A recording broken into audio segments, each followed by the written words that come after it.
This young man was completely dumbfounded when he woke up in a strange place. After calming down, he felt a sense of familiarity. Lost in thought, he didn't notice a bucket of cold water being dumped over his head. Turning around, he saw a fat woman reeking of malice. She scolded him and ordered him to wash up, saying someone would come for him later. Sar Allen glared at her, earning himself a sharp slap across the face. The fat woman yelled, "What's with that look? You little brat, you haven't even sprouted hair down there yet, and you think you can defy me?" At that moment, Sar Allen saw his reflection in a puddle. A sinister smile spread across his face. "Oh, so I've returned to when I was 3 years old? Sal Cooper, reborn." In his past life, he was a shadow of the Cooper family. Along with the other shadows, he endured rigorous training from a young age. Murder, arson, espionage. True to their name, they carried out all the family's dirty work. In return, the family granted them considerable wealth and prestige. Thus, the shadows served willingly. But as an illegitimate son, Sar Allen was determined to change his fate of being looked down upon. Despite his perceived lack of talent, he trained relentlessly to compensate and volunteered for the family's wars. To complete his missions, he eliminated countless enemies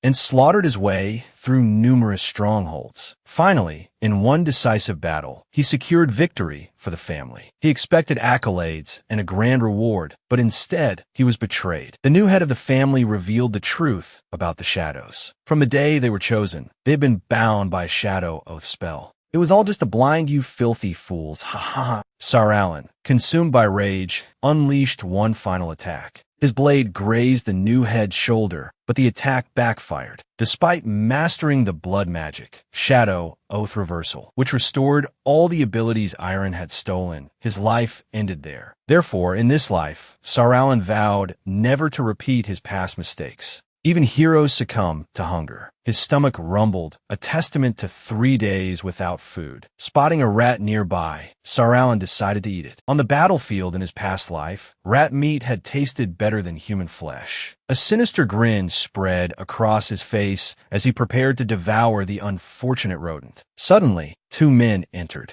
They informed him that Master Iron wanted to see him. Without waiting for a response, they dragged him away. At this point in his past life, he was chosen to be a shadow, but the memories of the selection ritual were gone, likely erased by the Shadow Oath spell. Sar Allen smirked. Not this time. He bit into their hands to break free. These two were unlucky to encounter a young man with the spirit of a rabid dog. One of them swung a fist, but with his small stature and years of fighting experience, Sar Allen dodged. Then he snatched the man's sword and slashed off his arm. The other man was frightened and backed away. That I didn't expect this brat to have such talent in swordsmanship. This was his chance for revenge. It had finally come. Shadow Oath is an ancient blood magic. As the Oath's master, at the cost of a single drop of blood, one can turn the target into their own shadow. The shadow cannot harm a master and will endure all the master's injuries. The shadow's growth and abilities are offered to the master. Because of this magic's cruel nature, the Empire issued a decree long ago, destroying all ancient magic books containing the Shadow Oath and forbidding anyone from using it. After Iron learned that his 2 attendants failed to bring Sar Allen to him, he was furious and confronted his subordinate. "Damn it, you can't even handle a stray dog. Does the Cooper family feed you for nothing?" Even at 8 years old, Iron possessed the blood of cruelty. He was the next heir of the Cooper family. The soldier could only cover his face and apologize profusely. "I'm sorry, young master. It was my negligence. My negligence." Iron walked toward Sar Allen and warned, "He even dared to touch someone belonging to me." He ordered his men to lock Sar Allen in the dungeon. However, Hia Cooper, the head of the Cooper family and Iron's mother, intervened. She said that the child had grown up without discipline, so such reckless behavior was normal. But now is not the time for punishment. The oath ceremony is important. She reminded her son not to forget his instructions and what he had to accomplish today, her face filled with malice. Iron didn't understand why his mother wanted this lowly bastard to be his shadow. He planned to cripple Sar Allen when the opportunity arose. It was this thought that made him agree to her request. Seeing her son's obedience, his mother smiled with satisfaction. "All right, then I'll take him first. I won't bother you any longer, our future family head." Then she ordered everyone to disperse, leaving only young Master Iron. Cast a silencing spell. Don't let anyone disturb my precious son. Mother, goodbye. Iron began pouring the holy water, then declared, from today onwards, you are all members of the Shadow Guard. Swear your allegiance to the family. Everyone present, except Sarallan, chanted in unison, we swear in the name of the Shadow Guard. We dedicate our lives to the family. We entrust everything to the family. The family's commands for the family. Sarallan knew what Iron would do next. He pretended to drink it. Immediately, everyone collapsed unconscious. Iron sneered at the fools. They couldn't even distinguish between sleeping draught and holy water. Then he drew a knife and dripped a few drops of his blood. The power of everyone here would nourish him, and when he was injured, they would all share the pain. Instantly, a red magic circle enveloped everyone, and colorful streams of energy flowed from the boys into Iron. He could feel the power surging into his body. The Shadow Oath seemed to have succeeded. He hadn't expected it to be so simple. He then proclaimed himself a genius. He had to tell his mother the good news quickly. Iron, overjoyed, spun around to leave, but he couldn't. His body wouldn't move. Could this be a side effect of the Shadow Oath, the one his mother never mentioned? He cried out, "Mother!" From behind, Sarallan stood up and spoke. You've always been a little boy who likes to hide behind his mother's back. A pity. Your mother, not wanting to disturb you completing the Shadow Oath, cast a soundproofing spell on this place. No matter how much you call, no one will hear you. Iron turned to see Sarallan holding a sword, radiating a dense killing intent. He couldn't understand how Sarallan had woken up or how he knew about the Shadow Oath. Look at how amazing I am. Huh? I don't just know about it. I know how to reverse it too. I wonder how Iron will react to this. Then he plunged the sword into the ground at the center of the ritual circle. Iron felt as if his heart had been pierced. He cried out in pain, "What are you doing? Stop!" In his past life, Sarallan had paid with his life to reclaim what was his. In this life, he was simply returning the favor. As he spoke, he pointed the sword directly at Iron. A scream echoed. Subordinates reported to the madam that the spell had been broken. She frantically called out her son's name. After the incident, Iron was taken back to his room to be cared for. The butler reassured the madam. He said the young master's body was fine, just that he had expended too much magic power, leading to a temporary faint. As for why the soundproofing spell was broken, it was because a Zeno in the house was distracted while casting it. He had already ordered someone to deal with him. Like mother, like son. If the child is cruel, the parents must be 100 times more cruel. She said, throw that body to the dogs. However, the young master's mental state was unstable. He was still very young, after all. The butler felt burdened by such a task. Iron lay in bed, bewildered. He felt like something had happened, but he couldn't remember what. Seeing her son's worry, the mother gently stroked her beloved son's hair and comforted him. You don't need to waste your energy on those shadows. In this world, the big fish eat the small fish. You are. Before she could finish, Iron flung her hand away. He lost control, declaring himself the future head of the Cooper family, and that those born bastards should all give their lives for him. His mother was extremely pleased. Ha ha ha, that's my son. That's more like it. Tell me what reward you want. Sarallan, listening outside, chuckled wryly. Such deep motherly love. But it's a pity that from today onwards, Iron Cooper is officially my shadow. In his past life, while fighting for his family, Sarallan had discovered the Shadow Oath recorded in the Blood Magic Compendium. Sarallan had happily offered it to his family, never suspecting he had long been a sacrificial lamb. Fortunately, he had glanced at the contents of the book and combined it with his past life's experience in regaining his power. Now, the price to pay was just a drop of blood to reverse the Shadow Oath, switching the relationship between Sarallan and Iron. Even so, as a 3-year-old, he was still a weak child, not strong enough to fight against all of them. He had to become stronger, starting now. So, the first step to becoming stronger was to go to the volcanic cliff. Volcanic Cliff. The Cooper family, seeking to filter out the strongest physiques, has shadows voluntarily sacrificed themselves for the family and designed this testing ground. Just like Prometheus who stole fire for humanity, the act of self-sacrifice is like enduring the pecking of a vulture day and night. The Coopers bring these children, not even 10 years old, down to the volcanic cliff, ordering them to crawl through thorns, ordering the vultures to devour them. Even if they are about to die, they cannot give up. until only one shadow climbs to the top. Blessed by the griffin, they will obtain a body unharmed no matter how much they are pecked or attacked. Enos Walker is the trainer for these shadows. He declares to the children, no matter what method you use, the standard for this test is only one. That is to climb to the top alive. Of course, don't forget, anyone who gives up will die 3 days later. All right, shadows, for your bright future, begin. After the whistle blows, the children immediately run.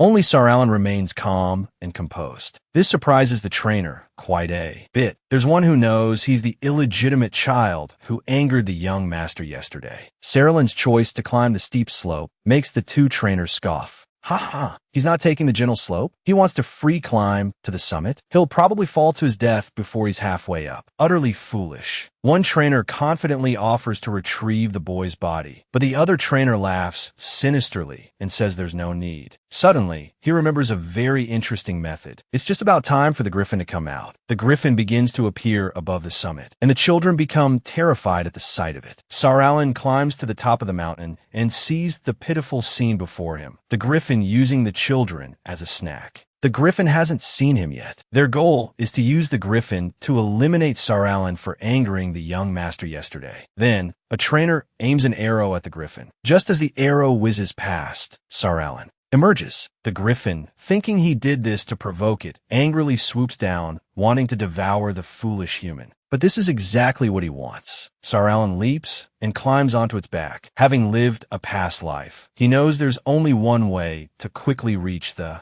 summit and receive the griffin's blessing. Tame it. Asterisk griffin information copied. An S-class female monster. Danger level, 4 stars. Place of birth, volcanic cliff. It is said that after consuming many human brains, it developed intelligence capable of communicating with humans. It has a contract with the Cooper family. The Cooper family provides bait for the griffin, and the griffin helps the Cooper family filter the shadows. The person who receives its blessing will obtain an invincible body. It likes gold, silver, and jewels, and has a chick, asterisk. Sir Alan stabs his sword directly into its head. The griffin, inherently unyielding and possessing human-like intelligence, will never submit unless completely defeated. So, there's only one last move. He rushes forward and uses the triple embedded shadow blade. Of course, the griffin isn't called a divine creature for nothing. It immediately counterattacks, sending Sir Alan flying off the cliff. Luckily, he managed to grab onto the cliff face, then climbed up with difficulty. This was definitely a fatal mistake. No matter how strong and talented he was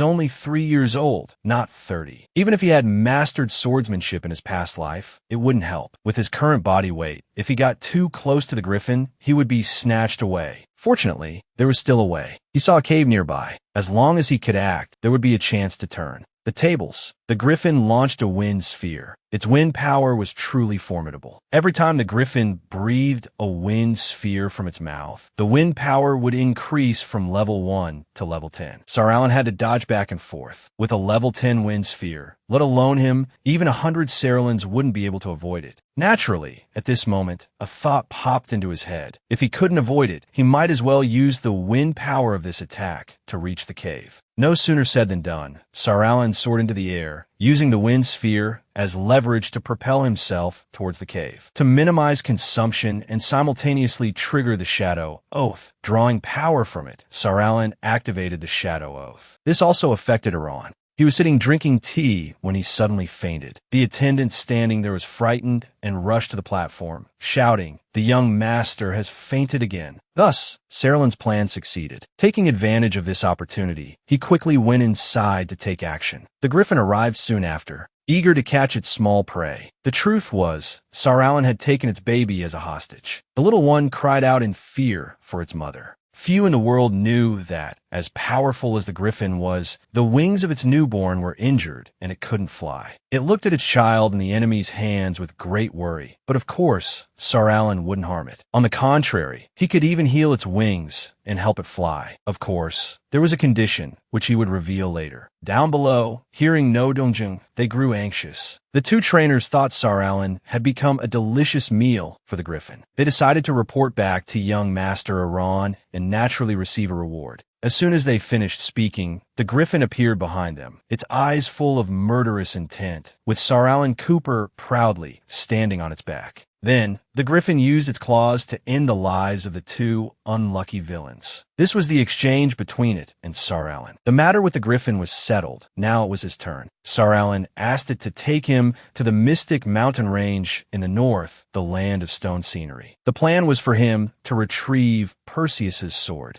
and then help it obtain Medusa's blood, which could heal anything. It was a pity that Saralin's true goal wasn't the holy sword, nor the griffin's help. What he wanted was to use the griffin to destroy this mystic realm. The door slowly opened, revealing a statue of a giant snake monster with hair made of snakes. Because it hadn't been styled with gel, it looked a bit messy. Below were three mysterious, cloaked figures. In his past life, at the age of 12, the mistress of the Shadow Legion came here to retrieve Perseus's sword for Iran. Because within the mystic realm existed the statue of Medusa, which could turn any living creature to stone. The shadows, to help Iran, diverted Medusa's attacks, ultimately suffering heavy casualties. Only Sal survived, but Perseus's sword only accepts those with S-rank talent. Obviously, he couldn't obtain it. Iran, possessing S-rank talent, easily dealt with Medusa and retrieved the sword. In the end, Iran became the genius chosen by the Sword Saint, gaining countless resources, connections, and loyal subordinates.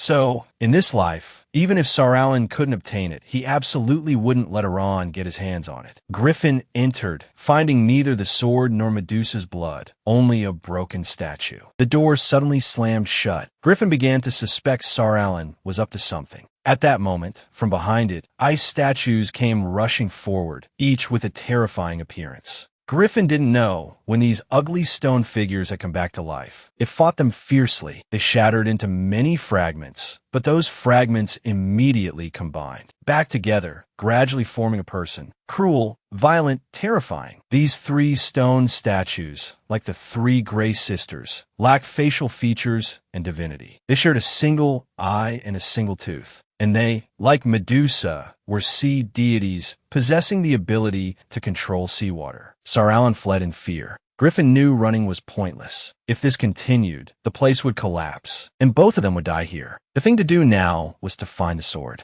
He rushed off to search, his expression urgent. He was looking right here. There were runes on the stone wall over there. Perhaps there was a solution. But in truth, it was all a play by the budding actor, Sal. Everything was going according to his plan. The mystic realm collapsing, everything buried. Here, he would use his past life's knowledge to discover the hidden secrets of this place. It was just that the power here wasn't enough. Feigning fear, he pointed to the runes and said, "Griffin, take down the eye above. Only then will they stop attacking." Griffin, upon hearing this, immediately flew up and retrieved the eye. The statues melted into water. Sal explained, "The runes say, Perseus stole the eye of the three Grey Sisters, which is how he knew Medusa was here. So, the eye is the weakness of the three Grey Sisters." Griffin wondered, where is the sword? The blood that can heal my child. Is it written about up there? Sal pointed to the sword behind him. Perseus used this sword to decapitate Medusa. The blood will flow down.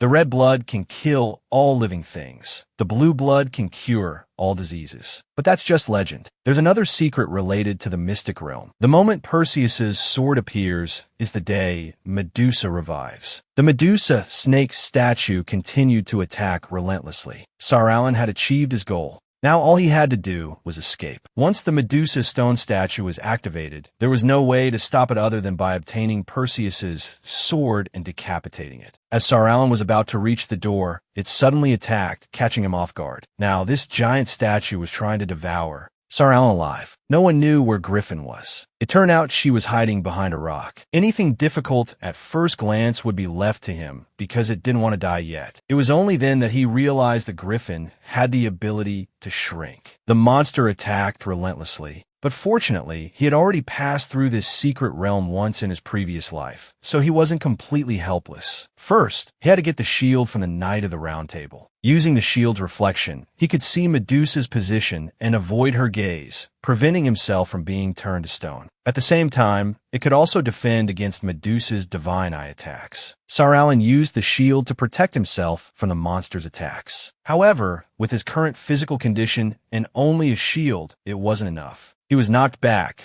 the shield flew from his grasp, and he coughed up blood. The exit of the secret passage had just been destroyed, and with his current talent level, there was no way he could obtain Perseus's sword. Even so, he wouldn't know unless he tried. If he didn't gamble on it, he would die here today. So even if it meant risking his life, he had to move forward. Unexpectedly, Sar Alan retrieved it as easily as turning his hand. Before he could celebrate, a snake pierced through his body and lifted him up. Could it be that his talent was too low to obtain the sword? Sar Alan recalled Iron's words from his past life. Just a D-rank talent, and you wanted to file this sword. Sar Alan didn't know where he had gone wrong. As he was hung on the cross, Iron and his mother stood below, talking. Mother, he's still conscious. Don't tell me he'll know we're about to take his talent. Silly child, the magic of lost memories will take care of that. From that moment, his swordsmanship talent was transferred to that vicious person. Back in the present, Sar Alan was still enduring Medusa's attacks.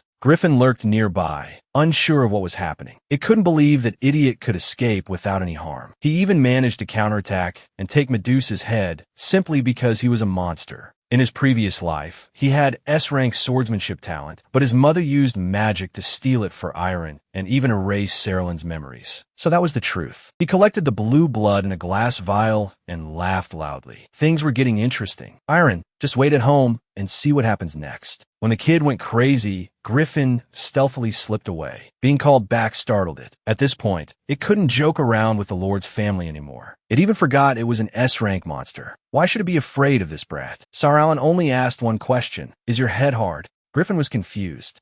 It turned out he used its hard head to break the rocks and escape the cave. At this moment, the Griffin realized that the brat had intended to use it to clear the secret realm from the very beginning. But it decided to let it slide, considering he had healed its child. After a few bumps on the head, they finally escaped the secret realm. Meanwhile, Medusa was absorbing power from her head. Then its eyes opened, proving it wasn't completely defeated. After everything, Sar Alan finally received the Griffin's blessing in the name of the Griffin. I bless you. I pray that you have a body unharmed no matter how you are attacked. Red light emanated from around Saralin's body, and it felt like the small wounds on him had completely healed. This was good, as it could reduce the visible injuries and avoid Iron's suspicion. Besides that, he also had to temporarily hide his S-rank swordsmanship talent to avoid future trouble. Sar Alan gave the vial of blue liquid to the Griffin, saying, "Quickly give it to your child to drink. Its wings will be healed." The baby Griffin quickly drank the entire vial, and immediately it was able to fly, to the delight of its mother. After all her worries, her precious baby could finally fly. Sar Alan watched and said, "It's just flying. If it doesn't recognize its master before it matures, it will ultimately be no different from a stupid bird." The Griffin didn't understand the meaning of those words, but Sar Alan didn't elaborate, just turned and walked away. It's nothing, just a kind reminder. After all, you'll only be stronger after it acknowledges its master, right? However, the Griffin thought to itself, he's right. Back then, if my master hadn't fed me medicine every day, I wouldn't have gained intelligence and become stronger. It's just that my master died hundreds of years ago, and I haven't found anyone with high strength who asks for nothing in return like him. It suddenly noticed the boy in front of it. Cooper Sar Alan possessed all those qualities. Immediately, the Griffin asked for a child to become Saralin's familiar. It knew he was still young, but possessed skills and intelligence far superior to other children his age. In the future, he might even surpass Brad. Finally, the fish had taken a bait. Sar Alan agreed to take it as a familiar, but they had to make a deal. He had to receive all the information about Brad Cooper, along with the precious key that the Cooper family cherished, Brad's sword spirit. Currently, the madam was very frustrated and angry because she couldn't find the reason why the young master kept fainting. Could it all be fabricated? How long would this situation continue? The butler could only try to reassure her. He said, "Madam, please rest assured. The young master has the strengthening shadow oath. He will recover quickly each time. After all, there are those shadows to take the burden for the young master, providing him with energy." Although those words weren't wrong, this matter was just too strange. It seemed that after the oath ceremony, her beloved son had become like this. She believed there must be something unusual going on.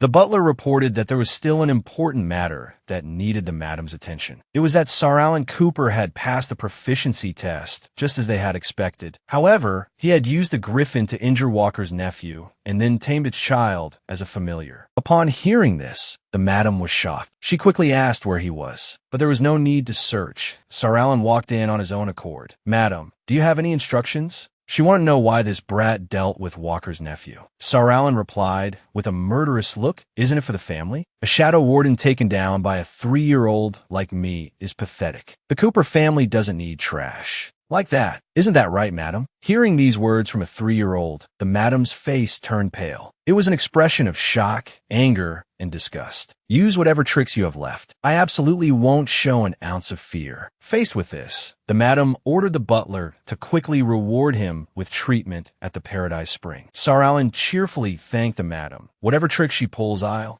handle them all." Finished, she ordered the butler to accelerate the magic research and seize Saralyn's talent for iron before the sword inheritance ceremony. The butler quickly accepted the order. If the secret of Iron's inability to use swordsmanship talent was revealed, the heir's position would be unusable. This time, she would let the brat off. Let's see if he can still be arrogant then. At Paradise Spring, Sal recalled his conversation with the griffin. It said that before its master died, he used a forbidden technique to seal his soul at the bottom of Paradise Spring. The purpose was to transfer his lifelong swordsmanship to an heir with S-rank swordsmanship talent, ensuring the Cooper family's position against the Empire wouldn't decline. It gave him the key and instructed him to follow the underground stream after entering to reach a cave. The key would lead him to its master. But it seemed that Paradise Spring had become strange since it and its master left. It didn't know the specifics. The only thing it could tell him was that its master used blood magic, which was definitely not easy to deal with. Sal felt that blood magic was indeed quite strange. Sinza wanting to obtain the swordsmanship inheritance before Iron wouldn't be easy. Nearby children were gossiping about him. They knew he was the first to be trained and had even tamed the griffin's child. They were truly impressed. But Lucius Thea, along with Renault Orc,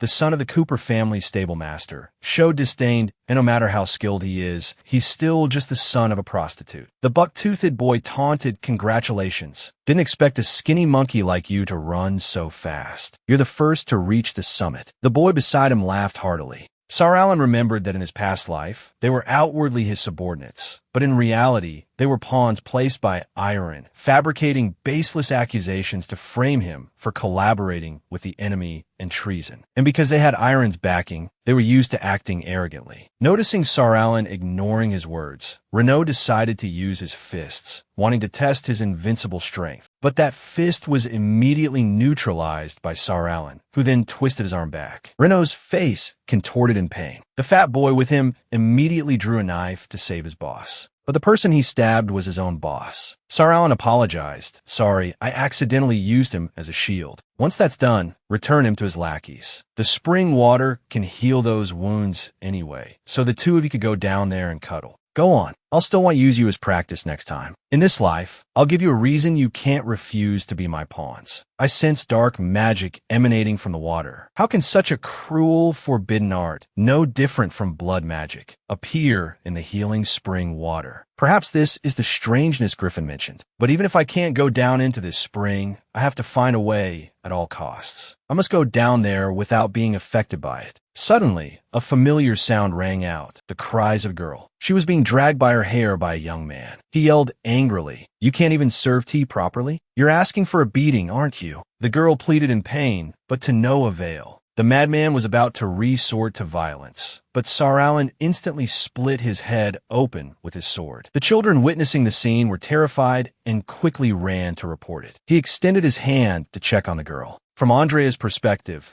Sal was a dazzlingly handsome prince, sparkling and shimmering like a diamond. From Saralyn's perspective, he thought he was scaring her. He apologized sheepishly for frightening her, but standing before the prince, Andrea surely only saw a handsome man. Where's her sense of shame? She shyly thanked him for saving her life and introduced herself as Andrea. Andrea was a close friend of Saralin in his past life. Her magical talent far surpassed her peers. They fought alongside each other for a short time. Not only that, but they also had feelings for each other. Even at 5 years old, Andrea was still adorable. They continued to shyly thank each other. He couldn't stay cool in front of a beautiful girl. Anyway, this was just what a gentleman should do, nothing special. Saralin asked Andrea if she knew how to drain the spring water or dive to the bottom without getting a single drop on him. He couldn't forget his main objective. If it were her, she would surely have a way. Andrea seemed quite surprised that Saralin had already discovered the ceremonial spring. Then she whispered, "There's some strange magic in this spring water that can heal wounds, but from now on, it won't accept any other healing magic. You can only rely on this spring water to heal your wounds." So that's how it is. It seems this is the Cooper family's method of controlling their shadows, making them endure pain while also providing a means of healing for the family. Andrea took her savior's hand. To thank him for saving her life, she would naturally have a way to help him reach the bottom without getting wet. She used the duckling magic, which could make a person like a duck,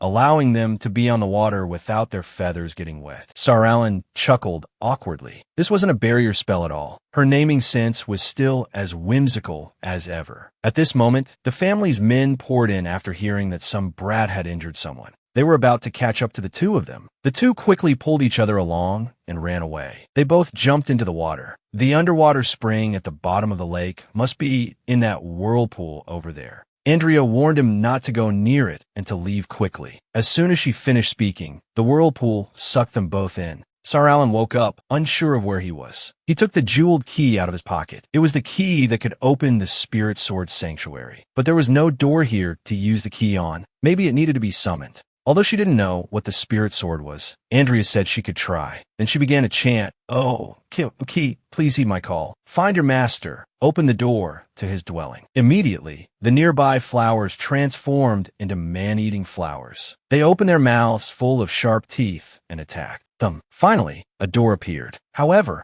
Andrea was now unconscious. There was no other choice but to leave her here for the time being. He then used the invisibility magic she had taught him in his past life to conceal her, preventing her from being discovered in case of danger. In any case, obtaining the Spirit Sword inheritance would require a fierce battle. Finally, Saralin bravely stepped inside alone. Although he had prepared himself, the scene before his eyes was truly horrifying. It was a mass grave. Before him was a multi-eyed monster. Its razor-sharp teeth were draining the life force from a girl. Finally, it noticed a new visitor. Paradise Spring, outwardly a healing spring, was actually a brothel arranging maids for the Cooper family. It was then that Saralin learned the true fate of those maids. All of them eventually became food for the sword demon. The monster swept towards him like a gust of wind. Smelling the scent of S-rank talent on him, Saralin quickly retreated, surprised that it knew. The sword demon spoke, "Unless you are Iron Cooper, the brat born with S-rank talent, but you don't look like you've lived a life of luxury. Let me guess, you're just a bastard child come acclaim the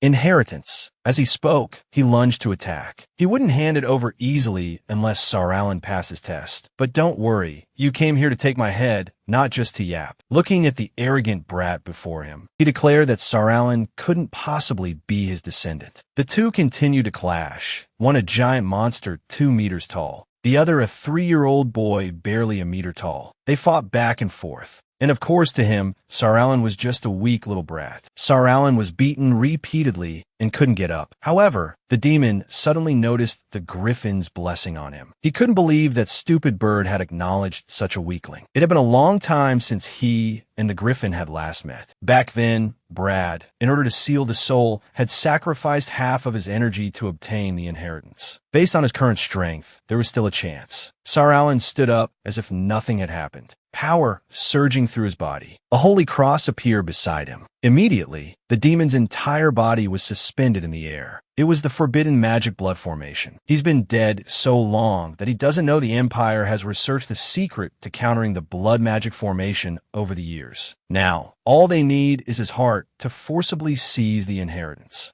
The other man cried out in pain. The moment Saralin's sword struck, he escaped the formation suppression. He laughed with amusement, having not played with a mouse in a long time. But the game was over. He no longer wanted to play. He had to admit, the boy in front of him truly had ability and talent, but still not enough to inherit his swordsmanship. As he spoke, he summoned countless faint red ghosts, all of them aiming for Saralan. Using blood to control blood spirits is an overwhelmingly powerful ability. Saralan couldn't resist. There were too many of them. He quickly used the Holy Sword Guardian, using Perseus's sword to control the blood demons. However, with just a light touch from Brad, the holy sword's circle shattered into pieces. He grabbed Saralan by the neck and lifted him into the air. You know, after the cat plays with the mouse, it eats the mouse, right? Saralan grew weaker, his magic and blood draining away. Brad realized Saralan's memories felt familiar. There was a maid he'd devoured before who had this scent. Perhaps she was Saralan's mother. Saralan jolted at the mention of his mother. He definitely wouldn't let the monster who harmed his mother go free. He remembered his mother gently lulling him to sleep, her soft lullabies, until the moment she said, "I'm sorry, Saralan, I have to go." So it was this damned creature who took his mother away. Saralan went mad with the desire for revenge. He used bloodlust. The sword demon couldn't believe a small brat could use his magic like this. Even if it meant burning his own blood, Saralan was determined to defeat the sword demon. Releasing the blood spirits had taken too much of his energy. Now he needed to devour someone to replenish himself. Saralan seemed to be losing his mind, losing control. Did my mother taste good? The image of his mother brought him back to his senses. Then what had to happen happened. With one stroke of his sword, he swiftly finished off the sword demon. Brad knew this kid had gone crazy. He needed to get out and devour a few more maids. Otherwise, at this rate, he was afraid he would be finished. However, Saralan wasn't about to let him have his way. The sword demon said fearfully, Don't kill me. I can become your supplementary sword, your spirit sword."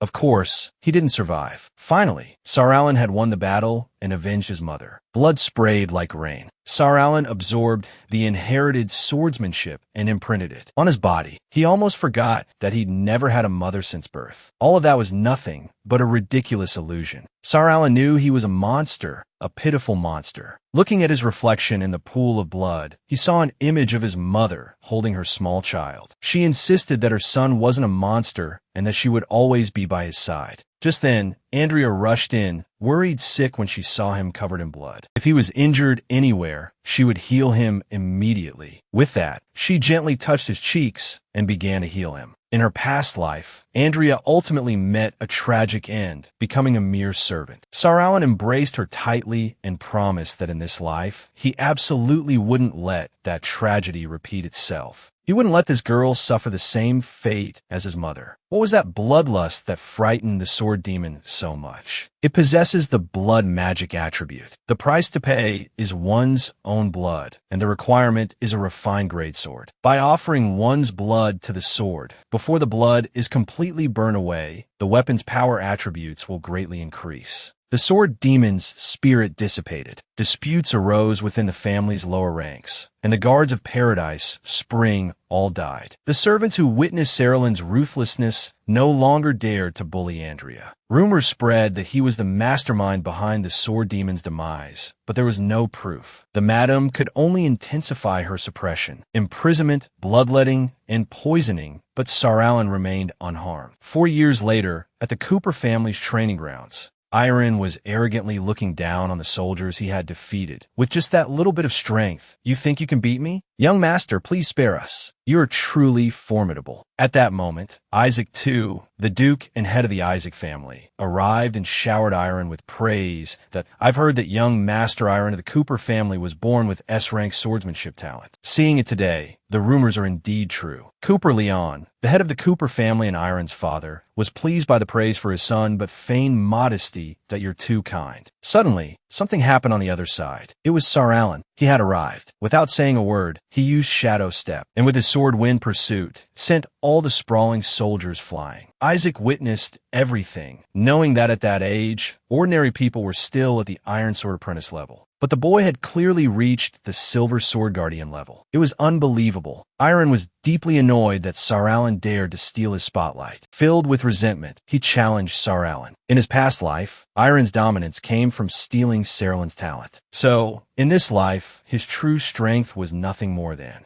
a good-for-nothing. Sar Allen immediately accepted. He wanted to use this opportunity to test Iron. Iron also saw this as a chance to pretend to accidentally kill his enemy. The surrounding servants wholeheartedly cheered for their young master. They had absolute faith in him. Young master, show him what true swordsmanship genius looks like. Go, young master. Iron took the initiative to attack, still firmly believing he could win. Sar Allen wasn't one to back down. He immediately retaliated. That all you've got, young master? Did the madam not feed you? He knocked the pathetic young master back. Iron gritted his teeth in frustration. His mother had clearly told him that no one in the family could match his current strength. Yet, that simple sword strike was overwhelmingly powerful. Even the magic power on the sword was unreal, clearly showing growth. He tried to console himself, thinking he was overthinking it. His opponent had no swordsmanship talent at all. Sar Allen decided to show him what a real attack looked like. He charged forward with his sword from behind. Iron turned around, but couldn't react in time. Sarallen's third shadow step strike scared him witless. He collapsed to the ground, crying and wailing, clutching his eye. Isaac, having witnessed the match, burst out laughing. It seems I misjudged. Iron's strength is only SOSO. Those servants who were beaten earlier probably weren't faking it, were they? The Jaju, head of the family/lord, was so embarrassed he wanted to disappear. However, Duke Isaac's younger sister and Iron had a prior engagement, so he couldn't let his sister marry a useless.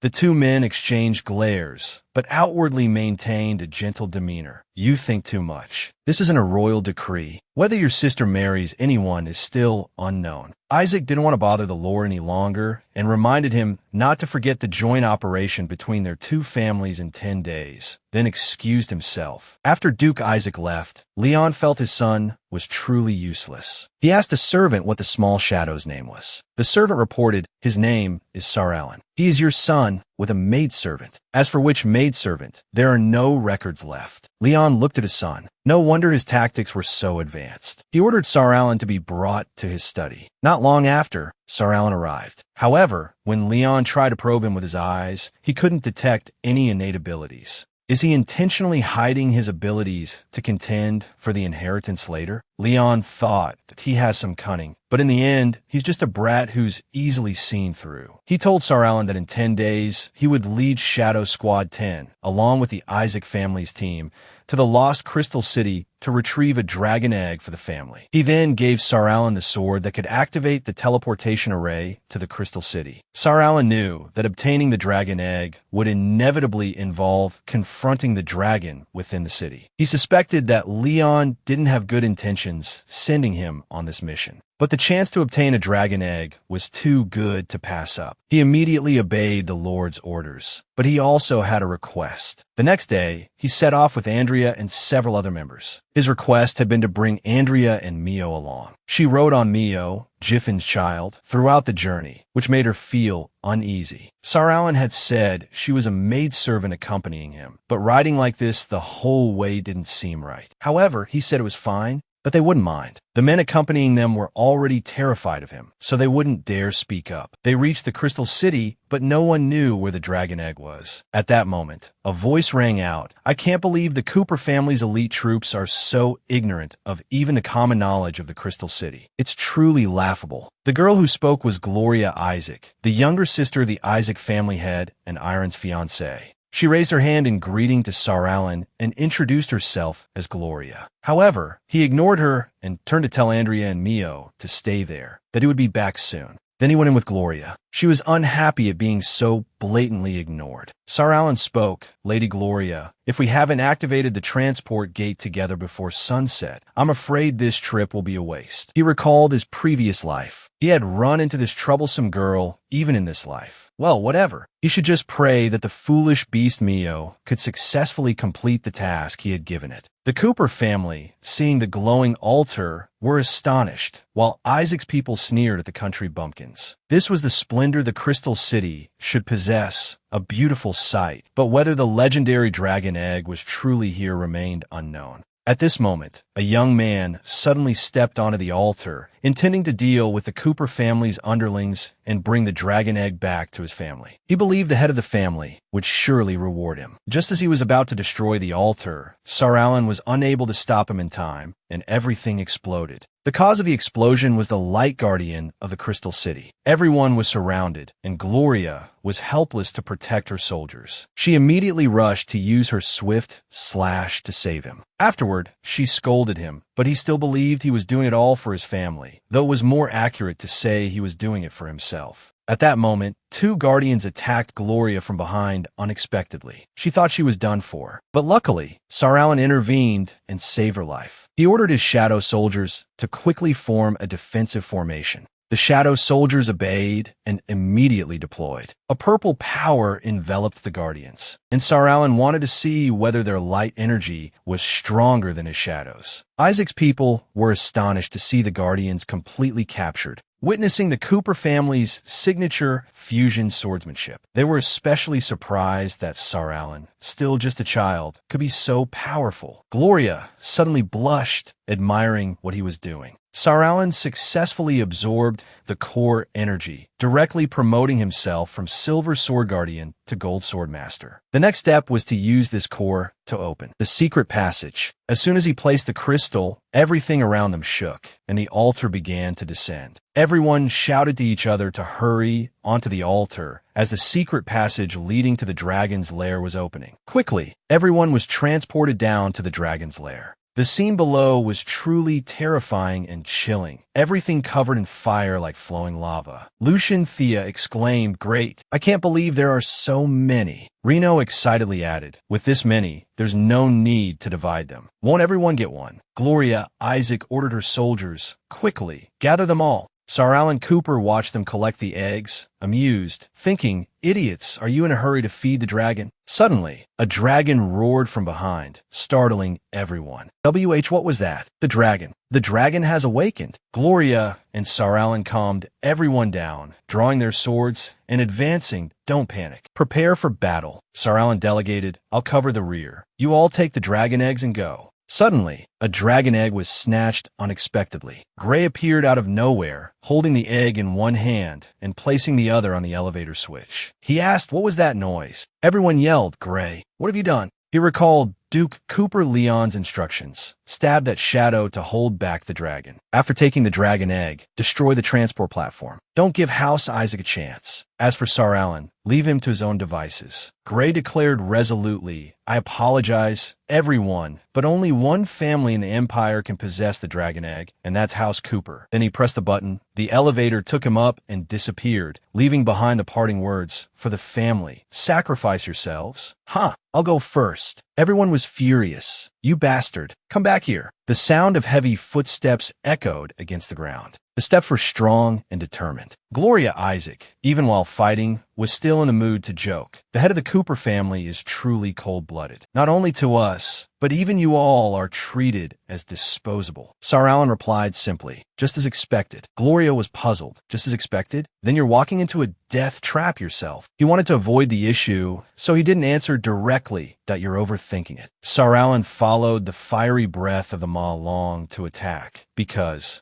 "I can't die here," he declared resolutely, his sword severing one of the dragon's wings. The Ma Long thrashed and roared in pain. It went into a frenzy. Sal ran. The dragon turned and landed a blow on him, a small explosion flashing. Gloria ran towards him anxiously, calling his name as she ran. "Sal." The Ma Long continued its attack. She used her crescent moon shield to block the blow. For him, Sal collapsed to the ground. Gloria countered, while managing to scold, "Is this your I'm okay? Are you all right?" He pushed himself up with his sword, his voice serious that "I'm fine. Help me hold it off. I'll take the opportunity to attack its heart. I'm counting on you, Lady Gloria. Only you can do it." Hearing this, Gloria Isaac blushed slightly, then immediately agreed that "You am okay." She charged forward eagerly, with a small thought in her mind. I'm a talented swordsman too. I can't let that brat look down on me." Sal just smiled silently, as if he had already calculated the perfect plan. After completing her task, Gloria reminded him, "Sal, now's the time. Attack." Seeing him not move, she snapped, "Hey, attack already. What are you standing around for? With no time for conversation, Gloria continued to fight them all along, feeling irritated. Damn it, did he fall too hard and can't attack anymore? If this continues, we'll both die. I can only use that move. She spun, unleashing her destructive sword dance. Taken by surprise, the dragon roared in agony. Its head slumped to the ground. Gloria was both relieved and scared at we did it. Reno and Lucian approached, kicking its head repeatedly while cursing. Taste our wrath, you stupid dragon. Gloria, Isaac gasped for breath, still in disbelief. She asked herself again, we did it? Suddenly, the Ma Long's eyes snapped open, stunning everyone. It opened its mouth and roared. Lucian panicked. Not good. The Ma Long has become even more ferocious. Find cover. This shocked Gloria. How? How is this possible? Sar Alan placed a hand on his chest, scoffing at their thoughts. Run? He drew a sword, focusing his power. Inherited sword technique, third form, blood shadow slash. Sar Alan frowned, his gaze sharpening. All the blood in the Ma Long's body gushed out, forming red ribbons. These ribbons were sucked into Saralin's raised sword. Concentrating, he finished absorbing the red liquid. The four soldiers stared, dumbfounded. Lucian was stunned. Sar Alan made the dragon's blood transform into his body. Reno had another observation. This isn't all. Didn't you notice it suddenly changed into a holy sword? A glorious soldier wondered, could it be blood magic? Gloria replied, that's right, but it's forbidden magic. So the Empire only allows the Cooper family to use it on enemies in battle. She thought about the past. I heard the Cooper family's sword spirit dissipated, unless it was because of him. Then, realizing the issue, she scowled and exclaimed, wait, so he intentionally didn't attack, waiting for me to make the dragon bleed. Gloria grew angrier with each word. Sar Alan Cooper, you bastard, you dared to use me. Sar Alan smirked, dashing forward like a gust of wind. Use you? So what? In my past life, I was the one abandoned. How could I just sit and wait for death? He leaped and brandished his sword. The Ma Long, seeing this, was terrified. Blood Shadow Slash is a blood magic skill requiring a Grand Sword Master to use. The skill creates a blood copy from the enemy's blood to launch a widespread attack. However, the price is that the user gradually loses their mind, falls into a demonic state, and dies from a blood explosion. After being hit by Saralin's Blood Shadow Slash, the dragon roared in pain, its cry echoing through the sky. It collapsed to the ground before everyone's astonished eyes. In a way, the Ma Long is finally defeated.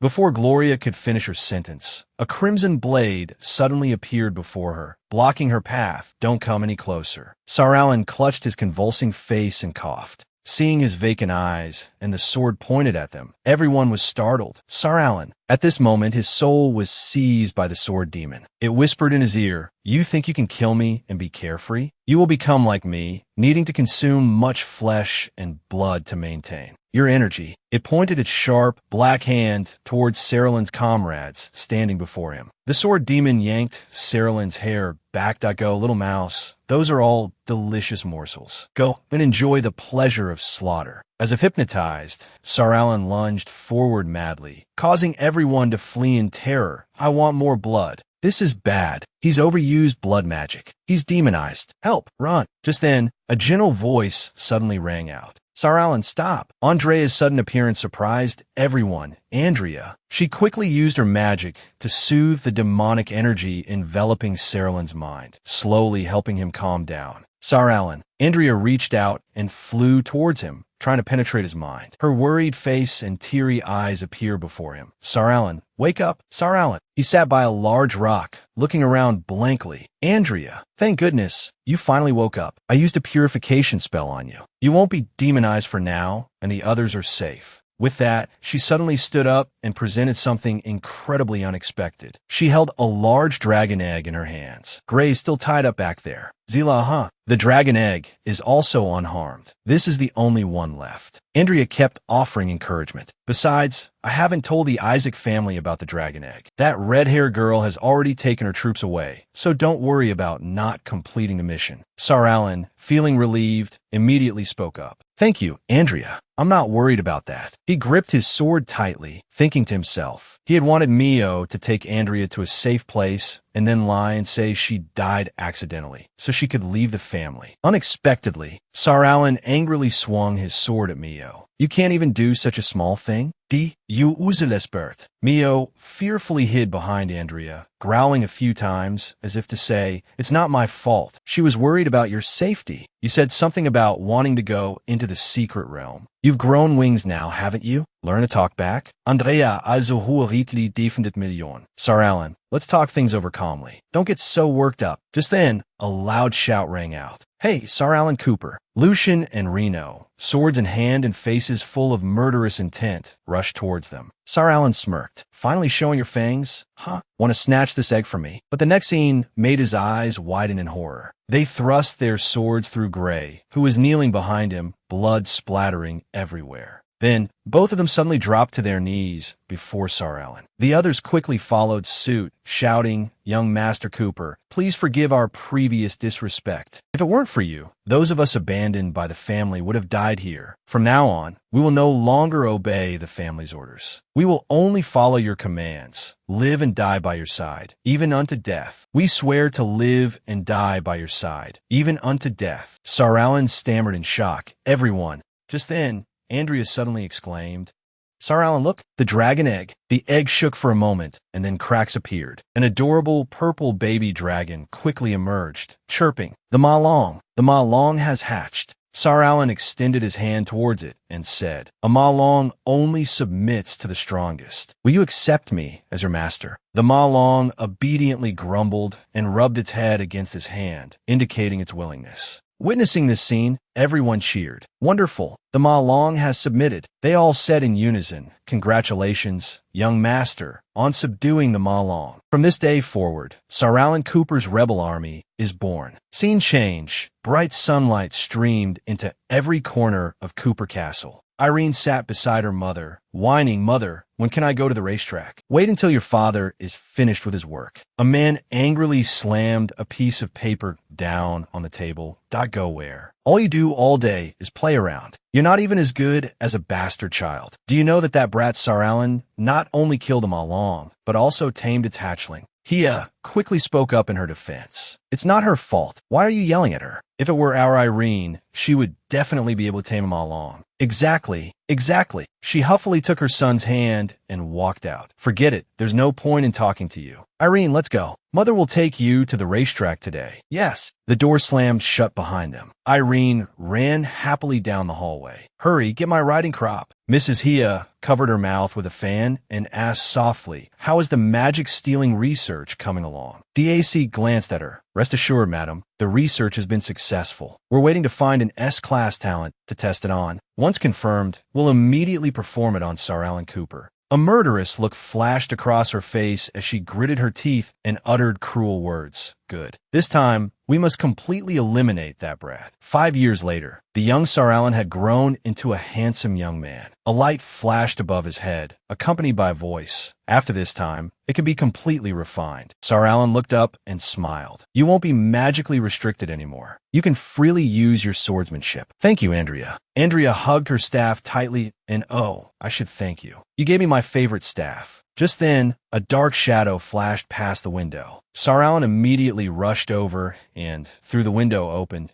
Who's there? They've already run away? But that figure, it looked like the butler. Lucian and Reno opened the door and entered, announcing, Young Master Sar Alan, we have results regarding the matter you assigned us. Both knelt down and placed their hands on their chests that we secretly followed the butler and discovered that he has recently gathered a group of dark mages, seemingly to perform some kind of ritual in 3 days. Also, those mages said something about finally finding another S-class talent with extremely high magical power. Sar Alan frowned and thought, oh, they're really going to start the ritual? But why not target me directly? Why find another S-class talent? As if something prompted him, he immediately looked at his friend standing blankly beside him. The target, someone with high magical powers. Andrea. 3 days later, Andrea was hunched over in the dark storage room, sighing. This storage room is a mess again. I'll just use magic to clean it up. While she wasn't paying attention, DAC was standing behind her, looking at her with murderous eyes. He quickly covered Andrea's mouth with a cloth soaked in anesthetic. She struggled for a moment before her body went limp, her eyes fluttering closed. She's out. Let's go. She was taken to a secluded forest and placed in the center of a magic circle formed by strange mages. Power of the Dark Night, heed my command from the depths of my heart. Gather in my hand. The incantations continued to echo. Other powers, heed my command. Energy flow as one with me. Other powers, heed my command. Energy flow as one with me. DAC rushed towards her with a sharp knife. Once her heart's blood fuses with the magic circle, her talent will be mine. However, just as he struck down, Andrea's figure suddenly vanished, causing him to cry out in alarm. What's going on? She was standing behind him, staff firmly in hand. That was illusion magic. She angrily pointed her weapon at DAC's face, who stared back in horror. Andrea, don't underestimate me. The staff in her hand immediately emitted golden chains after Andrea shouted, Starlight binding.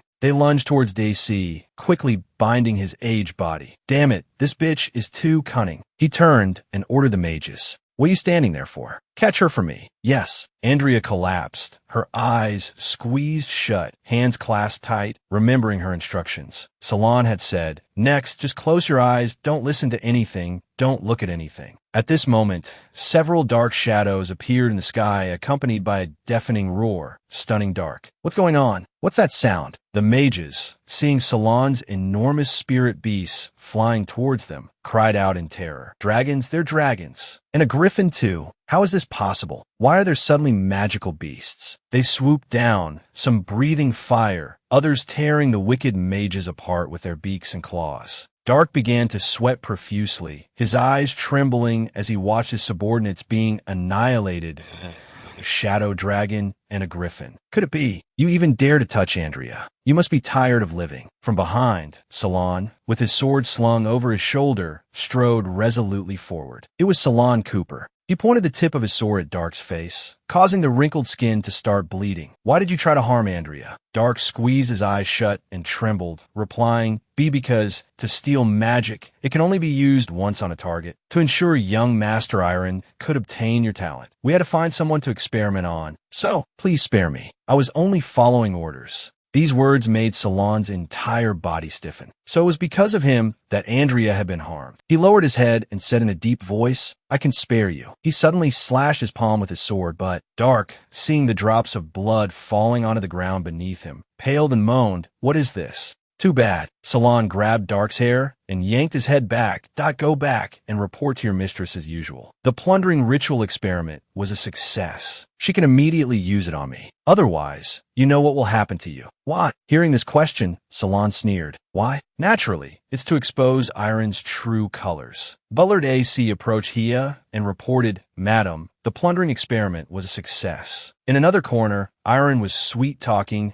Beautiful Miss Gloria, would you care to stroll through the garden with me? Isaac Gloria looked disgusted and said, Get lost. Hia, in a corner, still asked Butler AC what. Absolutely certain, he nodded in reply. Absolutely certain. Next month's full moon is the young master's coming-of-age ceremony. We can proceed then. She said joyfully, Good, well done. Then Hia thought to herself, what I've been looking forward to for so many years can finally be realized, Iron. Mother will definitely make you the head of the family. No, the strongest person in the empire. Iron still hadn't given up. He stood there and said, Miss Gloria, are you playing hard to get? Too bad you've caught my eye. As he spoke, Iron thought to himself, Mother is so troublesome, telling me to cultivate feelings with my fiancée. Which young lady wouldn't want to be with me? As soon as he finished speaking, Gloria scoffed, playing hard to get? Then she drew her sword and threatened, a good-for-nothing young master like you, worthy of being my fiancée? He was a little frightened and thought, is this girl sick? Brandishing her sword, she taunted, beat me first, then we'll talk. Iron panicked slightly and called out, someone,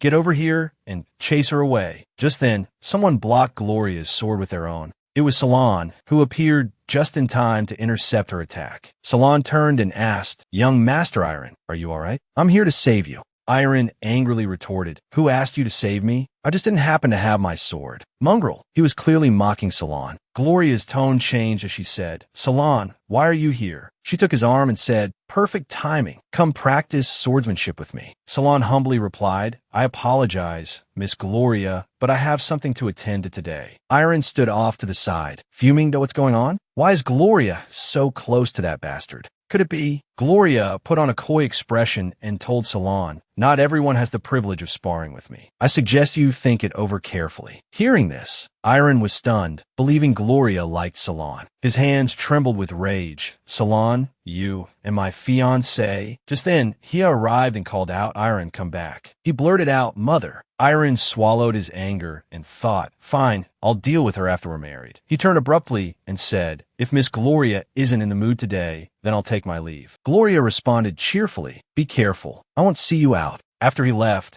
Gloria frowned seriously and said, now that the nuisance is gone, if you still don't agree, I'll attack you right here. Salon replied helplessly, all right, I agree. But you have to agree to one request of mine. She asked curiously, what is it? Salon leaned in and whispered to Gloria, recommend me to your older brother, Duke Isaac. Night had fallen. Salon stood before Isaac and said, I have a way to annul the engagement between Miss Gloria and Iron, but I hope you can lend me your family heirloom, the Huin Hinchi Hap. He looked directly at Isaac and continued, in my past life, Duke Isaac wasn't satisfied with the playboy Iron and didn't want to form an alliance with the Cooper family. You mentioned annulling the engagement many times, but the royal family rejected it. A cunning thought crossed his mind. So, in this life, I just need to take advantage of that a little. Hearing Salon's proposal, Isaac turned his back and walked away, saying, you arrogant child. A royal decree isn't something someone like you can annul, and you dare to make demands of me. Salon smiled and replied, someone like me? He drew his sword and challenged Isaac. It's precisely someone like me who can help you resolve this predicament. Seeing the sword, Isaac was shocked. That sword? Could this child be the S-rank talent the Cooper family possesses? Salon quickly lunged forward.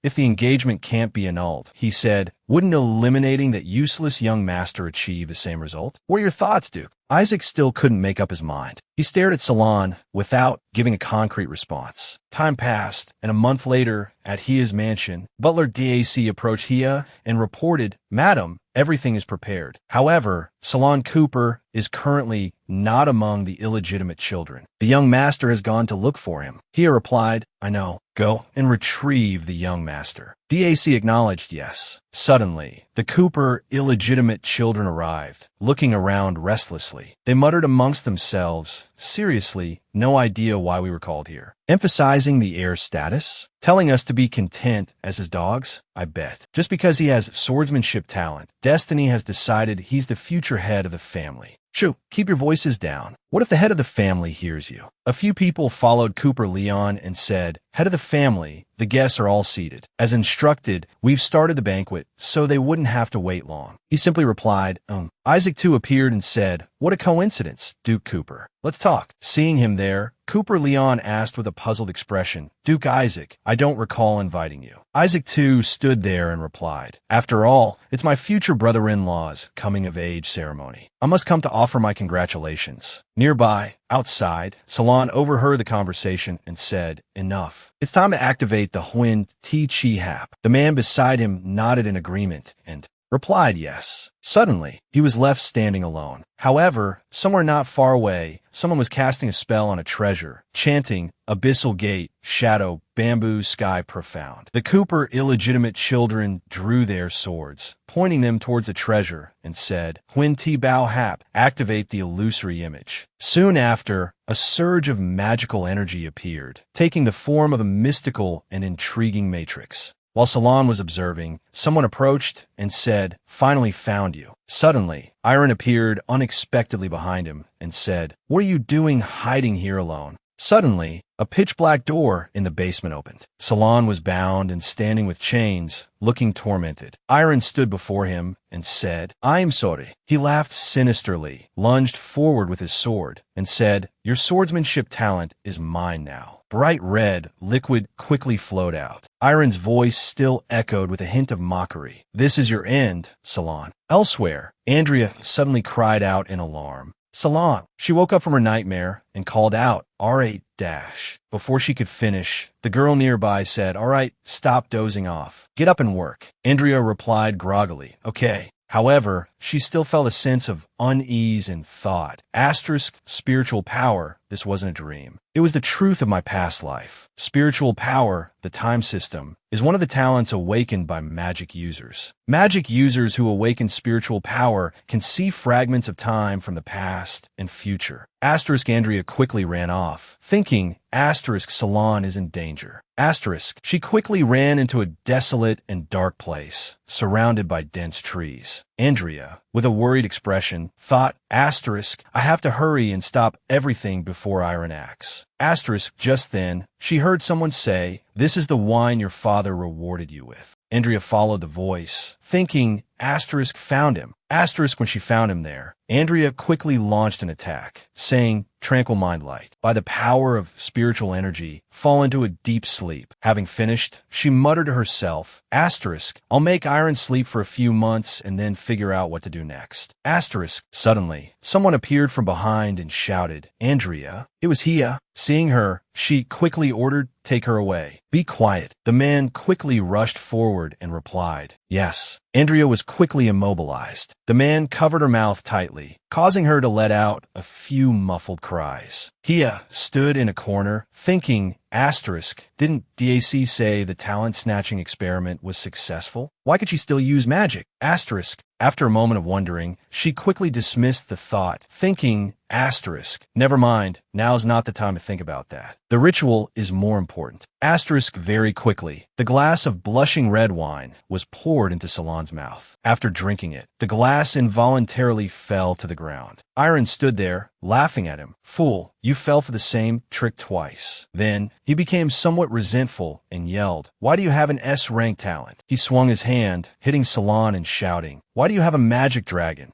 Iron continued to hit him and continued to yell, why does Gloria like you too? He beat Salon until he coughed up blood, still shouting, all of that should have been. Mina. Hia walked over and said, all right, Iron, don't waste your breath on him. Let's begin. Iron nodded and replied, yes, mother. Giudice brought him a weapon and said, this is a specially made dagger. Even if his body possesses invincible strength, it can be temporarily broken. Iron took the dagger and said, not bad. He held the dagger and threatened, sorry, but your swordsmanship talent is mine now. Iron stabbed Salon and laughed loudly, saying, this is your end, Salon. Salon, now stabbed, cried out in agony. Seeing Salon suffering, Iron laughed loudly and continued, cry, scream, from now on, I'm the true heir of the Cooper family. I possess the highest talent and strength. No one can surpass me. After letting Iron rant for a while, Salon didn't react, his face calm as he looked down. Suddenly, Salon looked up, laughing loudly, and said, what play are you putting on, young master? Seeing this, both Iron and Hia were stunned and asked what. Then, Salon quickly broke free from the chains that had bound him. Salon raised his hand slightly and said, open your eyes and see clearly. Whose end is this, really? As soon as he finished speaking, he snapped his fingers,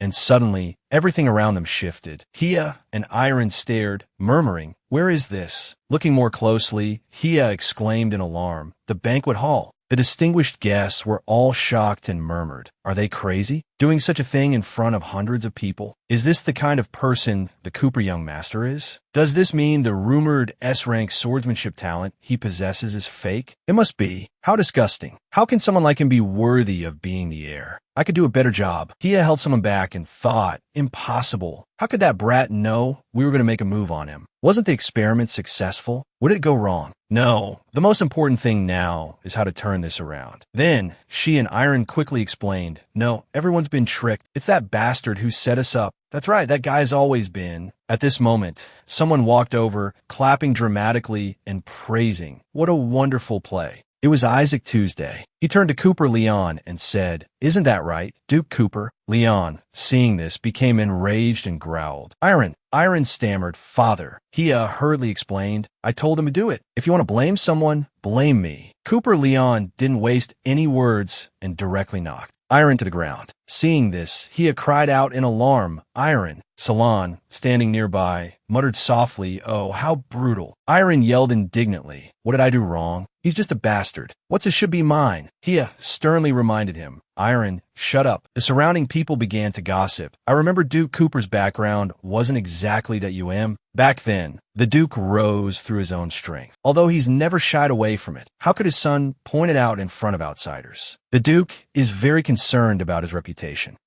Hopefully. Leon drew a sharp, long sword and asked gravely, "Is that so?" He pointed the sword directly at Iron and declared loudly, "Hear my order. From this day forward, I initiate the succession competition." The illegitimate children of the Cooper family were stunned and exclaimed, "The succession competition? Does that mean?" Each of them revealed ambitious looks and said arrogantly, "We all have the right to compete to be the heir. We can use any means necessary, without restriction. The winner takes all. Kill Iron first. Kill him." Isaac too laughed loudly, mocking them. So this is the spirit of the Cooper family, the family with supreme power? I've finally witnessed it today, he said in a low voice. But since things have come to this, the engagement between our two families must be annulled. I will not marry my sister to a liar, a man with no real strength. Leon glanced at Salon behind him, suspiciously thinking, everything that just happened, it's the energy of the illusionary water box. He must have colluded with this brat. He calculated silently. All the nobles are present. Once this news reaches the royal family, it will only harm the Cooper family. It's better to take a step back now and deal with it later. Thinking this, Leon stepped forward, shook hands with Isaac too, and calmly said, "Rest assured, I will petition the king to give the Isaac family a satisfactory resolution." Isaac too nodded, as expected of the head of the Cooper family. Wise indeed. He turned and pointed his sword at Salon, sternly warning, "You brat, you want to seize the inheritance? Fine, but you cannot do anything that damages the family's reputation." Leon warned, "Or else, I'll make you disappear from the family." Salon scoffed, "Do you think I care about that inheritance?" He gripped the blade of the sword until his hand bled, then pulled it close to his throat. With a serious and resolute expression, Salon said, "If you want to make me disappear, then do it now." Whoa, Leon thought, surprised. What is this kid thinking? He sheathed his sword, thinking forget it. Gray asked doubtfully, "Head of the family, are you really not going to discipline him?" Leon replied calmly, "No need. He actually has some guts. I'm rather looking forward to seeing what he can do." He recalled Salon's unpleasant expression and mused, "It's just that kid's personality is very displeasing. I don't know who he takes after." That evening, at the Cooper family castle, Hia yelled furiously, "Who leaked the information? How did that brat find out about our actions?" Daisy, the butler, replied fearfully that, "I don't know." A subordinate led Andrea in and asked, "Madam, how should we deal with this maidservant?" Hia said sourly, "Throw her to the magical beasts." Why do you even have to ask about such a trivial matter? Her eyes suddenly widened in surprise, and she murmured, "Wait." Hia thought suspiciously. She was indeed using magical beasts before. If the experiment wasn't successful, then she glanced back at DC and thought to herself, it still hasn't been carried out. Hia's eyes gleamed sinisterly as she said in a harsh voice, "DAC, didn't you steal her talent? Why don't you demonstrate it for me now?" He stammered, "Her talent is too advanced. I haven't mastered it yet. Please give me more time, madam." DAC worried to himself. Could madam have seen through me? She said coldly, "No need." Hia angrily ordered, "Someone execute him on the spot." They replied yes. DAC's eyes widened in shock. He hurriedly shouted, "Madam, please let me explain. It was Sal Cooper. He forced me." Before DC could say anything more, the sharp sound of a blade slicing through flesh rang out, followed by a gush of warm blood. He slowly collapsed to the ground. Hia said coldly, "A dog bites its master. The master kills the dog. What's there to explain?" She approached Andrea, gripped her throat, and said in a harsh voice, "As for you, why don't you give her talent to me? It can be considered making the best use of everything." With that, Hia lifted Andrea up, using her power to suppress her. But her magic seemed to have no effect on Andrea's skin. Hia's eyes widened in surprise. She wondered, no burns? Could she be a glacial soul?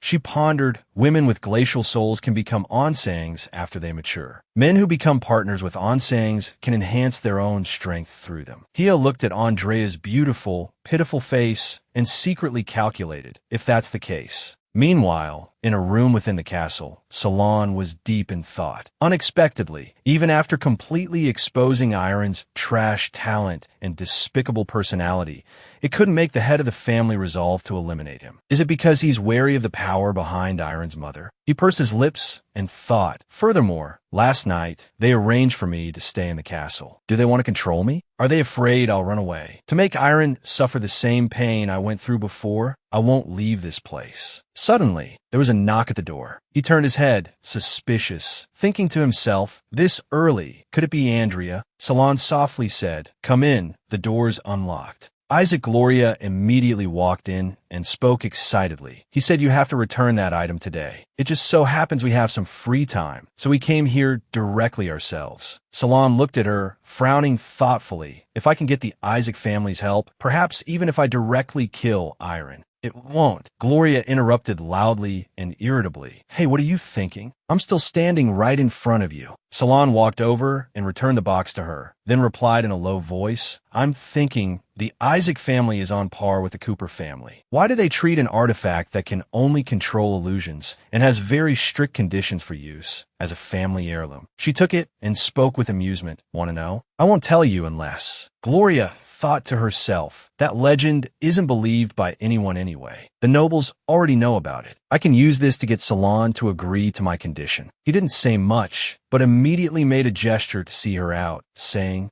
well then, goodbye. Hearing this, she gasped, stunned, letting out a surprised, huh? Gloria quickly made her proposal. Salon, I want to duel with you. Hearing this, he only gave a short, blunt oh. A moment later, the two of them were on the dueling platform, with not a single person around. Gloria poured her strength into her sword and dashed towards Salon. He immediately raised his own sword, easily blocking her attack. Salon quickly pushed the sword she was holding to the side. He pointed his sword directly at Gloria and said in an indifferent voice, you lost again. She yelled in frustration, that's not very gentlemanly. Salon turned around and said in a low voice, you wanted me to go all out. Besides, according to our agreement, you have to tell me the secret of the illusionary time box. Gloria replied softly, actually, it's just a legend. Whether it's true or false, no one knows. Moreover, no one has ever been able to verify it. He asked curiously, what legend? She thought for a moment, then calmly recounted, legend says, if they have the consent of the spirit of Triforce, the wielder of time magic, willingly sacrifices their entire life, they can use the illusionary time box to bring someone back to life. Hearing this, Salon remembered the sad memories of his past life and thought to himself, so in my past life, Andrea sacrificed her life to bring me back. So in this life, I not only have to take revenge, but also take good care of Andrea. I absolutely can't give that beast Iron chance. Suddenly, two subordinates rushed in from outside the door and announced, young Master Salon, something terrible has happened. Andrea has been captured. Hearing this news,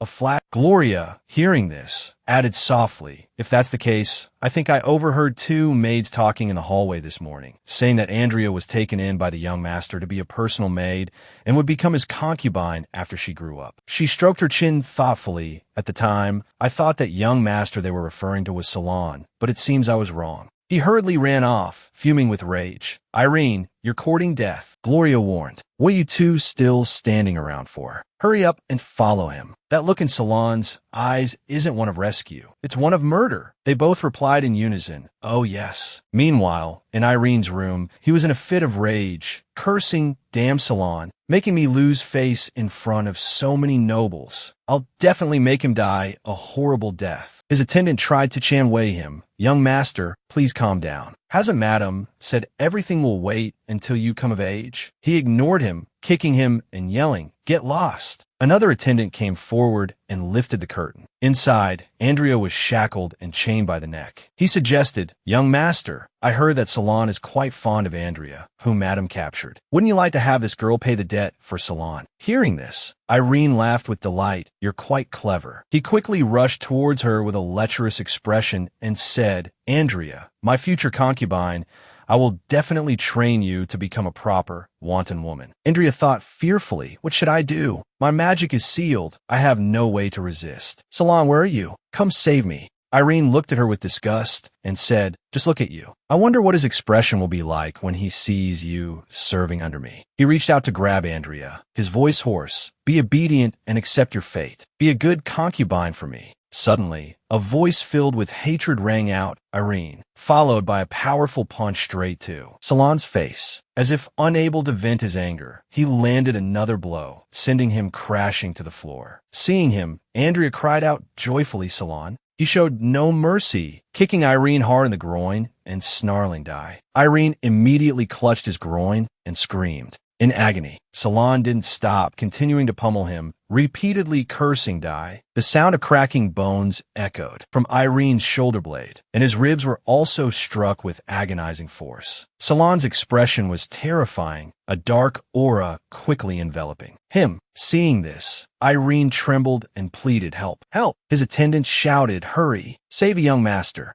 Salon immediately gathered a surge of fire magic around himself and lifted them into the air. Salon's subordinates arrived, seeing this, and cried out in alarm, "Young Master Salon, this isn't good." Gloria slipped behind and quickly unlocked Andrea's shackles. She urged, "Hurry, Andrea! Salon is about to lose control." Andrea ran forward, letting out a soft cry. She embraced Salon from behind and said loudly, "Salon, snap out of it. I am all right." "Salon." He turned to look at her, his voice thick with emotion. "Andrea." The other subordinates ran to Irene and said to each other, "Quickly, get young Master Irene out of here." At the same time, Haya walked in and witnessed the scene of him being beaten black and blue. She was startled and cried out, "Irene!" She pointed at Salon and angrily shouted, "Salon, you bastard! Is this how you repay the kindness your father showed, by taking you back into the castle?" He didn't answer, but slowly placed his hand on his necklace. In the blink of an eye, Salon seemed to regenerate, taking heavy steps towards them. Andrea, seeing this, softly called out, "Salon." Seeing him approach, Haya instinctively backed away, fearfully asking, "Salon, what are you going to do?" He slowly drew his sword and made a small cut on his palm. Salon flicked a drop of his blood onto Irene's forehead and began to chant, "I, Sal Cooper, towards Irene Cooper, initiate the divine duel of life and death. Until death it shall not cease." He was determined. He absolutely would not allow this irritating factor threatening Andrea to continue to exist. Never. 7 days later, at the dueling arena, everyone had gathered to watch the duel. Salon, with a confident look, smirked and said, "It's truly unexpected. You delayed for 7 days, but not to escape." Hearing this, Irene wasn't having it and immediately conjured a shield, sneering, "Why would I throw away the opportunity to kill a worm like you?" Salon seemed to have noticed something about the shield, furrowing his brow slightly, thinking to himself, "The shield gives me an unusual feeling." Then a clear voice rang out, "I declare, the duel begins." Just like that, after the starting signal, Irene immediately launched an attack. Medusa, petrifying ray. Salon's eyes widened in surprise as he realized it was indeed Medusa. Facing this barrage of attacks, he leaped back to narrowly avoid them, only to be mocked by Irene. "Ha ha ha. The great gold sword master is nothing but a jumping monkey." Suddenly, Salon received information. Beep, swordsman ranks from highest to lowest. Sword Saint, Holy Sword Saint, Gold Sword Master, Silver Sword Guardian, Iron Sword Apprentice. In this urgent situation, he began to think strategically. Astra's Shadow Oath will not only grant me immunity to Medusa's attacks, but this abnormal petrification state also doesn't count as damage. There's no way to switch to Shadow Oath. Asterisk. However, one thing Salon was certain of was that he had to destroy that shield. Irene, having gained a slight advantage, didn't stop his assault. "You didn't expect this, did you, Salon? Stealing my Perseus sword only allowed me to obtain the Medusa shield. This is the difference between a child of destiny and a child of misfortune." Salon, ignoring the danger, dashed towards his opponent, dodging attacks with precision. Irene, completely unconcerned, continued to taunt, "Useless, utterly useless." He saw Salon jump, sword drawn back, preparing to attack. and shouted Medusa. Just as Salon predicted, he was using it as a shield. Irene, satisfied, thought to himself, "This is what I've been waiting for." Salon, playing along, quickly lunged forward, his sword slicing through it, causing a blue liquid to spray everywhere. Then, Salon also boldly raised his sword. His spirit sword seemed to merge with the blood, and he simply opened his mouth slightly. A terrifying, aggressive aura enveloped him as he roared, "Die." Having said that,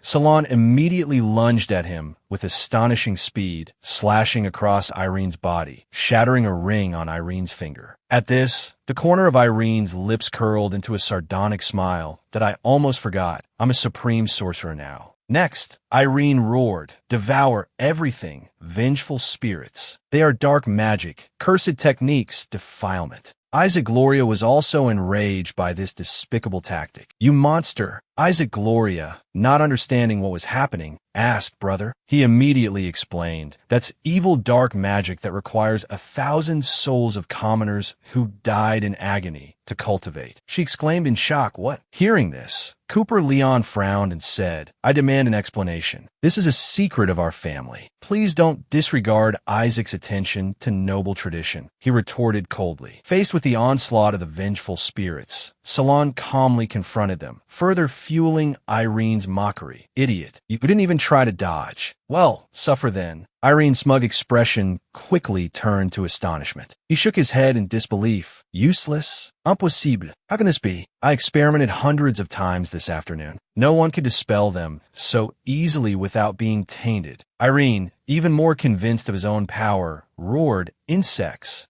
As Salon expected, the vengeful spirits swiftly moved to finish him off, following Irene's command. Yet, despite all his efforts, Irene couldn't harm Salon. Salon shook his head in disbelief, thinking, "Impossible. How can my attacks be ineffective?" He lost his patience with Irene and growled, "You've struggled enough. Now you can die." Irene quickly used his shadow form skill, transferring the damage. However, Salon wasn't afraid. He even mocked him, "Fool, you're my shadow. How can you hurt me?" Indeed, everyone was stunned by Salon's attack, exclaiming in shock, how is this possible?" In that moment, Salon cursed inwardly. "Damn it, I forgot his shadow form automatically transfers fatal damage to his shadow self." Irene continued to taunt him, "You actually care about the lives of those brats. Dark magic, staff of life. Drain the life force of others. Attack the target. If the target's life force is lower than the life force gathered by the staff, they will die instantly. This is extremely vicious dark magic." Salon pondered, "Although I don't know why. It seems his shadow form is ineffective now, but he definitely won't escape this magic." Looking at the suffering people screaming in agony, he smirked cruelly and decided, "In that case, I'll use their lives to power the Staff of Life." The moment Irene raised the Staff of Life, everyone felt a significant impact. Each person clutched their chest in pain, kneeling and groaning, "My life." Andrea also cried out in terror, "Lucian, Reno, what's wrong with you two?" Irene, holding the Staff of Life, laughed cruelly and mocked. "So, you've given up resisting? Too bad. Even if you have, I won't spare these bastards from punishment."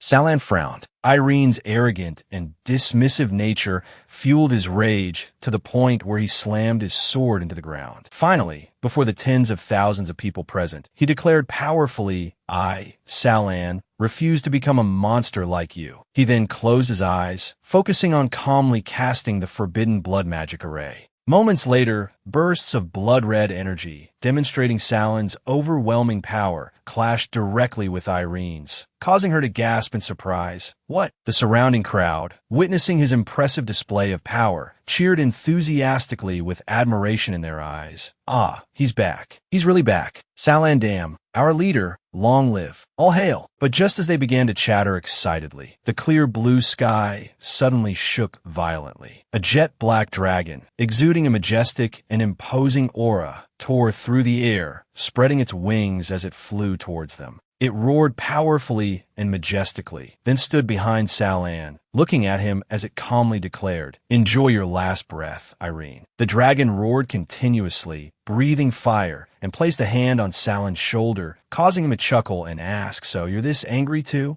Isaac, too, was also stunned by the dragon's grand entrance, exclaiming in shock, "Dragon armament! That legend, it's actually real." These words caused Isaac Gloria to ask in bewildered terror, "Brother, what are you talking about?" Hearing this, he recounted everything he knew to her. Legend says that if a dragon can achieve complete empathy with its master under the strong influence of emotions, it can completely transform its form, significantly increasing the master's power. The dragon's strength and majesty were evident everywhere on its body, from its sturdy shoulders to its sharp claws, the powerful armor on its arms, and a sharp sword. All these elements combine to create an unprecedented phenomenon. That's called the dragon armament. Among those shocked by this event, Irene was no exception, gaping in disbelief and denial. Impossible, absolutely impossible. Even if you have that beast's permission, you can't achieve mutual understanding. Even now, he still doesn't know when to retreat, stubbornly persisting in his attacks to show off his power. It must be an illusion. Let's see how I defeat you. Grand exorcism spell. But before Irene's vengeful spirits or spells could take effect, they were extinguished under the dragon's claws without him even realizing it. Salan, already armed and ready for battle, declared gravely, "What allows us to achieve mutual understanding is our rage towards you." As soon as he finished speaking, he lunged forward with powerful, skillful slashes and lightning-fast movements, rushing towards Irene. In an instant, Salan aggressively confronted Irene head-on, causing him to panic despite wielding the Staff of Life. With a spurt of blood, his arm was severed, and he cried out in pain, "Ag, it hurts!" Salan growled, "This is for the innocent whose talents you stole." Seeing her beloved son being brutally beaten, Hia couldn't help but stand up in distress, crying out, "Irene." But she was quickly silenced by Cooper Leon's stern warning. "Hia, sit down." Irene never expected Salan to possess such power. He knelt on the ground in agony, his voice trembling, unable to speak clearly. You bastard! How dare you? How dare you?" But this was just the appetizer Salan had prepared for him. The surprises were far from over. He quickly moved towards his target. As expected, another agonizing blow landed, accompanied by Salan's cold voice. "For the shades who died because of you, for my past life's talent that you stole and exploited." Salan's eyes narrowed like a judge pronouncing a sentence on Irene. "For everything you've done in the past, present, and future." Finally, carrying the burning flames of their long-standing feud, he swung his sword and lunged to go to hell, Irene. But just as the feud seemed about to end, a sudden projectile knocked Salan's sword off course. Seeing Hia interfering in the battle like that, Leon Cooper was displeased and reminded her, "Hia, what are you doing? This is a life-or-death duel within our Cooper family." Irene continued to moan, "It hurts so much." Witnessing her arrogance, Isaac too couldn't help but sarcastically remark, "Madam, you truly are a once brilliant S-rank magic user. It's a pity that after marrying Leon Cooper, I've never seen you fight. I didn't expect to have the honor of witnessing it today." The whispers and gossip continued to reach her ears. Releasing 8 layers of divine magic shields requires the assistance of a magical artifact. Could the rumors that the madam assassinated the previous head of the family and suffered magical backlash be true? Chill, watch the show. As expected, Hia clasped her hands and summoned 9 layers of the pure, divine magic shield. With a hint of regret and mockery in his voice, he said, "If I had known you would become such a monster, I should have killed you while you were still in diapers. Now I have to correct my mistake. Today, you will die here." Salan, accustomed to her behavior, merely tilted his head and glanced at her without a trace of fear. Seeing the dark aura surrounding Hia and his readiness to fight, Leon Cooper roared furiously, "Everyone stop." Finally, Hia stopped provoking him and withdrew the weapon she had just summoned. Salan did the same, immediately deactivating his armed state and returning to his original form, his expression unhappy. Only Isaac, too, standing in a corner, stroked his chin and exclaimed in admiration, as expected of Leon Cooper, the Abyssal Sword Saint. This forbidden magic, the Ma Ba One, is truly invincible. As soon as they stopped, Leon Cooper strode forward. He needed to distinguish right from wrong and declared sternly, "The Cooper family doesn't welcome you. Take your people and leave." Salan couldn't help but shout indignantly, "Father, you will regret this." However, after seeing Salan's treatment of her son, Hia couldn't hold back any longer Leon Cooper, let me kill him. But he unexpectedly pointed at her and coldly demanded, before I regret it, get out of my territory. With that, Salan, having nothing left to say, led his people away, saying indifferently, let's go. Under the clear blue sky and the shining sunlight, they left that place of strife together. Salan said somewhat awkwardly, Head Isaac, you really don't need to leave with us. But Isaac smiled and replied, Kid, don't be silly. Interested in joining the Isaac family. This made Salan exclaim in surprise, Oh, sir, do you not care about my exiled status? Do you want to oppose the Cooper family? Salan's words left Isaac too stunned, looking back in disbelief. However, refusal doesn't mean the end. Salan suggested, Sir, although I cannot join your family, we can still make a deal. Isaac too asked with interest, Oh, how so? Salan went straight to the point. The king is gravely ill, and a war among the nobles is imminent. If I can successfully enter the Imperial Academy, perhaps you could be among the first to know the latest news from the capital. Isaac too, as if seeing an opportunity, asked, You're quite calculating. You want me to help you enter the Imperial Academy? What makes you think I can trust you? An idea flashed through Salan's mind, and he smirked coldly that if my swordsmanship talent is S rank, then it's time to play my trump card. Salan declared confidently, as if offering a firm guarantee, I can become the closed-door disciple of the hidden sword saint, Chris. This made Isaac too somewhat doubtful. Really? That Chris? Meanwhile, somewhere, Chris was lounging against the door, drinking and brooding. His sixth sense seemed to tell him someone was talking about him, and he belched lazily, cursing, damn it, which brat is gossiping behind my back. Hidden Sword Saint Chris, 47 years old, realm not specified. Title, Sword Saint. Alias, Hidden. Swordsmanship School, Silent Sword. School characteristics, Swift Sword. The sword is drawn faster than sound, and the blade arrives before the sound of the draw. Appearance. He uses swordsmanship for assassination, but he is actually very aggressive and powerful. He often kills with overwhelming force, piercing armor and slaughtering. Personality. Outwardly loose and seemingly unrestrained, but in reality, he is cautious and never trusts others easily. Position. Leader of the king's personal assassin corps. Hobbies. Drinking in disguise, frequently drunk in disguise, gambling. Many days later, outskirts of St. Golden City, Salan introduced the scene to Isaac too. See? The three towers in front of us are the strongest shield of St. Golden City, the holy Trinity Magic Towers. Seeing them means St. Golden City is not far away. Before they continued, he reminded, Let me tell you, St. Golden City is full of nobles. Be careful when you're outside the academy. Salan, constantly observing Isaac too, couldn't help but feel suspicious, reassuring himself, this guy is not trustworthy. For the benefit of his family, he's capable of backstabbing. I have to do this myself, find a chance to escape from his group. As they walked, Isaac too continued to reassure him, Salan, don't worry, I'll definitely get you into the Imperial Academy. Lady Andrea will have to bear some hardship, posing as your maid to enroll. That way, the two of you can be together legitimately. As for your guards, we can arrange for them to stay at the Isaac estate. They can help protect the estate and fight off bandits or something. Hearing this, a glimmer of hope flashed in Salan's eyes. He thought to himself, bandits? There are bandits near the capital? An opportunity. Isaac too, fearing a misunderstanding, explained, I say bandits, but they're actually rebel nobles from St. Golden City. They're quite formidable. But Salan simply replied resolutely, leave the bandits to me. This made Isaac too curious, and he asked, so what about Andrea? Salan, riding his horse at full gallop into the forest without looking back, called out, please take Andrea to the Imperial Magic Academy first. Isaac Gloria was also taken aback by this impulsive action and called out, brother. He then sighed helplessly and replied, let's go back to the manor first and make arrangements for that kid's subordinates. In just a moment,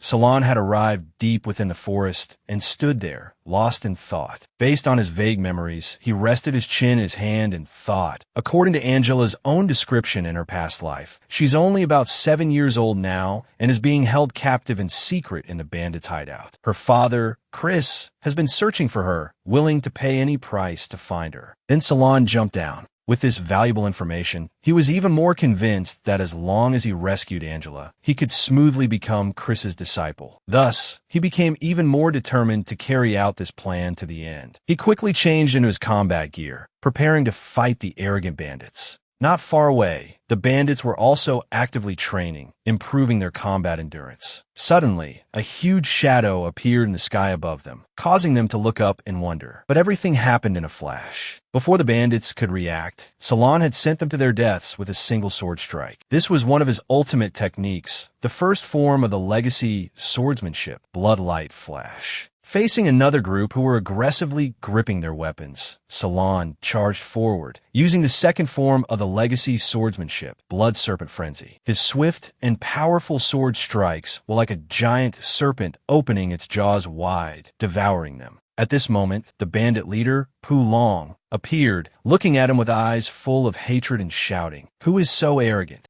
Without another word, he leaped forward and slashed down, but Salon quickly blocked him with his sword. Then, he jumped into the air, creating distance between himself and Pu Long, and swiftly executed the third form of the legacy swordsmanship, Blood Shadow Slash. Hearing the name of the technique, Pu Long's eyes widened in terror. He turned and stammered, Blood Shadow Slash. You're from the Cooper family. Do you know us?" But before he could finish his sentence, Salon delivered a fatal blow, finishing him off swiftly. Suddenly, intense red streaks of light appeared, rapidly transforming into a specific shape. Salon coldly glanced at the remaining bandits and said sarcastically, "A bunch of animals overflowing with sin. I don't care who you are." Just then, Mio, after scouting around, returned, chirping to signal Salon. As soon as Salon turned around, it rubbed against him affectionately, making him chuckle and ask, "So, did you find her?" Looking at Mio's expression, Salon guessed what she meant and immediately let her fly up, saying, "Lead the way." Following Mio's guidance, he followed her directions to the location. Salon carefully and thoroughly examined the entrance. Finally, the door opened, and he stood boldly under the bright light, slowly approaching. As he walked, Salon cautiously looked around, carefully observing the entrance, then quickly approached the target inside. Angela, seeing someone enter, tilted her head innocently and asked, "Are you a good person here to save me?" Salon thought to himself. Angela once said that since she was little, she could tell if someone was lying just by looking at them, and could sense whether they had good or bad intentions. "So, I have to be honest." Therefore, he frankly replied, "I'm here to take you to your father, so he can teach me swordsmanship." After checking and confirming, she seemed to have reached a conclusion and smiled brightly, extending her hand and saying, "You're not lying, so let's go." With Angela's trust, Salon didn't hesitate to pick her up and head out. However, after only a few steps, his eyes flashed with thought. "We're afraid we can't go." Just as they began their escape, they were blocked at the door by a ferocious skeleton, radiating a murderous aura, glaring at them. Salon immediately instructed Angela, "Angela, that thing outside has tremendous energy. I can only block its attack once. When I charge out and distract it, you have to run for your life, understand?" She replied,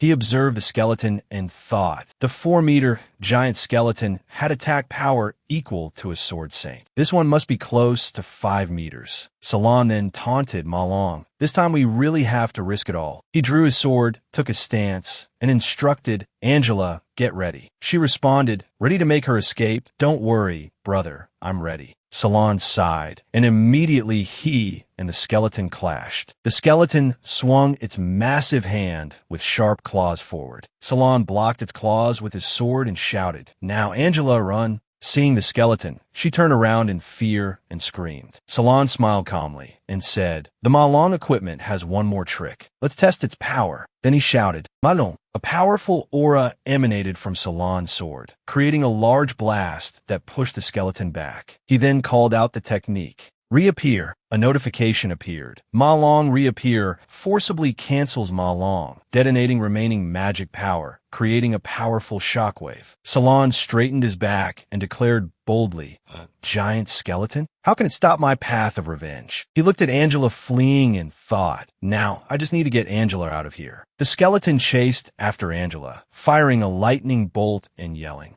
Immediately afterward, a large explosion occurred where she was. Salon screamed, "Angela!" A pair of wings appeared. It turned out that the monstrous bird had snatched Angela up earlier, saving her life. The bird grumbled, its face strained from Angela's weight. Unable to bear it any longer, it let her go. Salon was already positioned below to catch her. He quickly picked up Angela and escaped the skeleton's attacks. Salon ran for his life, worried. Damn it, the magic array closed. I have to destroy its core to get out. In this desperate situation, he thought to himself, but that monstrous thing is chasing me. I don't have time to examine the array and find its core. Angela, clinging to him, asked, Brother, you said the array's core. Is it a very important place, somewhere no one is allowed near? Salon replied, Yes. Do you know where it is? Angela pointed towards a distant door and revealed, when they let me out, there were 3 places they wouldn't let me near, and that's one of them. He replied, All right, let's check it out. Salon changed direction and ran towards the door. Even though this demonic beast's energy is strong, its speed is thankfully slow. From a distance, all it can do is use that blast attack. He ran as fast as he could, shouting, But I don't have my long armament now, so getting hit will seriously injure me. By now, Salon and Angela had reached the door. He looked around and said, This room is reinforced, but I doubt it'll hold for long. Suddenly, Angela's eyes lit up. She blurted out, Brother, that bow. It feels like it's calling me. Salon carried Angela closer to a lightning magic orb and said, Let's see. From Angela's hands, a bolt of lightning shot out, making Salon watch curiously. Finally, she summoned a bow. Salon wondered, Is this Silver's blessing? Angela urgently prompted him, Yes, brother, that monster is almost here. We need to go to the next place. He replied, Okay. Angela raised the bow and pointed, Brother, the other place is just ahead.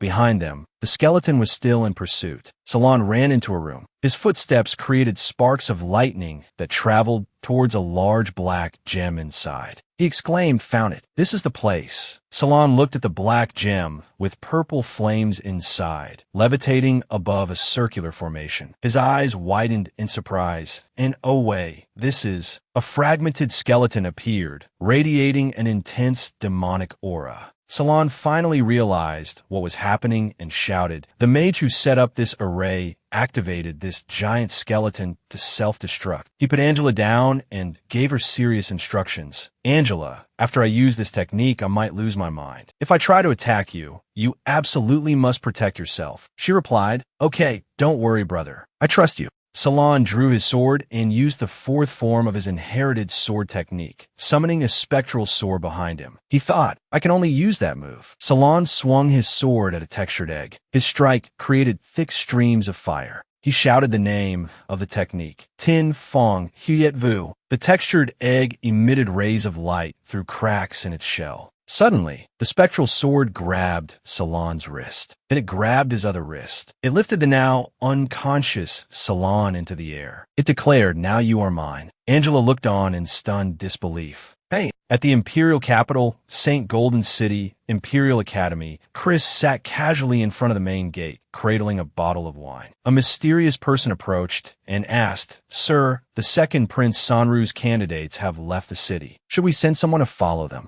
Chris opened his eyes in surprise. The second prince, Sanru, outside the city. He vanished, leaving only the empty bottle. Guard this wine for me. I'll go see for myself. I'll be back for a drink later. The mysterious person picked up the bottle, chuckling to himself. Sir is finally free. Meanwhile, at the bandits' hideout, the sky was dark and gloomy. The blood demon radiated a powerful dark aura as it slowly advanced. Angela called out in shock, Big brother. His eyes were devoid of any humanity, his smile a crazed, beast-like grin. The blood demon attacked without hesitation, but she managed to dodge just in time. Even so, Angela was knocked to the ground, crying out in pain, Big brother. He advanced on her again, his murderous aura undiminished. Ma Long shot a fireball to intercept the blood demon. He effortlessly swatted it away with a sharp slash of his sword. Mio nudged Angela's bow with its beak as if reminding her. She remembered Salon's earlier words. Angela, after I use my technique later, I might lose my mind. If I try to attack you, you must find a way to protect yourself. She declared resolutely, Don't worry, brother. I trust you. Angela stood firm, drawing her bow. Big brother, don't worry, I will survive. She fired an arrow at the ground, hoping to impede the blood demon's movement. But it was no use. He destroyed both the arrow and the ground where Angela stood. Thanks to Mio pulling her away in time, she was safe. Mio and Ma Long worked together to protect Angela with all their might. The blood demon laughed maliciously, completely under control. So many delicious little apples. I don't know which one to eat first. Angela trembled in fear, and oh no, I can't even move a single step. The blood demon grabbed Angela by the throat. Such pure blood should be ripped from your chest and allowed to flow slowly down my throat. Even in this precarious situation, she tried to comfort him. Big brother, don't be sad. You tried your best. Tears fell onto the blood demon's face. They reached Salon's dormant consciousness. Salon awoke from his trance, his eyes snapping open. Blood demon, don't you dare. His body began to break free from the blood demon's control. The blood demon was taken aback. Impossible. You can't wake up on your own. He sneered. Stop struggling. You can't stop me. You cannot escape my control. Salon admitted, indeed, your influence on my will is truly terrifying, but the time of one move is enough. He forced himself to unleash Blood Slash. The blood demon tried to interfere. No, you're trying to destroy yourself. You'll never be a swordsman again. Salon said confidently, don't worry, Chris will help me with these problems. Soon enough, you'll be dealt with too. The blood demon gritted his teeth in fury. Putting your hopes on someone else? You'll regret it. You'll definitely regret it. Sometime later, Sanru's assassin arrived. He brandished his sword, ready to take Salon's life, the one who brought trouble to the second prince. The assassin glared and charged. Die. Angela rushed forward to shield him. You can't hurt Big Brother. Immediately after, the assassin's sword and arm were cut into pieces. My arm. How could this be? Chris had arrived and dealt with the assassin. Angela, I've suffered these past few years. Daddy's late. Let's go, we're going home. He decisively picked her up, ignoring Angela's anxious reluctance to leave Salon. No, I want Big Brother. I can't leave Big Brother. Chris asked Salon, hey kid, need me to help you repair your body? Salon smiled and said, what I want isn't just that. I risked saving Angela so I could inherit your legacy. Chris grabbed his collar, clarifying, but I personally rescued Angela. Salon countered, although my venture encountered a few minor issues, it also allowed you to escape the second prince's control, didn't it? 7 days later, at the Imperial Academy, the two had reached an agreement. The matter of you inheriting my title has been announced throughout the entire country. Salon joked, so I'm now the public enemy of the Imperial Academy. Chris snorted, you can always choose not to be my successor. The surrounding crowd gossiped. Look, it's him, the one who got his own brother killed. I heard he murdered his whole family. I heard he even tricked Sword St. Chris. Salon ignored them. What I want isn't just your legacy. A group of students filled with hostility. How can anyone stop my progress? Suddenly, a sword point was thrust right in his face. It was William, a commoner student, ranked first in the Imperial Academy's combat branch, and also a master of the Golden Sword. He glared at Salon with disdain. A villain like you, who slaughtered his own brother and schemed to deceive the Sword Saint. I, William, challenge you to a duel today to strip you of all your honors. It didn't take much to see that these disciples were plotting against him.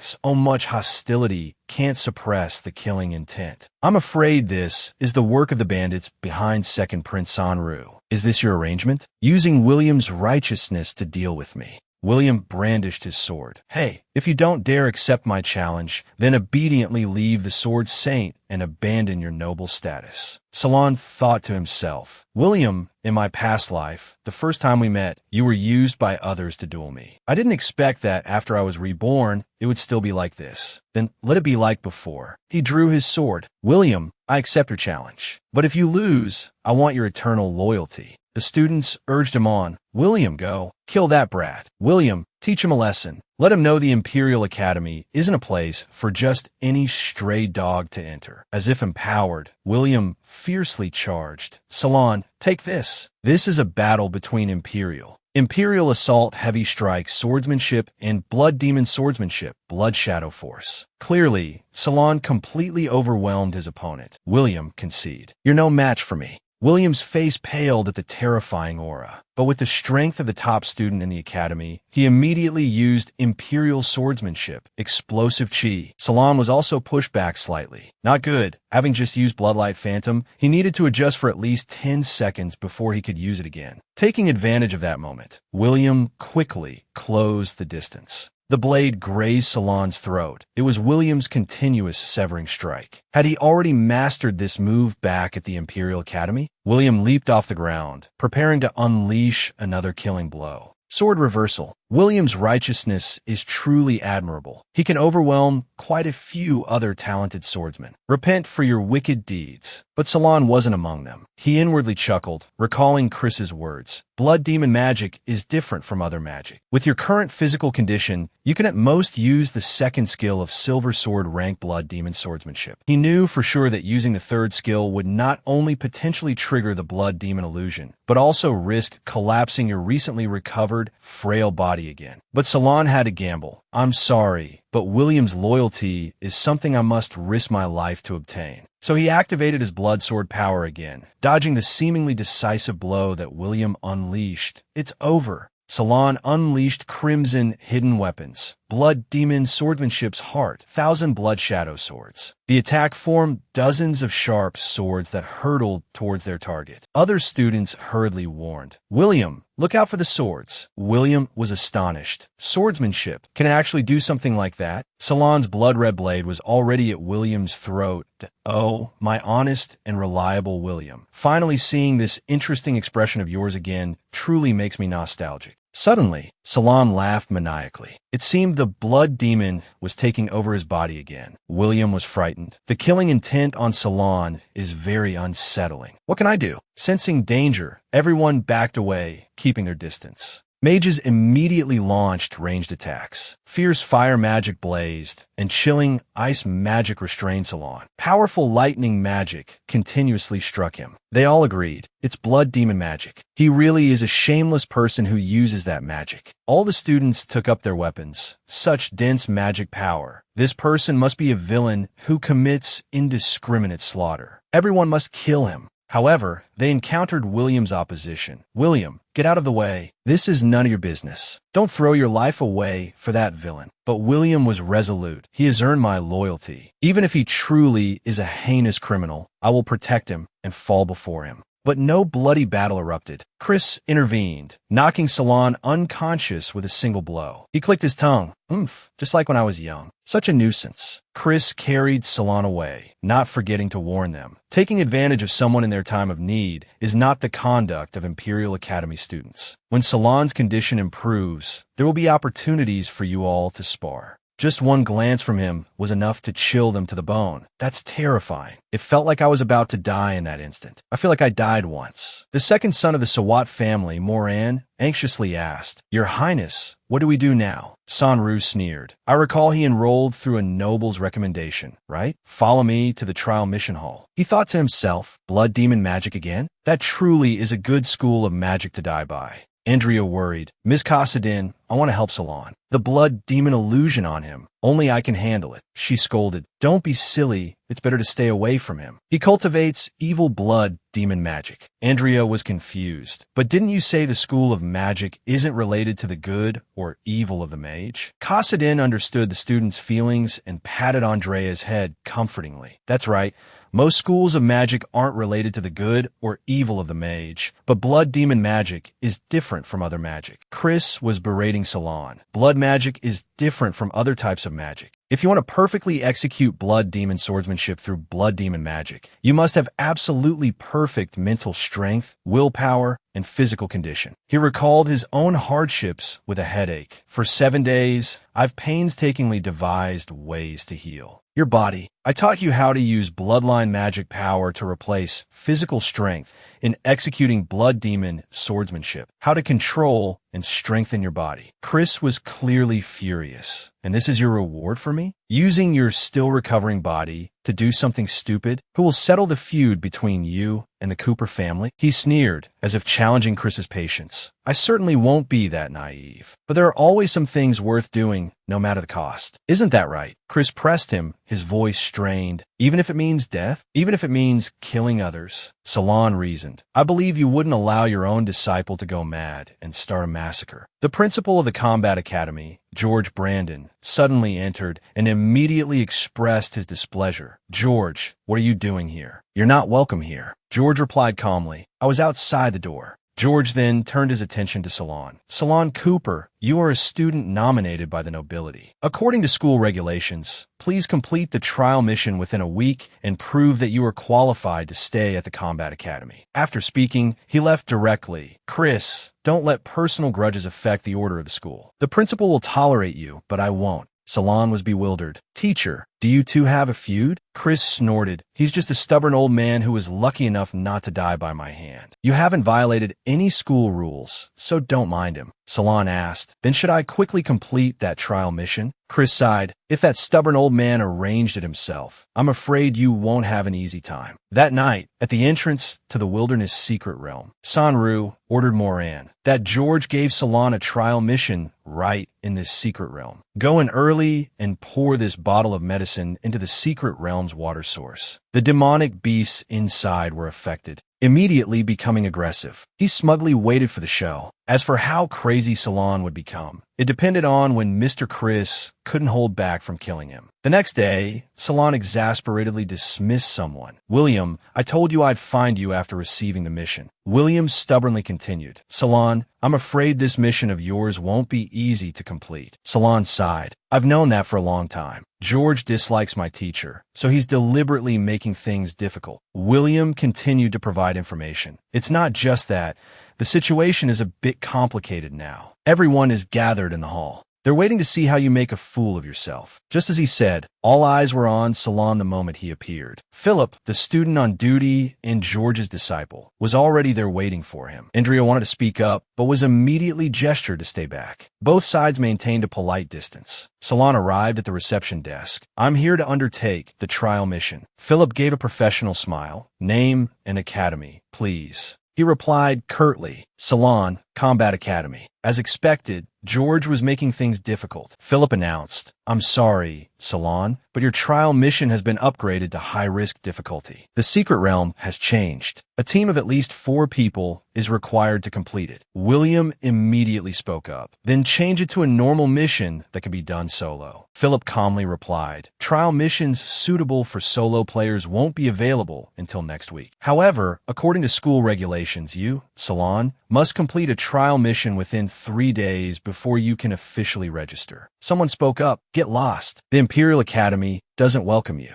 You're just scum. Philip sneered. Salon, are you going to try and recruit people for the mission, or are you going to safely withdraw from the academy? Another person criticized. If I were you, I'd just give up and not accept any missions for 3 days. Salon glared. You think I can't find teammates? Philip didn't deny it. Personally, I don't care. I just think that no one actually wants you in the academy to boss them around, and certainly not to be threatened into becoming your lackey like William. He immediately fell silent as a blood sword was held close to his neck. Salon made a wager. If I find enough teammates, I want you to kneel down, admit you were blind, and apologize for humiliating William. Philip stubbornly retorted, you dare? If you want me to kneel, kill me. Salon taunted. I'll tell Master Chris the truth. Do you think he'll act to protect his disciples? Philip scoffed. Salon, you better gather your team before tonight. But Salon replied confidently, no need. If it's just an adventure team of 4. 2 people stepped forward. Then there's Andrea from the Magic Academy and Gloria Isaac from the Combat Academy. We're willing to cooperate with Salon. He said triumphantly, Big-Eyed Senior, please register the mission. And then, Salon used the pressure from his blood demon to command, kneel down and apologize.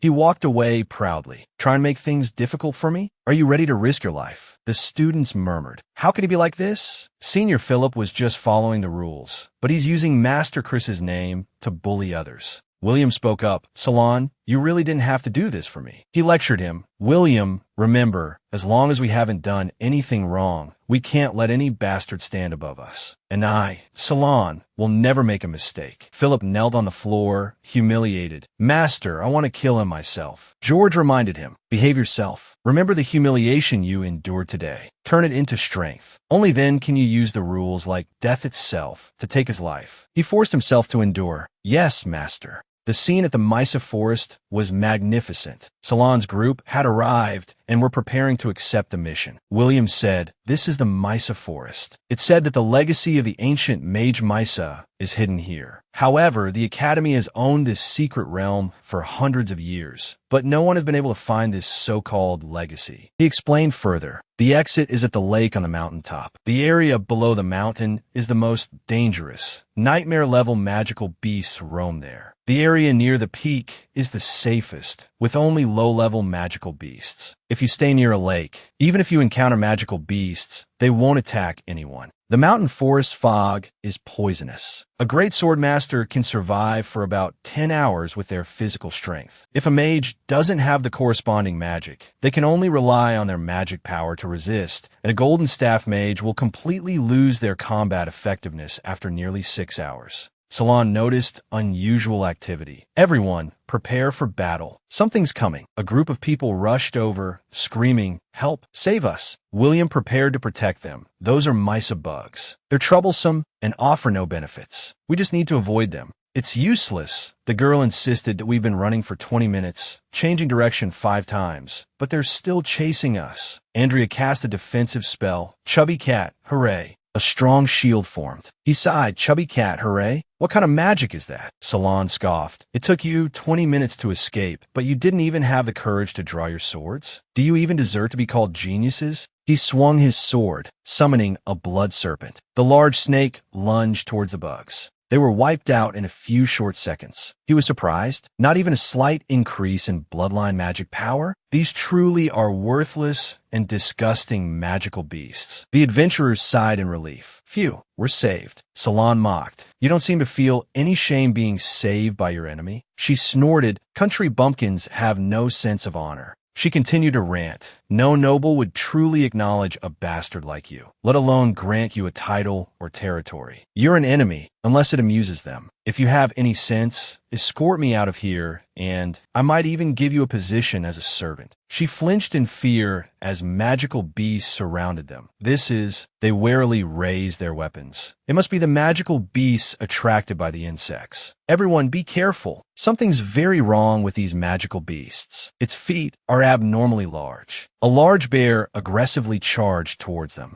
Salon calmly reassured everyone. "It's all right. We just have to kill them one by one, right?" Salon's ability to calmly face the monsters was due to the Cooper family's blood demon swordsmanship, which inherited its core sword techniques from blood magic. Because it uses magic power instead of physical strength, the blood demon swords techniques are varied and difficult to predict. The monster transformed its body into rock spikes. Blood light force shadow. Blood magic, like warriors training their physical strength, requires slaughter to increase magic capacity. He followed the instructions. Control the bloodline, utilize the bloodline, absorb the bloodline, evolve the bloodline. This is the core of blood magic. A blood demon sorcerer wouldn't be able to level up quickly due to a weakened body, but a blood demon swordsman is different. Andrea was extremely worried about him. Salon, no matter how much bloodline magic power there is, under the blood demon true sword's inherited secret art, it will only make the blood demon swordsman stronger. The only problem is the remnants within this bloodline. The dead's malice towards the living will condense into blood demon illusions that will never dissipate from the body. That is the eternal curse that only a firm will can suppress. She never took her eyes off Salon. "Salon, are you all right?" He immediately reassured her. "Don't worry. With Teacher Chris helping, it's just a high-level magical beast. How could anything happen to me?" Salon suddenly unleashed a terrifying power. Within himself, Andrea created a shield to protect everyone. Star Convergence Wall. Gloria had a feeling that it's like the dragon's lair last time, but she had a different thought. No, this time it feels completely different.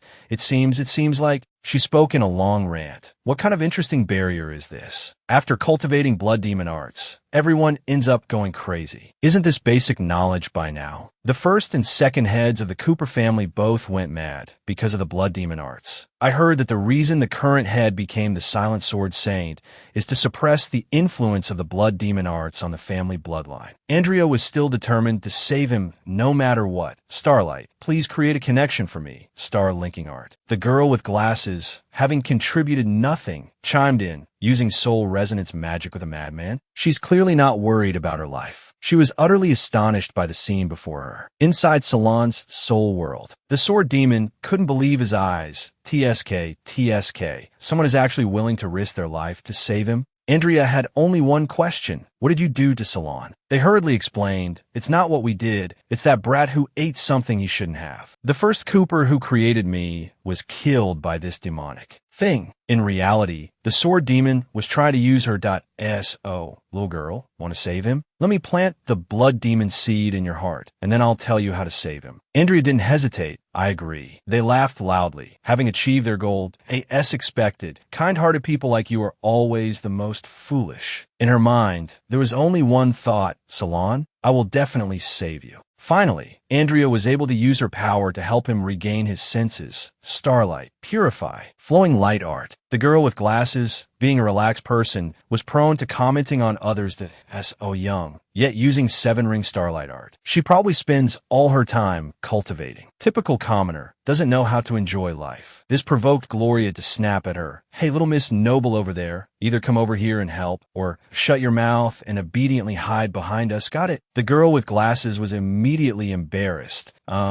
The dark magic still enveloped Salon's body. The sword demon flew to his side and mocked him. TSK, saved by that little girl again. You really are useless. Salon, still not fully recovered, cursed at them. Get out. The sword demon put on an air of superiority. Tisich, if I hadn't agreed to let that girl save you, I wouldn't even show up in a filthy place like this. They controlled Salon's body. I'm only teaching you this once, so remember it carefully. The sword demon's power within you is truly terrifying. Carefully distinguish the differences between these blood types. See clearly what is causing you to lose control. If you let that demonic thing enter your bloodstream again, I will kill the girl you care about. Do you understand? The dark blood gradually faded from Hong Exine. They even gloated, we'll meet again soon. Salon promised himself, next time we meet, you'll regret it. He began using his power to destroy the monsters, a bloody feast. William was also protected by Hong Exine from their ferocious attacks. The girl with glasses thought the strange phenomenon behind the mountain was a good thing. A half-saint level expert has entered the secret realm. The school must know about the situation in the secret realm and send a teacher to pick us up. Salon felt worried. How could it have alerted a half-saint level expert? Could there be a change in the cultivation mission? No matter what, I will definitely complete it. Oliver and his sword flew out of the lake. A single sword strike from him was enough to send the monsters flying. A bunch of ignorant beasts, he scoffed. Oliver's goal was clear. As long as I can bring back the bastard's corpse, I'm sure to gain Prince Sandrew's favor.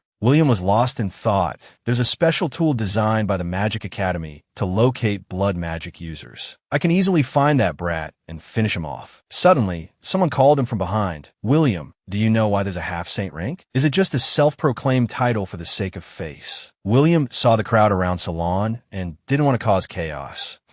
Is this the group of students we rescued along the way? There are some students watching. It's not convenient to deal with that brat. The Imperial Academy students shouted joyfully. Teacher Oliver, you've come to take us out, haven't you? Thank you so much, Teacher Oliver. He still thought he was right and tried to act cool. No choice. After all, I'm a beloved teacher. He thought, eliminating the evil that caused the anomaly in the secret realm and exposing his true face will make the students grateful. He sensed something unusual, a murderous aura. Oliver suddenly attacked him in front of everyone. Andrea was extremely panicked. Salon? William, be careful, he's not prepared. He hastily drew his sword die under the sword of a sword saint level. That brat must be very satisfied. So, a half-saint is a sword master who can launch a sword saint level attack. Unexpectedly, Salon appeared behind him, as expected of the Academy faction, always putting on a big show. Oliver quickly countered, you're still not dead? Is this the strangeness of blood magic? Then I'll kill you again. Only now did he understand everything. Before, I thought the blood demon taught me blood magic to sense toxins in the blood. Now, this thing is definitely not a toxin. He had to fly back and forth to fight Salon, his movements changing. He became more confident. It's the way the power in his body operates. Using this kind of sensing, I can see through his moves and actions. Not only did Salon have the power to repel Oliver, but he also had the star shield for protection. The fat cat huffed and puffed. He picked up his sword, wanting to take revenge for Salon, the Sword Imperial. This time, he met a formidable opponent. Oliver couldn't hold his own against two people at once. Damn it, Salon is harder to kill than I thought. This William's attacks are more difficult to deal with than usual. Looks like I'll have to use that move. But his strength isn't to be underestimated either. Die, all of you. The sword stroke that cut the surface of the water agitated the monster. The enraged, magical beast suddenly charged towards the Imperial Academy students. He quickly made his escape. You students will thank me for arranging this practical training exercise, won't you? Now the students will know Oliver's true colors. Damn it, Oliver wants to kill us. Impossible. Teacher Oliver isn't that kind of person. Just now, he used a magic scroll to escape. He's a mad dog, biting everyone in sight. He clutched his head in fear. I can't die. I still have to earn money to support my family. I still have to achieve fame and fortune. I can't die. Tears streamed down his cheeks. I want to fight. The magical beast showed no signs of stopping. He turned and urged, William, use your strength. We have to stop it. Faced with the danger, Salon yelled, Andrea, Gloria, protect those useless ones. They're witnesses. She suddenly had an idea. A wall. Gloria also found it ingenious. Andrea, your magic is a bit stronger when you don't call out its name. Salon coordinated smoothly with him. William, give me the quartz. William was a little worried. But your trial mission, Salon was resolute that if we don't deal with it, the mission will fail anyway. Give it to me. He suddenly became certain of his decision. A calamity-level magical beast? If I use that level of blood shadow sword technique, it will definitely give the blood demon a chance to take control of my body. So what if I rely only on silver rank sword techniques and magic? Salon and William's coordination remained seamless. William, cover me. I need a little time. William's sword temporarily held back the monster, but he was quickly knocked back. His magical power hadn't fully taken effect yet. Then there was a loud shout, Salon, be careful. Draconic beasts surrounded Salon. They roared, each with a ferocious look, their eyes blazing, mouths wide open, revealing sharp fangs. Salon didn't seem afraid at all. His brows furrowed slightly, his eyes serious as he prepared to counterattack. William leaped forward, raising his sword and shouting, Sword Imperial. He didn't hesitate, lunging at the dragon and slashing, while asking Salon, how much longer do you need to absorb all the blood demon essence? He quickly replied, just a few seconds. Gloria arrived to help, wielding only a single sword. Vanish. Sword dance. She seemed to have overexerted herself, collapsing from exhaustion and falling straight down. Seeing this, Andrea called out to those around her, Gloria, someone please save her. She landed in a large pool of blood. Salon, having recovered his strength, single-handedly battled the magical beasts, threatening, Magical beasts, your day of death has come. He dove down, his hands moving swiftly, cutting down 3 of them with impressive skill. Blood flame, serpent slash. The 3 beasts shrieked in agony. You finished them off by splitting them apart like sugar cane, with a touch of disdain. It was nothing more than that. The smoke from the battle gradually cleared, and the academy students were all lying on the ground. Only one boy, holding a sword larger than himself, struggled to stand up. William called out Lewis. The boy seemed not to hear and instead started accusing. A demon cultivating magic blood serum. A villain who betrayed his family. A scoundrel who slaughtered his brothers. He yelled from behind, Lewis, you can't. The boy shouted, ah, and slammed his sword into the ground. Instead of rushing forward, Lewis knelt down with sincerity. Salon, if it weren't for your help, I would be dead now. Please accept my sincerest apologies and thanks. Please forgive my past stupidity and ignorance. Please accept our sincerest apologies and thanks. One of the girls in the group pointed towards the sky. Look, what's that? In the sky, countless dark insects were swarming towards them.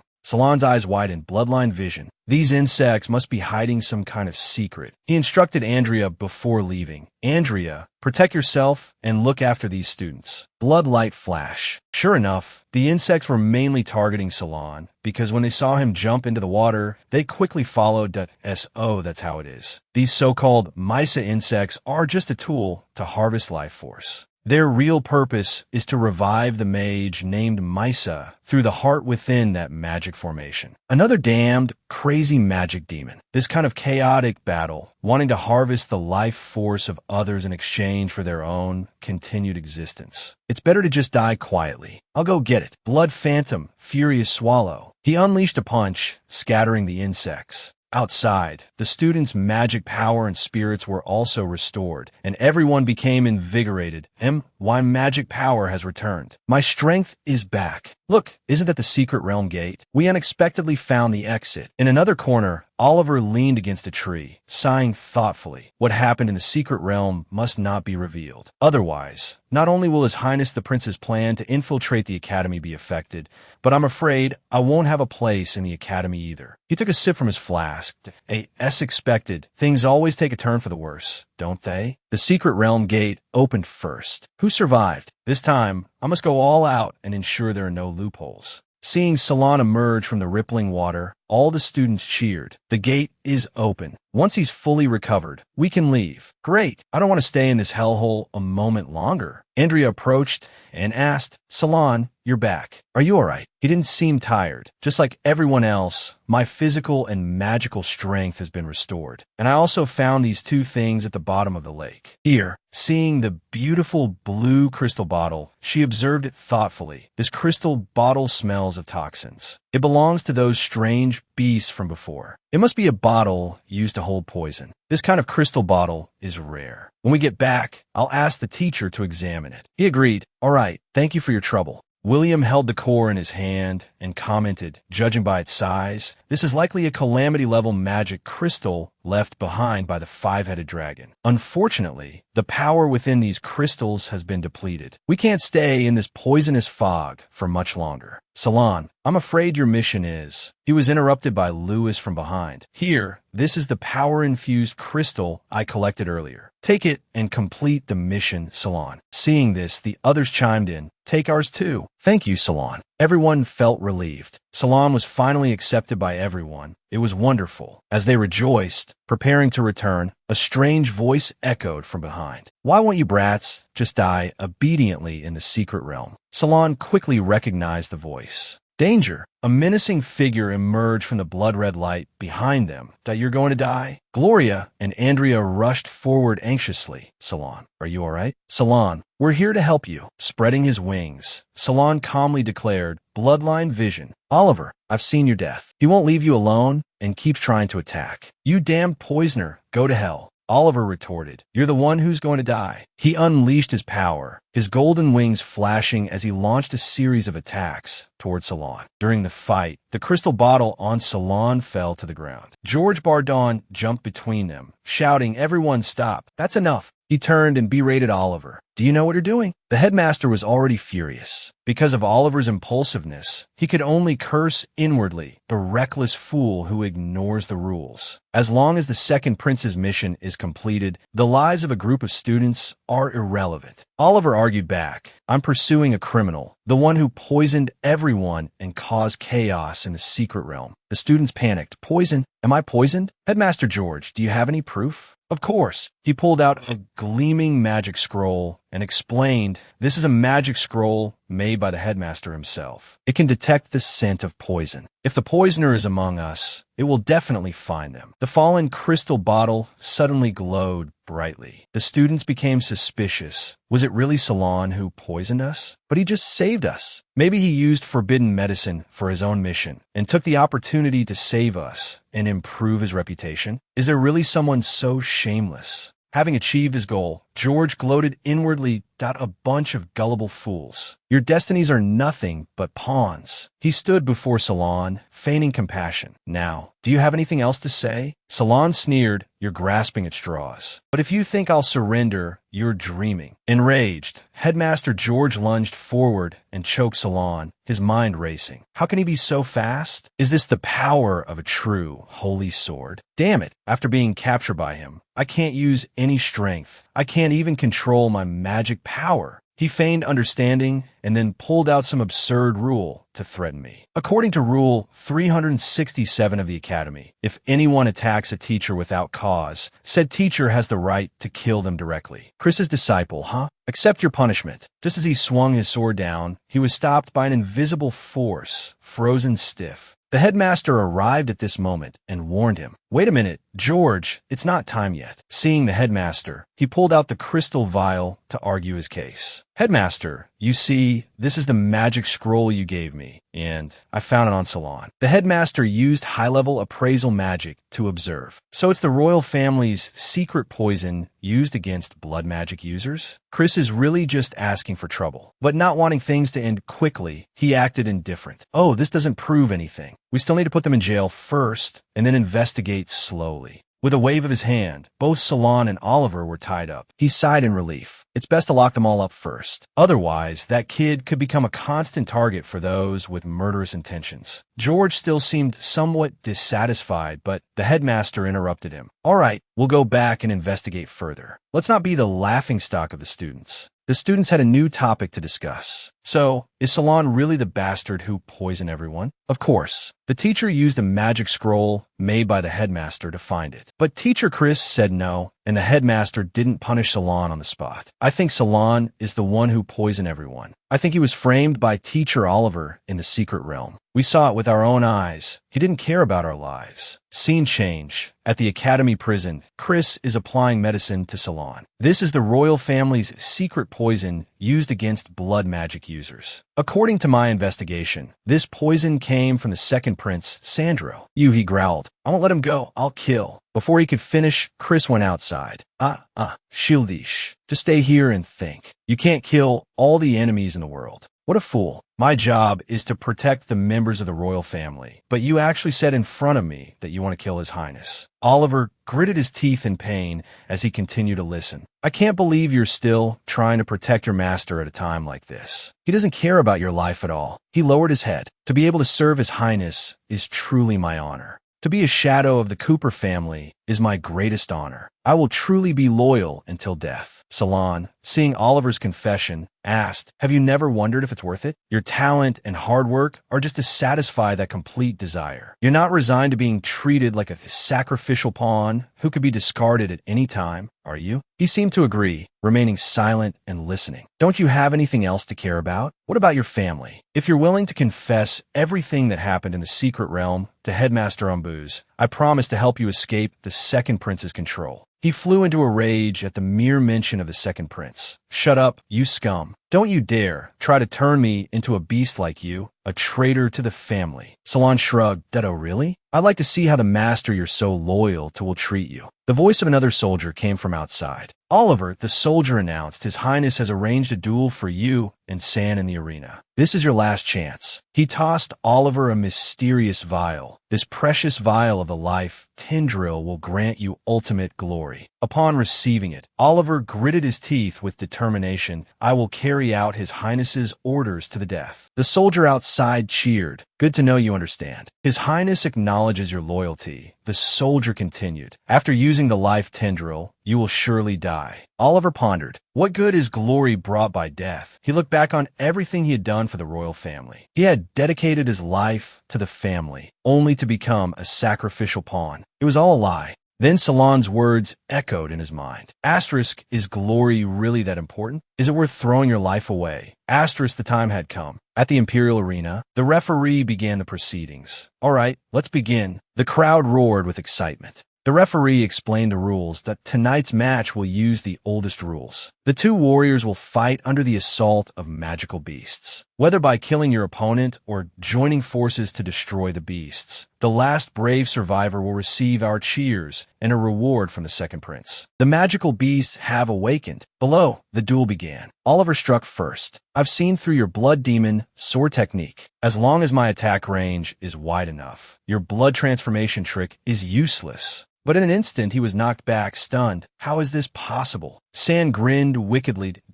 Oh, you know how strong a rank S swordsman who's been training since the age of 4 can be? He dashed towards a magical beast, attacking fiercely. Now that my body has recovered, Salon thought, I'll try Chris's inherited sword skill. Silent sword shatter. He roared with excitement that I've regained my full strength. You're no match for me. Outside the arena, the second prince wondered, why hasn't Oliver used the potion yet? He then ordered his servants, someone, go get Gray. Gray, Oliver's mother and the second prince's cook, stood beside him, her head bowed in fear. Seeing this, Oliver became distracted. Asterisk mother. What will his highness do to her if I fail? Asterisk after much hesitation, he brought the vial to his lips. I can't fail. As expected, the potion took effect immediately. A new kind of power surged through him, strengthening his body. He charged madly towards San. For my mother's sake, I ask you to die. As their eyes met, Oliver made a plea. Please yield. Get my mother away from the second prince. In return, I'll help you deal with the Hellvines. Salon was taken aback. You want to? What are you doing? Before Sin could answer, Oliver leaped back. Only if I die can my mother survive tonight. You're still eliminating the magical beasts. Oliver choked out the words, begging, completely annihilate the blazing wind sword.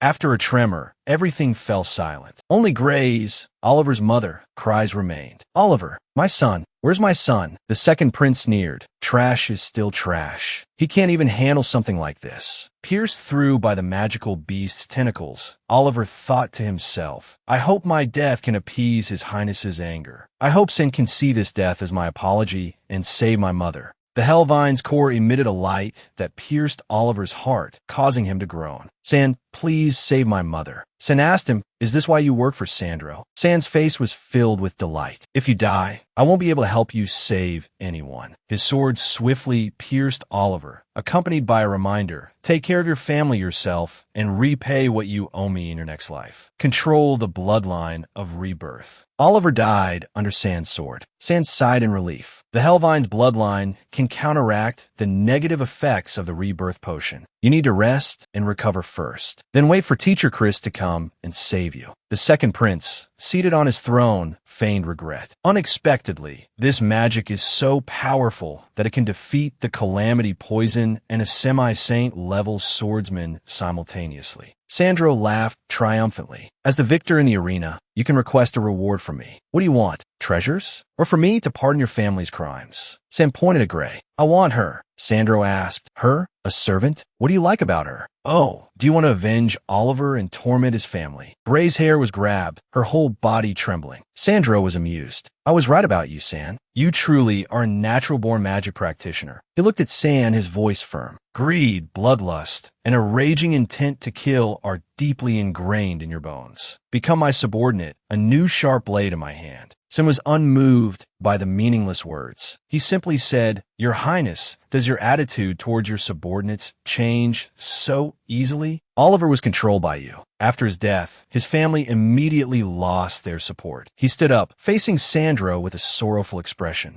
I deeply regret Oliver's death. Sin showed no fear, instead challenging him. What if I don't want to follow your highness? Sandro threatened. Disobey? Blood mages are inherently disliked, and only those with supreme power can protect you. Become my sword, or you will be expelled from the academy for conspiring to cause the incident in the secret realm. The subordinate behind, Sandro lunged forward. If you still refuse his highness's grace, then face my sword, criminal. Sam, with agile movements, dodged the attack. The subordinates rushed forward, vying with each other. Assassins protected his highness. Oliver, previously lost in the crowd, reappeared. Gray, seeing her son alive, wept, why son, you're alive. Sandro cursed Oliver. You're not dead yet, you spineless traitor. You deserve to go to hell. Isn't that right? Salon, wielding a sword in each hand, single-handedly fought off Sandro's weak subordinates. He yelled, the one who should go to hell is you. A flash of blood and a clash of steel followed. Sin held a knife to the second prince's throat, his face pale. Sin said with disdain, right now, your power is useless. The second prince turned to Chris, pleading, Chris, you really? As captain of the royal guard, why? Haven't you executed the assassin who killed a member of the royal family? Do you also want to become a traitor? Chris didn't answer, but instead turned and killed a nearby subordinate as a warning. He wiped his sword, my loyalty lies solely with the king. Chris presented 3 vials. These are 3 secret royal medicines found in the Misa rainforest and on Oliver's body. As captain of the royal guard, I have a responsibility to find their origin. It's fortunate Sin saved Angela in time. Otherwise, I would have been manipulated by Sandro, just like Oliver was. Sandro's face showed worry and calculation. If he's actually allowed to continue investigating, the truth will be revealed, and I fear His Majesty will confine me. The new student exchange meeting will begin soon. I'm afraid my older brother will push this aside and delay my important matters. Composing himself, Sandro crossed his arms and looked at the 3 vials. These 3 medicines were previously given to Moran by me. As for how they appeared on Oliver, I don't know. His sinister nature was revealed, but that's right. I will definitely teach Moran a lesson and give you and Chris, the Sword Saint, an explanation. Go, bring Moran here. Salon had guessed his intentions. Clearly, this guy is behind everything and controls it all, just because he's a prince, and thus has countless people working for him. If he's actually harmed, Chris will be in trouble, so I have to kill Moran first and break his arm before I can succeed. Moran entered, flustered. Your Highness, you called for me? A snake-like magical beast lunged. Die. A shield quickly appeared in front of Moran, held by Iron, whose deep voice followed. I wondered who would dare attack and kill a noble in public. Turns out it's that damned relative. Iron continued. According to the holy laws of the Empire, Moran, as a baron, even if San were actually killed, would only need to apologize to the Cooper family and pay gold as compensation. He pointed at Salon, but San isn't dead, so as a baron, Lord Moran hasn't violated any royal laws. Has he, Your Highness Sandro? It's the Cooper family's poor discipline that allows such beastly scoundrels to antagonize Your Highness. Please accept the Cooper family's apologies. Just lock your Cooper hound in a cage and keep him from biting people. Please rest assured, Your Highness Sandro. After showing respect to the second prince, he turned to sneer at Salon. Long time no see, you savage. So, are you ready to be caged again? Chris put his hand on his hip and patted Salon's shoulder. Your reaction today surprised me a bit. That uneducated Cooper, Alan, keeps berating you in front of so many people. Even I can't stand it, yet you're not angry at all. He sighed. What good would anger do? I've dealt with him more than once. But Alan has an oath. As long as he's not dead, the only one who gets hurt is the Cooper family's reputation. Mrs. Cooper won't let Alan go looking for death alone. I'm afraid Mr. and Mrs. Cooper will come too. Since the second prince is overseeing the freshman exchange to cultivate members vying for power, he's definitely invited all 7 hereditary families. The Coopers keep falsely accusing you, even drawing their swords, cursing, you're an evil poisoner and chaos bringer. We will punish your family with holy light. Don't let Master Chris be deceived. Let me tear apart his hypocritical face. Salon glared at them, cursing back, and no need for all that fake piety. Because a dog that doesn't bark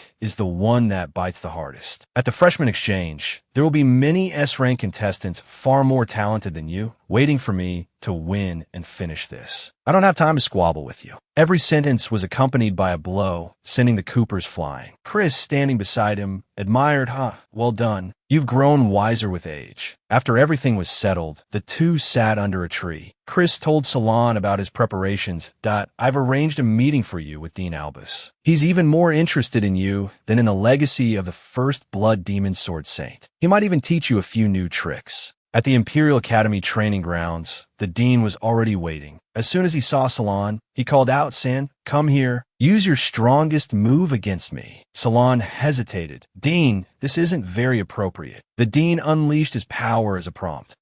What a good boy, respecting your elders. Well then, I'll go first. Salon was somewhat surprised. Summoning magic without chanting? I need to counter the dean's attack quickly if I don't want to lose face. It's a good thing I have blood demon magic to withstand this force. It's no less than a full-powered sword strike. Albus, training in S-rank golem, brought forth the accompanying beast. I'm an old man now, not as good as I was in my prime. But no matter how hard you try, I'm still more than enough to deal with a Grand Sword Master, so use all your strength. Salon replied, then I'll obey your command, Dean. Please guide me. His agile body, combined with the 4th technique of the inherited swordsmanship, Tin Fong Hiet Vu, Blood Wind Dance, enveloped the beast in a ring of fire. The dean commented, the attack range is quite large, but the effect isn't focused enough. Concentrating it on one spot would be better. Find the weak point and finish it off. Blood flame. He's still babbling beside me. Is this burning his own lifeblood to increase his attack power? Serpents slash. What a mess. The blood demon puppet will take this opportunity to devour its master. The puppet will swallow its master whole. Headmaster Albus suddenly merges with the sea of flames San created. It's like it's gone mad, provoking him. Excellent. Kill him. The headmaster is providing external support. The blood demon is absorbing San's flesh and blood, his food, and his burning lifeblood, which will strengthen the blood demon's power. Moreover, San is forcibly activating high-level blood demon sword techniques, so the bloodline in his body is being depleted. That's why the blood demon puppet is rebelling against him. The headmaster just stands by and watches them fight. It turns to him threateningly. Old man, let me go. I must kill all of you. The headmaster raises a hand, signaling for silence, and speaks sarcastically. So you're still conscious? Why does this tone sound exactly like Brad Cooper Jr. back then? Chris, aware of San's situation, intervenes. Headmaster, this can't continue. San won't be able to hold on. The monster's roar is still being restrained by a chain. The old man beside him waves his hand dismissively. What are you afraid of? I'm here to protect San. We need to temporarily restrain it. The headmaster continues. Sal Cooper, before, when you use your power to suppress the blood demon puppet, you couldn't use blood demon magic. He shouts in frustration. The freshman exchange is about to begin. I can't use my strongest techniques. Chris, knowing San is highly capable, suggests that's why you need to master it as soon as possible. The core of blood demon magic is blood control. From now on, I will give you special training. The headmaster nods in agreement. You're truly addicted to blood demon swordsmanship. If you can't control its power, it will be a disaster. The monster, sensing San wavering, probes. The legions led by the first and second generation Coopers were invincible, but they all died in a single night. Are you curious why? San thinks, having read about it somewhere, then his eyes widen in realization. Could it be due to losing control of blood demon swordsmanship? No wonder there's no record of this in the Empire's history. The headmaster turns his back and leaves San with these words. There are many friends you care about in the academy. Only by fully mastering blood demon swordsmanship can you prevent them from being dragged into danger. Chris, relieved, says cheerfully, I understand, headmaster. Thank you. Come on, San, time is running out. We have to proceed with the special blood demon magic training. Chris looks outside thoughtfully. This kind of secret training is best known to as few people as possible. He glances at the door as a black crow flies out. The scene shifts to San, smiling as he removes all his clothes, revealing a toned physique that would make anyone blush. Truly a breathtaking beauty. Chris leans against a tree, chuckling. A large forest has all kinds of birds, doesn't it? The Imperial Academy is about to become lively. In the night sky, a bird circles continuously, then spirals down to the ground. It's Luna Forrester, the S-rank genius girl from the Forrester family. A beautiful and incredibly intelligent young woman. She lands gracefully. It's just a Medicine Valley, isn't it?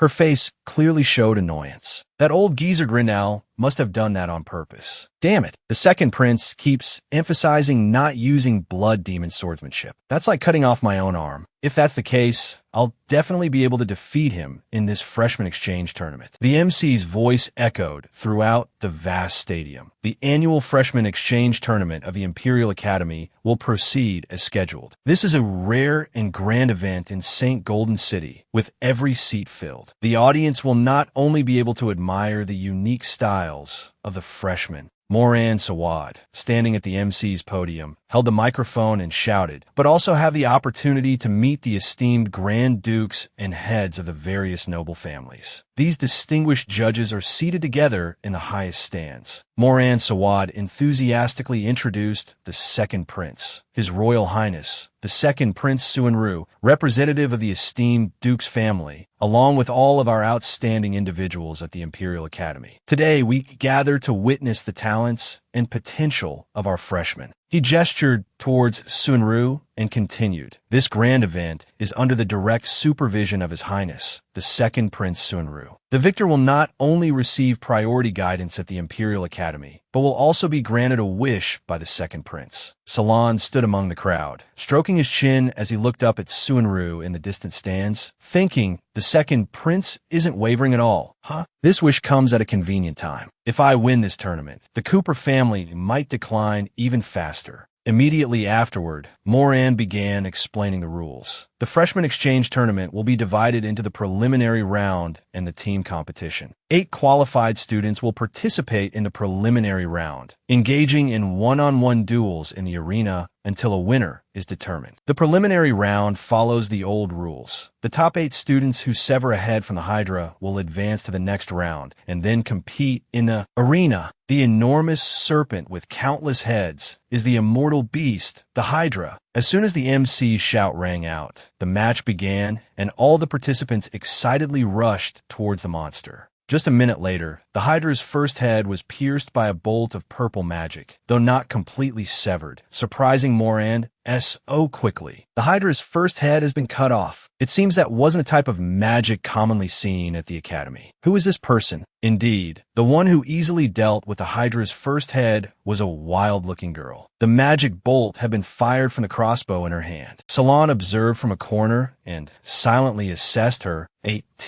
such a young age, she can proficiently handle magic bolts and transform into a crow. Her talent must be S rank. She's a newcomer from the Four Sound family. Very talented. He sighed inwardly. This freshman exchange tournament is truly a gathering of hidden dragons and crouching tigers. The wild girl, Luna, immediately transformed into a crow, swiftly diving towards the severed Hydra head. But at that moment, a large kite attached to an iron chain was suddenly thrown. Just before the crow girl got close to the Hydra head, the kite snatched it away, leaving Luna stunned. Who? How dare they steal the Four Sound family spoils? The bold individual laughed triumphantly. Da ha ha ha. Thanks for the qualification, little crow girl. The iron chain was pulled back. A blonde teenager, the owner of the Thornton Dark Kite, quickly snatched the Hydra's head and shouted. Luna, in her raven form, erupted in anger, furiously flapping her wings, creating sharp spiritual arrows that shot towards him. While the situation was tense, Salon hid in a corner, making interesting comments, wondering who was better, the Forest family, the king of the Green Forest, or the Dialect family, the king of storms. Yet, facing the countless spiritual arrows raining down, Thornton remained motionless, clutching the Hydra's head, not moving a step. He even spoke with disdain, hoping for flowers and leaves. An attack this week can't break my defense. He then ran off, still holding the Hydra's head, not forgetting to taunt, be careful not to choke on it, causing Salon to sigh inwardly. No wonder he's from the Dailang family, known for their monstrous defense. At the same time, an announcement rang out. The first person, Thornton Drak, has been promoted, qualifying for the tournament. This announcement made the others exclaim, amazing. He achieved it so quickly.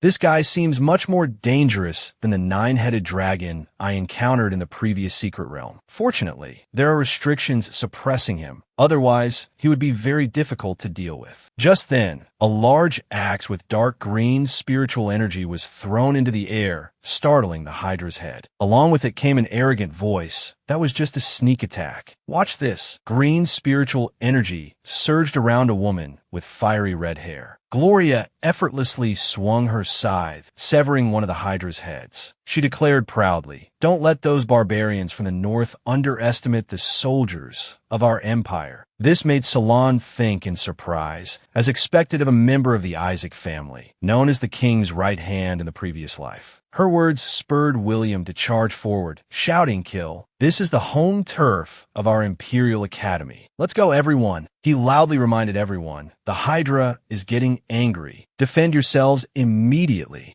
Just as the Hydra approached Andrea from behind, a voice rang out. "Andrea, be careful. Get back." The voice was Salon's. Finally joining the fight, he powerfully swung his sword, creating a fiery red sword strike that easily cut down the Hydra head behind Andrea. She stared in surprise at the severed head on the ground and exclaimed, "Salon, that's amazing. You severed a magical beast's head with just sword energy." Meanwhile, Salon calmly assessed the situation in his mind. The Hydra's power is suppressed to a very low level. It seems the Academy doesn't want any casualties in the preliminary round. Just then, William lifted a Hydra head, happily showing off Salon also cut off a head. This made Salon smile, thinking with satisfaction, "Good. If I can cut off one more, everyone can successfully qualify." Salon looked at the Hydra head pinned to the ground by iron chains and a suppressing formation, one head still intact and the others severed, and he pondered. It was rare to encounter a Hydra with its power suppressed to such a low level. Besides the head, he wanted something else. Putting his thought into action, he rushed towards the beast like the wind, shouting, "Andrea, Gloria, William, you guys go out first. I want to use it for some practice." They didn't object, only offering words of caution. "All right, be careful then." After almost everyone had left, Salon began his own performance. His body nimbly dodged attacks as he closed in on the Hydra, thinking to himself, "Although I can only use blood magic, thankfully my physical strength has increased enough to withstand the Hydra's attacks."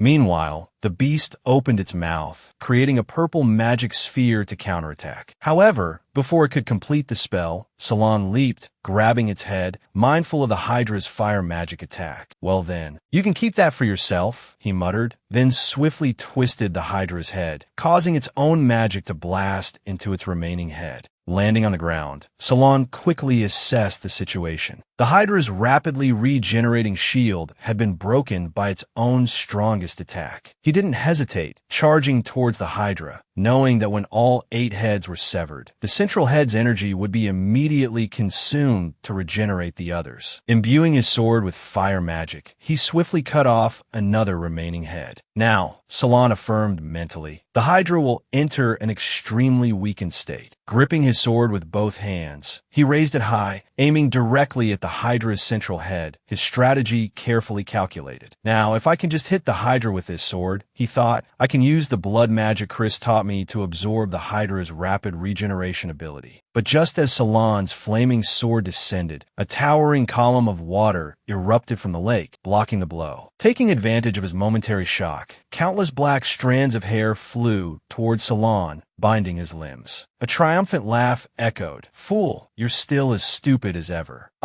Iron, controlling the hair, grabbed a Hydra head. He shoved his hands into his pockets, arrogantly taunting Salon. "Daring to challenge the hardest head only makes things harder for you, and you've even lost your chance at the final round." Iron smirked, his laughter bordering on manic. "Why don't you kneel and beg me? Maybe I'll give you a chance." Despite being bound by the black hair, Salon showed no fear, even smirking sarcastically. "Beg you? You got some nerve." Iron wasn't surprised by this attitude, instead asking with amusement, "If you don't care about the qualification, then you don't care about them either, right?" William, Gloria, and Andrea, who thought they had escaped safely, were suddenly bound and hoisted into the air by Lisa's black hair, which had been hidden underwater. Salon's eyes widened in alarm. He quickly severed the hair restraining him and roared furiously.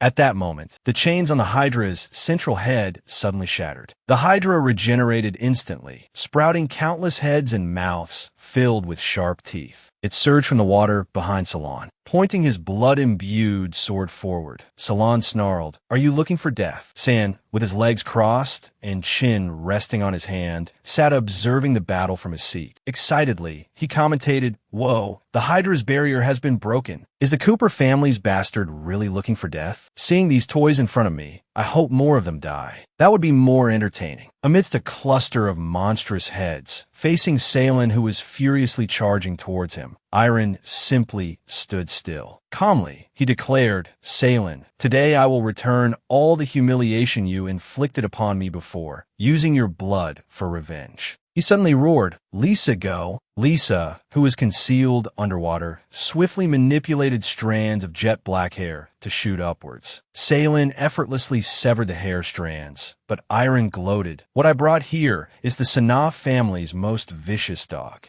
Looking at Lisa with her dense, jet-black hair radiating an oppressive demonic aura, Salen thought seriously, Lisa uses dark magic to weaken, debilitate, and drain life force. Fighting her will only lead to further exhaustion. Because Iron was interfering, the Hydra's main head couldn't be severed in time. So now, the barrier was completely broken. It's unclear what Salen was thinking, but he suddenly lunged towards one of the Hydra's heads and plunged his sword deep into it. The Hydra instantly went berserk, all its heads frantically spewing violet flames, just as he had planned. If that's how it is, then let you all face the consequences and taste the Hydra's wrath. However, Lisa quickly shielded Iron, raising her hands to chant a spell. Iron sneered, mockingly saying, "You fool, did you think cutting Lisa's hair would stop her?" Completing the incantation, Lisa suddenly levitated in midair, her long hair wildly spread out everywhere. She seemed to transform into a new state, as gloomy dark magic permeated the entire arena.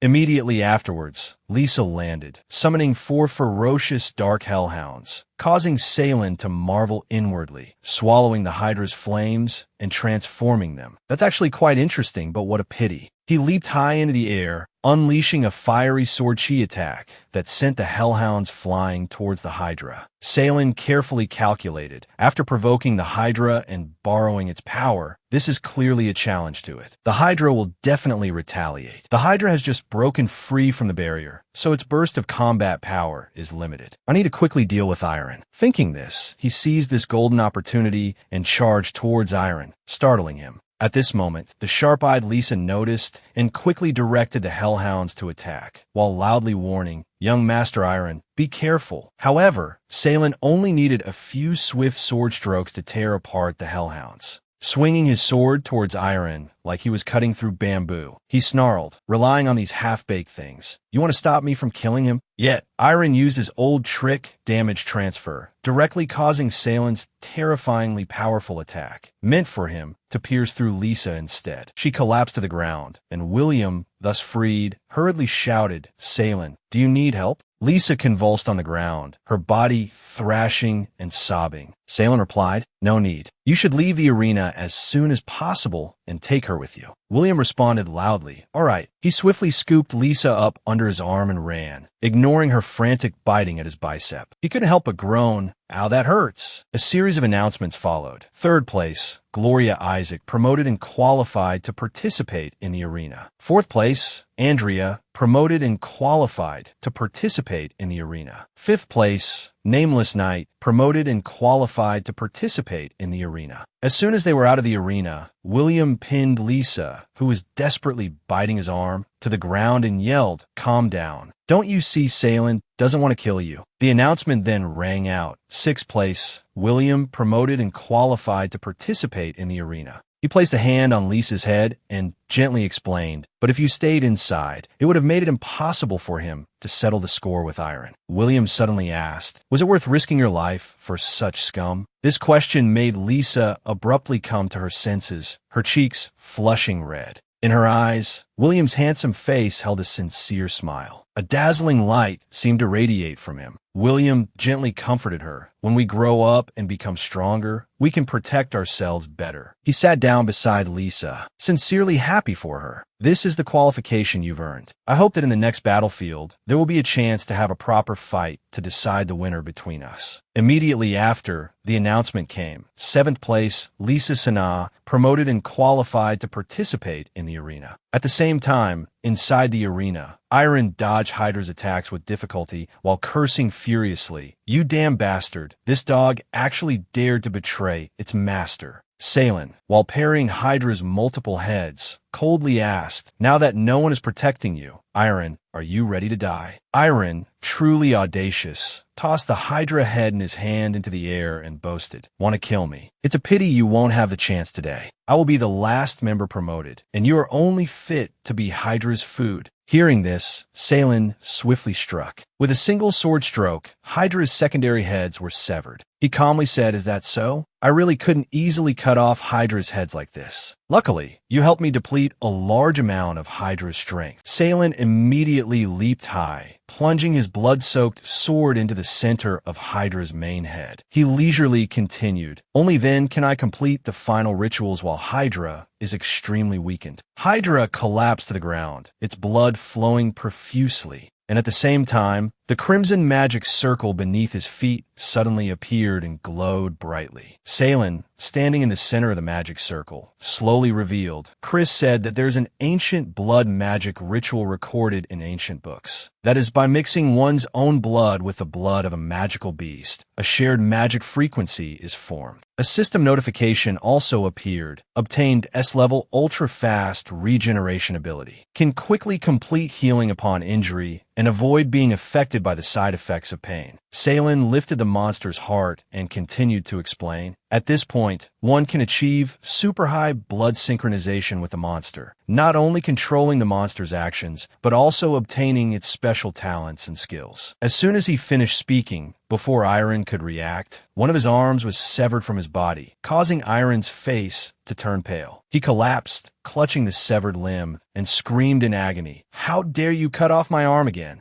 As the arm fell to the ground, it instantly turned into a skeletal arm. Salen coldly replied, "It's a pity that this time you won't have the opportunity to regenerate your arm, because you've received the Hydra's level erosion ability, which can instantly devour the target's vitality." He pointed to the ground and coldly asked, "As the master of the Shadow Oath, have you never personally experienced the feeling of a shadow?" Hearing this, Iron's face turned purple and his veins bulged with anger. He roared furiously, "So that's how it is. No wonder you were able to survive until now. You think this kind of revenge is effective? My pain will be filled by countless shadows with their lives." Hearing these ridiculous words, Salen kindly explained to him, "It seems you really don't understand the Shadow Oath. When a shadow takes damage for its master, it cannot be passed on to the next generation of shadows. After obtaining the Hydra's regeneration ability, attacks at this level won't harm me, and I won't feel pain either. This feeling is for you to experience in my place." He raised his sharp sword, and coupled with his previous words, truly frightened Iron, who screamed, "No, Salen, you're crazy. You're completely insane." When the sharp blade slashed into his flesh, Iron could no longer boast, but instead screamed miserably in pain. "Salen, please spare me. Kill me if you want. Just please kill me quickly." Ignoring Iron's pleas, Salen picked up the Hydra's head and turned to leave, declaring hatefully, "I won't let you die easily. I have to make you continue to live a life filled with pain and suffering, a terrifying feeling of pain that you never know when will strike." He silently continued in his mind, "Just like my previous life." As Salen raised the Hydra's head high, a clear announcement echoed far and wide. 8th place, Sal Cooper, has leveled up and is qualified to participate in the battlefield. Thoradin, standing in the stands, looked down at him and exclaimed in amazement, "What a huge head! This is the main head of the Hydra that has never been severed before. This person is truly powerful." He grinned excitedly and arrogantly issued a challenge. As the first to advance from the Dialing family, and possessing both perverse defensive power and the inherited dragon Taming secret art. At the same time, Salen also looked up at Thoradin. Sharing the same thought, they both said in unison, "I really look forward to fighting you." And just as they wished, the announcer's voice echoed, "The one-on-one arena matches will be held tomorrow, and the first match will be between Thoradin and Salen." Salen stroked his chin, recalling the finalized tournament bracket, including his match against Thoradin tomorrow, and pondered,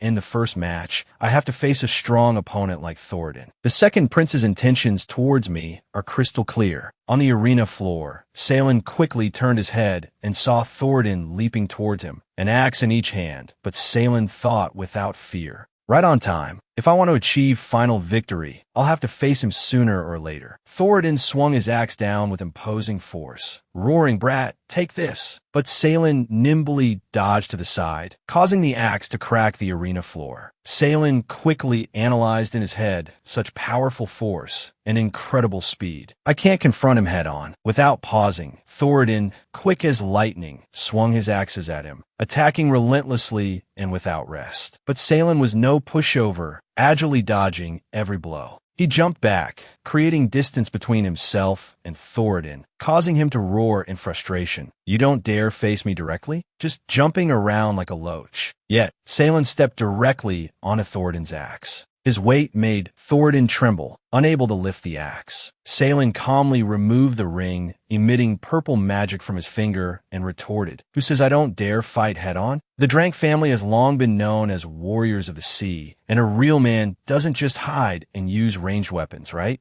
These words infuriated Thoradin, who nearly chopped off his own hand as he jumped up, intending to punch Salen, while yelling, "Say that again." Salen didn't dodge, but directly caught Thoradin's fist with his own hand. The immense force caused the ground behind them to explode. But Salen calmly smiled and said, "A real man with great strength wouldn't flinch." Thoradin winced, shaking his hand. His face contorted as he cried out, "What a cunning trick. You wanted to provoke me, and then seize the opportunity to attack? No way." He immediately threw his axes high into the air, where they spun. As the two axes returned to Thoradin's hands, his deep purple magic surged violently like a tide, forcing Salen to carefully consider his next move. Unexpectedly, Thoradin's defense is so strong. The stacked thorns, as well as the erosion, couldn't inflict any wounds. Thoradin leaped into the air once more, even arrogantly declaring, "Weren't you very arrogant just now? I'll make you pay for what you said." Salen calmly replied, "Is that so? Then I'll play with you to the end." Just as Thoradin roared, "Die!" and swung his axe down right in front of Salen's face, Salen smiled and shouted, "Blood magic, amplify, freeze!" Though only a millimeter away, Thoradin's entire body and axe froze in midair. He cried out in alarm, "Damn it, what did you do?"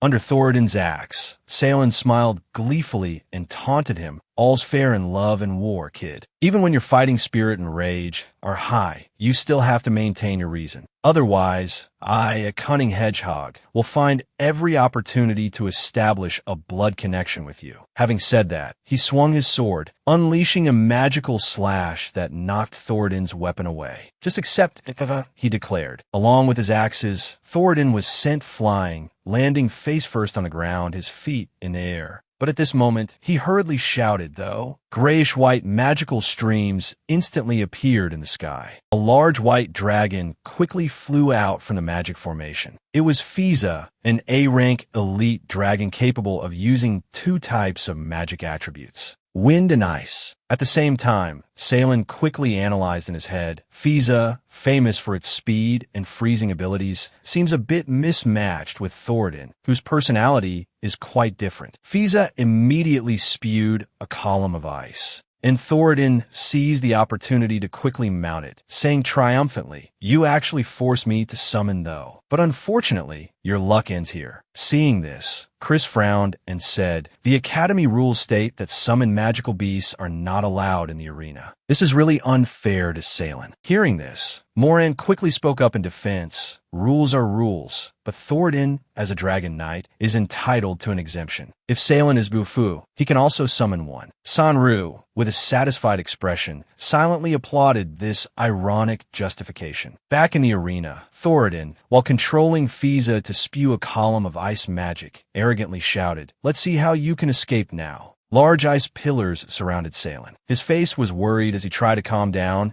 and think of a solution. "It will be very disadvantageous for me if I continue to be worn down like this. I must find an opportunity to attack the opponent at close range." At this moment, Thoradin, with gleaming eyes, raised his axe high and arrogantly declared, "Today, I will show you the strongest attack of a dragon knight." Sanru, sitting in the presiding seat, praised, "Thoradin is truly the most talented dragon knight of the Dylan clan, isn't he?" Thoradin's father quickly chimed in, flattering and boasting about his son. "Thank you, second prince, for your praise. Thoradin is indeed my proudest son, the only child in the Dylan clan in 100 years who could form a contract with the Dragon clan, utilizing Fiza to connect with heaven and earth and borrow the power of lightning." Fiza spewed a column of ice magic infused with electric sparks that shot straight down into the arena, causing the ground to crack. Thoradin's father proudly declared, "He will lead the Dylan clan and the Dragon clan to an extremely glorious future." Thoradin arrogantly said, "Being able to die under such a powerful lightning strike is already an honor for you. However, beyond his expectations, Salen not only hadn't died, but a black magic dragon appeared, coiling around him protectively. It was the S-rank skill, Magic Immunity, capable of nullifying and absorbing all natural magic, such as ice, fire, and lightning. Salen coldly said, "Don't get cocky so soon." The audience buzzed with excitement. How? Is there another dragon? Could Sun also be a dragon knight? Thoradin's father and Thoradin both exclaimed in terror. That's a demonic dragon. The legendary extinct demonic dragon.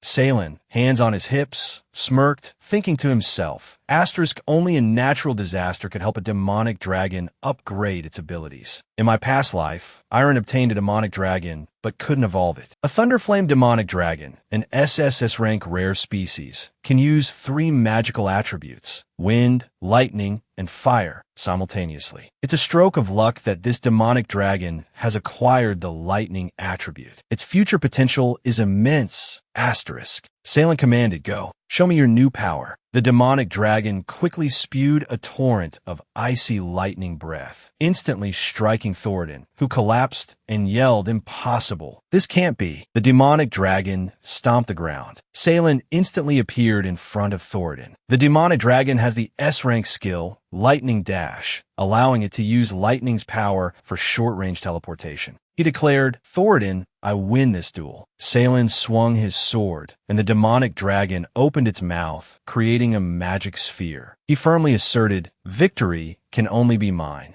The electric current was reflected back at Thoradin, electrocuting him until he was charred black. Salen calmly prompted, "The referee can announce the result now." Riding the demonic dragon and looking down at the cheering crowd, he wondered joyfully, so this is what it feels like to stand in the sunlight, a glorious shadow could never deserve. At that moment, Thoradin's father suddenly jumped from the stands into the arena, his face furious. He roared accusingly, "You're the thief who stole the Dialing family treasure." He reached towards the unconscious Thoradin, and Thoradin's 2 axes quickly flew into his hands. Using the momentum of their flight, he slammed the axes together, sending them hurtling into the air towards Salen on the dragon's back. Thoradin's father screamed in rage, "Return the demonic dragon to me." However, before the axes could touch him, the demonic dragon swatted them away with a single claw. Salen lifted his chin, his expression dark and his eyes sharp. He coldly asked, "Your demonic dragon?" Calmly seated on the dragon's back, he commanded the ferocious demonic dragon to attack Thoradin's father, not forgetting to throw a sarcastic remark, "Shameless old man. Today, I'll show you what reality truly is." In this world of only cold weapons and magic, demonic dragon knights are the most powerful and invincible fighting force. Then, to balance the power of the various noble families, the old king eradicated all the demonic dragons in a single battle. And the only remaining demonic dragon egg was sealed in Crito City, the key divided into 2 parts, held by the Cooper and Isaac families. Thoradin's father sat on the ground, watching Salen riding the dragon before him, and shouted, "A demonic dragon." So they weren't completely annihilated. That's good, but it's a pity it's been claimed by a cunning fellow like you. He thought, dragons are the most loyal creatures. Once a dragon acknowledges its master, it will never betray them. Forcing it to abandon its master will only provoke it to commis suicide. Thoradin's father angrily questioned, "You little rascal, where did you get this demonic dragon? Does it have any siblings?" In his heart, he schemed, "If our Dialing family could obtain a demonic dragon, we would surely become the head of the 7 hereditary families." Salen grimaced and replied, "It's the last remaining demonic dragon in the world." The other demonic dragon eggs were ordered to be destroyed. Hearing this, Thoradin's father was stunned. What? By who? Who gave the order?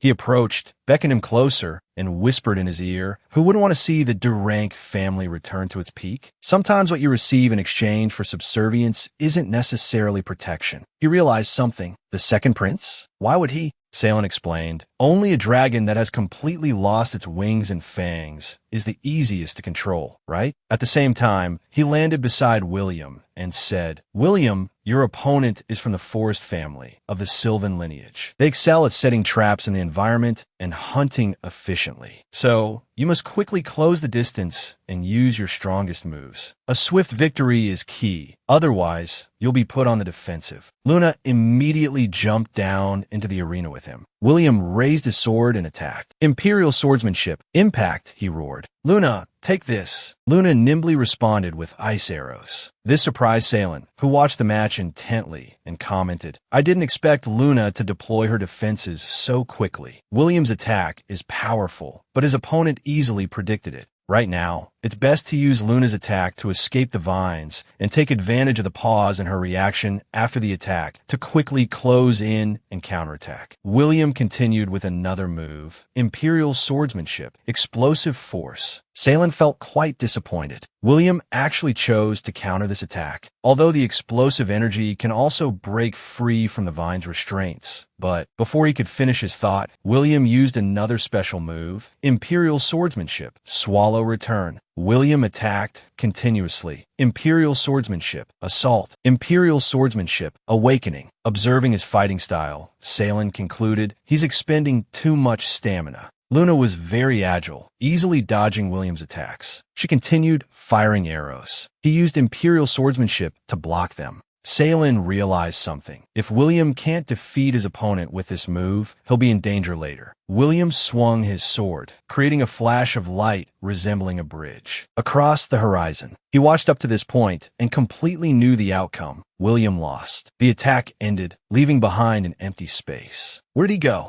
Luna appeared from behind William and held her sword to his neck. You've experienced Imperial Swordsmanship. It's nothing more than this. William was stunned. When did you? Why can't I move? Something's different than usual. His whole body was enveloped in pink flames as Luna prepared the finishing blow. Salen realized something was wrong. There's a problem with William's condition. Could it be from exhausting too much energy in the previous battle? No, it's the effect of a hallucinogenic plant. It turns out that from the beginning, Luna planted Amanita muscaria spores inside the thorns of the vines. Amanita muscaria is a highly hallucinogenic mushroom that produces spores capable of causing hallucinations and loss of consciousness. Once the vines were destroyed, the Amanita muscaria grew wildly until William's final attack. The spores were absorbed by William in large quantities along with the air current from the explosion, causing him to fall into a hallucination. William planted his sword into the ground, firmly stating, "Is this Luna's hidden trump card? Then let me reclaim William's share in this duel against you." Luna sent him flying with one blow. The result was clear. William flew out of bounds and Luna forced one.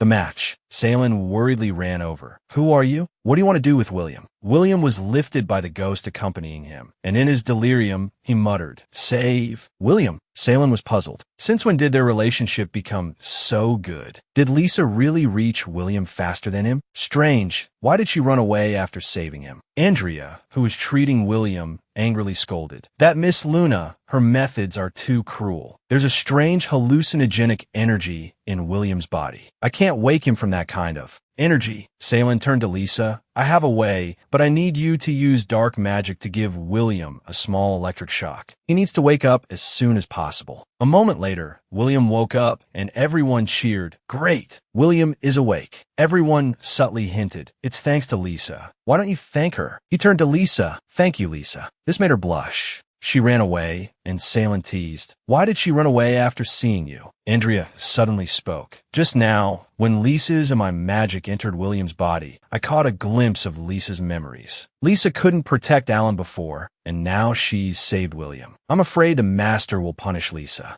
Don't worry, Lisa still has the next tournament match. So, that mistress won't be crazy enough to attack Lisa at this time." Just as Andrea said, Lisa was scolded by her mistress, Mrs. Hia. "You useless thing. Not only could you not protect your master, but you also want to show off in the arena." She continuously tortured and beat her. "You're not even as good as a dog." Little Lisa looked up with wide, surprised eyes. The Sanaa family is famous for their dark magic. Every year, they gather beggar children from all over the country and bring them into the family's dark halls.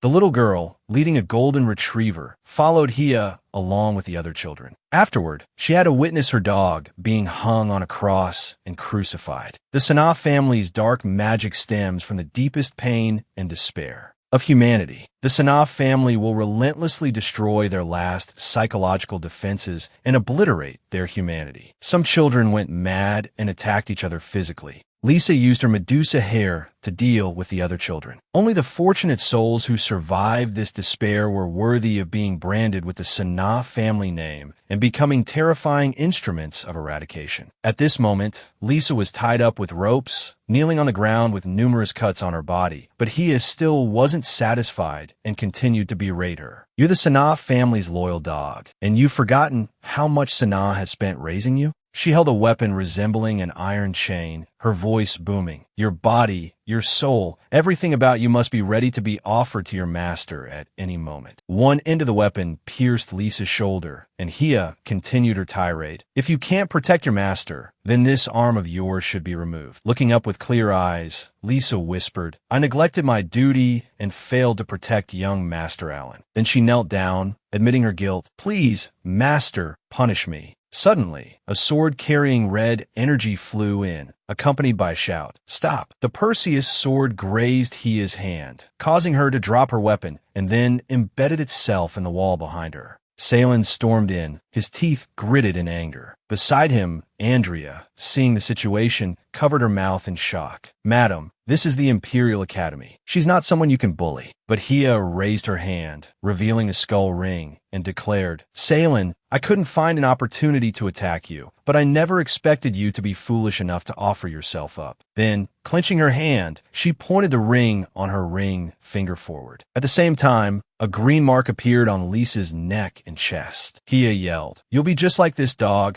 forever bound by this dark magic, living a life worse than death, only able to kneel at my feet and beg. Salen laughed, releasing a sarcastic aura. It seems young Master Allen hasn't told you yet. There was a slight issue with the oath that the Cooper family placed on me, so Allen has now become my shadow. Hearing this, Hia roared in fury. You bastard, you despicable wretch. How dare you do this to him? You deserve to die. But Salen paid her no mind and looked down at Lisa lying on the ground, reminding her, You'd best pray for my long life. Otherwise, poor Allen will have to bear all my pain. He then approached, propped one knee on the ground, and lifted Lisa's head. Seeing this, Hia sneered, What? You think that you've betrayed the family, and now you want to take this dog away as some act of mercy. Suddenly, she grabbed Lisa's hair, forcing her head back, and glared at her, continuing her tirade, Look closely. She'll never escape the Sanaa family's control. Not everyone is stupid enough to raise a white-eyed wolf like you. Lisa mumbled, Please, Master, punish me. Master, punish me.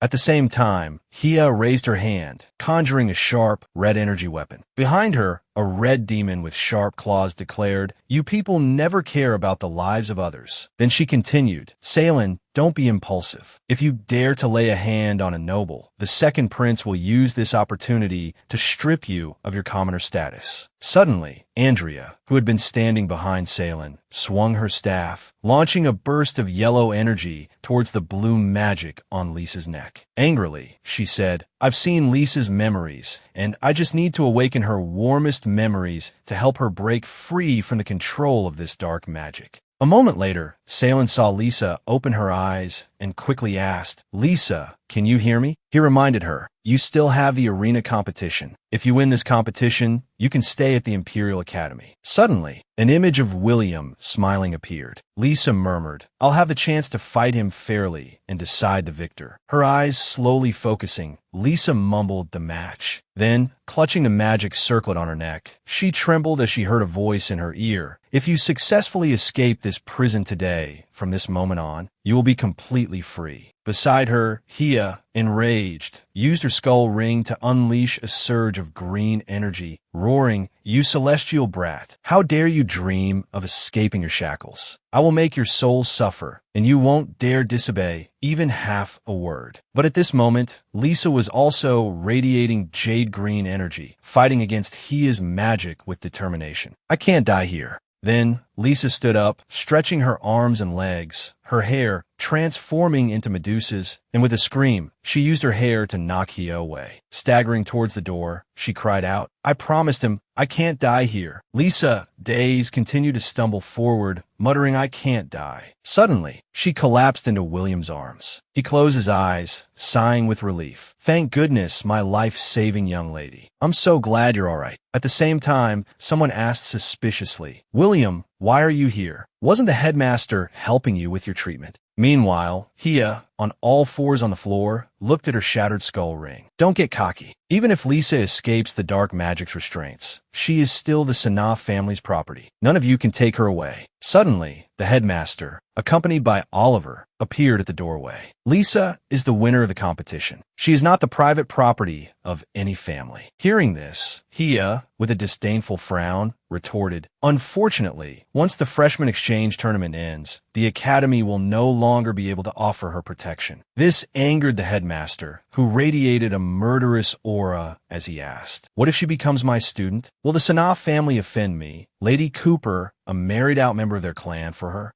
Unable to gain anything, Hia angrily flounced out. Seeing this, Salen turned and said, "Thank you, headmaster, for your help." The headmaster replied politely, "This is what William has been pleading with me for. As a teacher, I must meet the needs of my students." Hearing this, Salen thought, "It seems William has persuaded the headmaster. It appears he cares deeply for Lisa." Then a voice rang out, "William, Lisa will be in your care." At this moment, he was holding Lisa while Andrea used her magic to heal her. He asked doubtfully why. "This is rather inconvenient. Why not Andrea?" The other person reminded him, "Shoo, be careful not to wake her now." Simultaneously, Lisa blushed crimson, embarrassed, and buried her head in William's chest. A moment later, Salen approached Oliver, patting him on the shoulder and saying, "You've worked hard, Professor Oliver. Being able to successfully rescue Lisa today is thanks to you telling me the location of this secret cellar." He bowed his head, thinking about the tournament rankings, and revealed something else, Salen. "Before Headmaster Albus arrived at my invitation, the Sanaf family representative, Lisa's family, relinquished their rights, and Moran announced that Miss Andrea would automatically be promoted." Afterwards, Oliver stroked his chin, lost in thought about Gloria's mysterious opponent. He recalled her kneeling and surrendering her weapon before her adversary, saying, "And in another match, Gloria fought the unknown knight." Finally, Oliver announced that unknown knight swiftly crushed Gloria without sustaining any injuries, using techniques that even I, a teacher with many years of experience, couldn't comprehend. Suddenly, he shouted, "It's your turn to enter the arena now. If you don't arrive in time, the second prince will directly disqualify you." Elsewhere, Moran held a microphone, pointing sternly as he announced, "We will count down from 3. If you don't take the stage, Salen will be considered to have forfeited." Following this, he began the countdown. 3, 2. Suddenly, a bolt of jade-green lightning struck the microphone in Moran's hand, causing him to break out in a cold sweat from fright. Meanwhile, Salen stood atop a thunder WIRM, lightning crackling in its mouth, arms crossed as he taunted, "Moran, your thirst for blood makes you rather impatient. Miss Luna, we can begin now." Then, he spread his arms, directing the dragon to lower its head and descend. Immediately, Luna raised her weapon and shouted, "Then take this."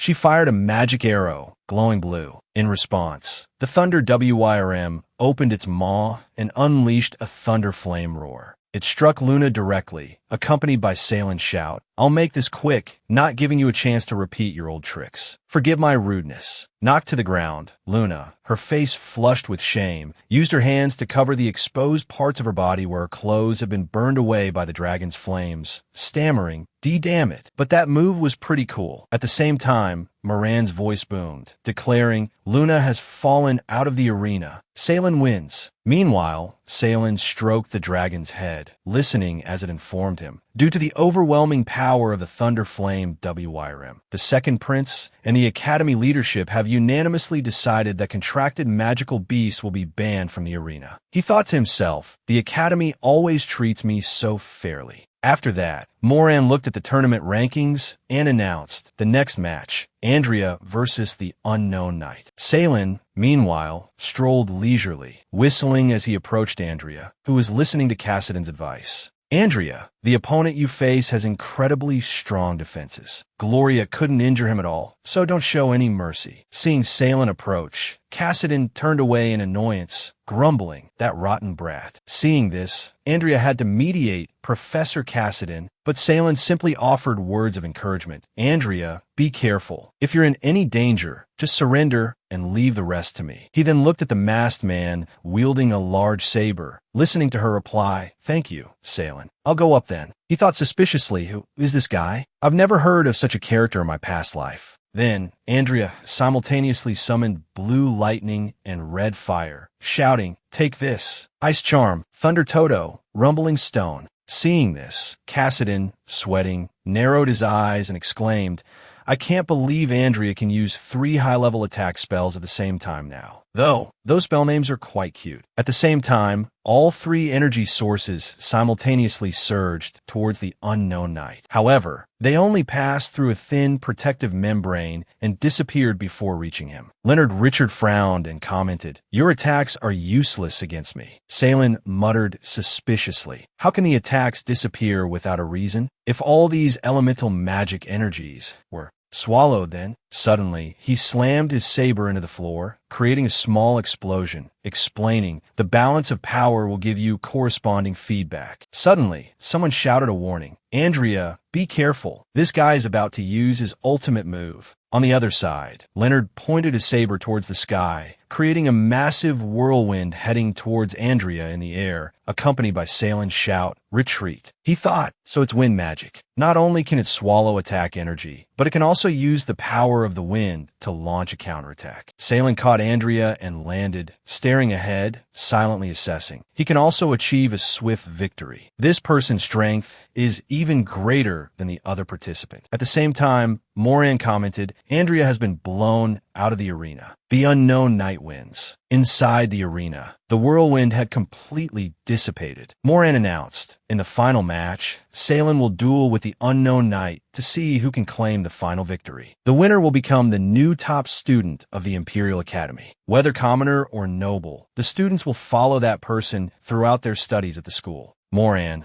then emphasized, "The one who will lead us in the future is Salen. The loser will be expelled from their family." Hearing this, George Brandon's group murmured amongst themselves, "Him? To become the loser like him? Is he even worthy? Kid, your luck has to end here." Then Moran continued, "Or the mysterious knight, you suppressed your enemy with just one move." However, Leonard snorted in disdain as he heard the audience cheering, "Go on, destroy that loser." Salen stared straight ahead, offering no comment. Finally, Moran shouted, "The current match begins." Salen and Leonard stood facing each other, radiating opposing red and gold energy. Salen spoke, "You're the strongest opponent I have ever met, but today, the winner can only be me." Then, Salen erupted in blazing red flames that shot up into the sky, clashing with Leonard's blue whirlwind. He declared, "I will tear away your disguise and cut down the prejudice of the arrogant towards this loser." Hearing this, Leonard sneered, "Flies always have dreams of overturning the heavens." "Enough talk, let's fight." Salen slashed out a sword strike carrying red flames, thinking suspiciously, is this what swallowed Andrea's attack? It doesn't seem like a skill, but more like a weapon that relies on devouring magic to accumulate energy. One side stood still, watching Salen attack his barrier. Leonard praised, "You were actually able to make it appear. How interesting." Suddenly, Leonard radiated a strange yellow energy, strengthening his barrier, causing Salen's sword strikes to only leave small marks. He sneered, "Then let me see if you can actually break it." After that, Leonard raised his blade before his eyes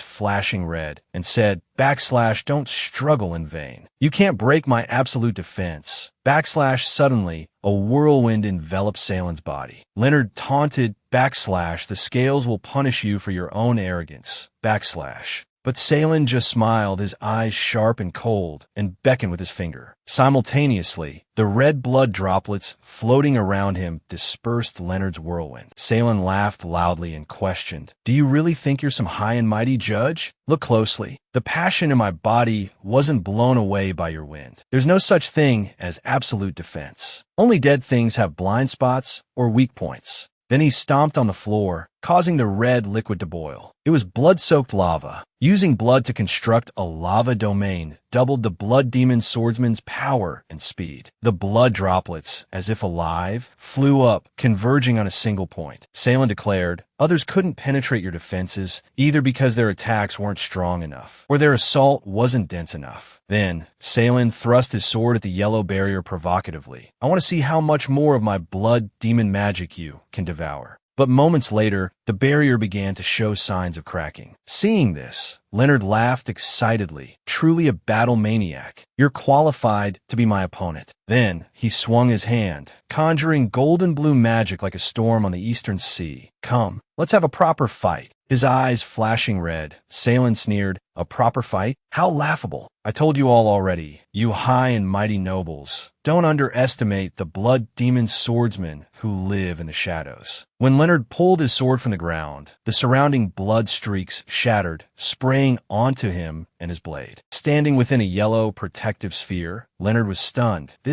At this moment, a pool of red lava appeared inside the sphere. He couldn't believe it, wondering, while I was countering his attack from above, he set up his blood demon magic below. Suddenly, Salen charged with his sword, shattering the yellow barrier and taunting, "Arrogant knight, show me the true face hidden beneath your mask." Leonard grabbed Salen's sword, saying, "You're still the first to put a blade to my throat." Then he manifested white wings, declaring, "Victory and defeat are still unclear, so don't celebrate too early." The Angel Wings, an S-rank multifunctional weapon capable of attack, defense, and transformation, were the prized possession of the Imperial Auction House, worth no less than a fortress. A shield form surrounded him with immense force and wind, creating a stable and absolute spatial defense. Immediately, Salen retreated, holding his sword horizontally to block Leonard's wind pressure, thinking, so those are the Angel Wings. This guy is no simpleton. On the other side, he soared with angelic wings, perfectly fitted to his body, enhancing his strength and speed. At the same time, he could accumulate sword energy from the wind, unleashing it when fully charged. Seeing this, Salen exclaimed, "So this is your true power, huh? Truly,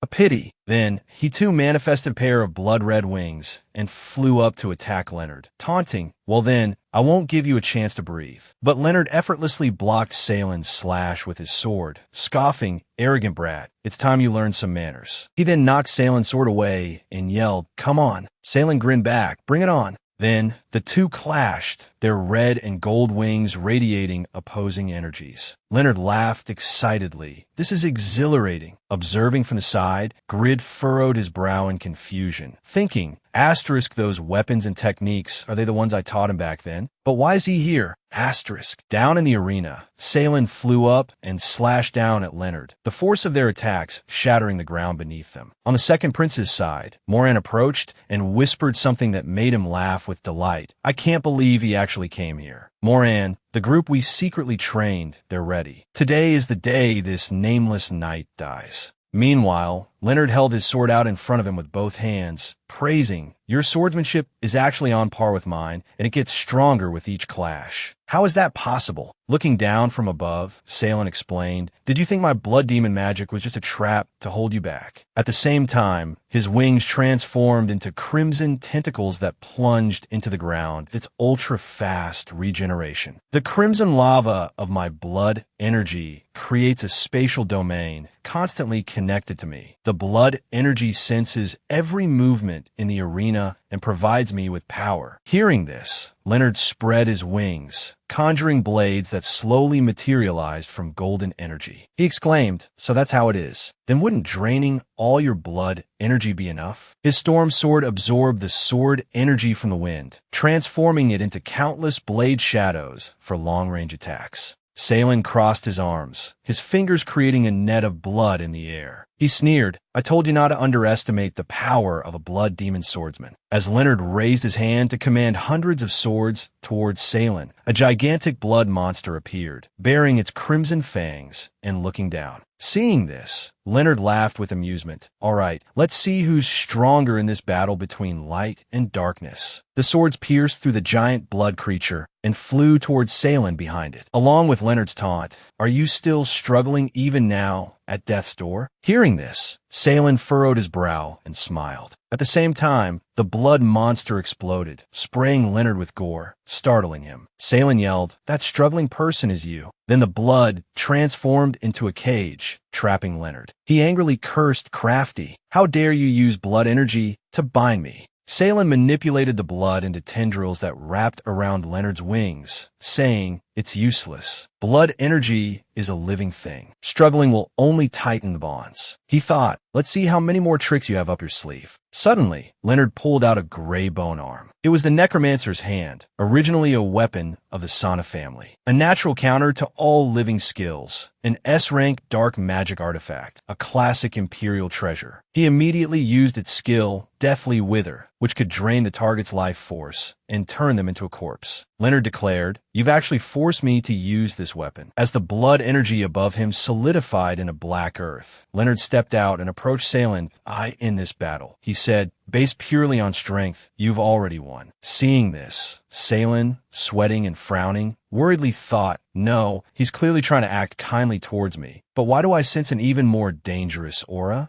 Suddenly, a hidden weapon shot towards the arena. A figure in a black hooded cloak launched a weapon imbued with dark energy, causing someone to shout, "Look out!" Salen quickly used a blood tendril to yank Leonard out of the weapon's path just in the nick of time, thinking to himself, "Asterisk at the Imperial Academy. Such a large-scale ambush? The identity of the manipulator behind the scenes and the one standing before me is definitely not ordinary." Asterisk at the same moment, Leonard's mask fell off. Recognizing Leonard Richards, the Crown Prince, the first prince of the royal family, Salen thought in surprise, "Oh, it's him." Then he recalled, "I heard in my past life that the first prince was deeply loved by the soldiers and led the suppression of the rebellions on all sides. But unfortunately, he died young." Now, looking at the black-clad figures appearing from nowhere, Salen realized, thinking about it now, he probably died from the constant assassinations by the nobles. Moran yelled, "Assassins! Catch the assassins! Everyone, prioritize the safety of His Highness, the Second Prince."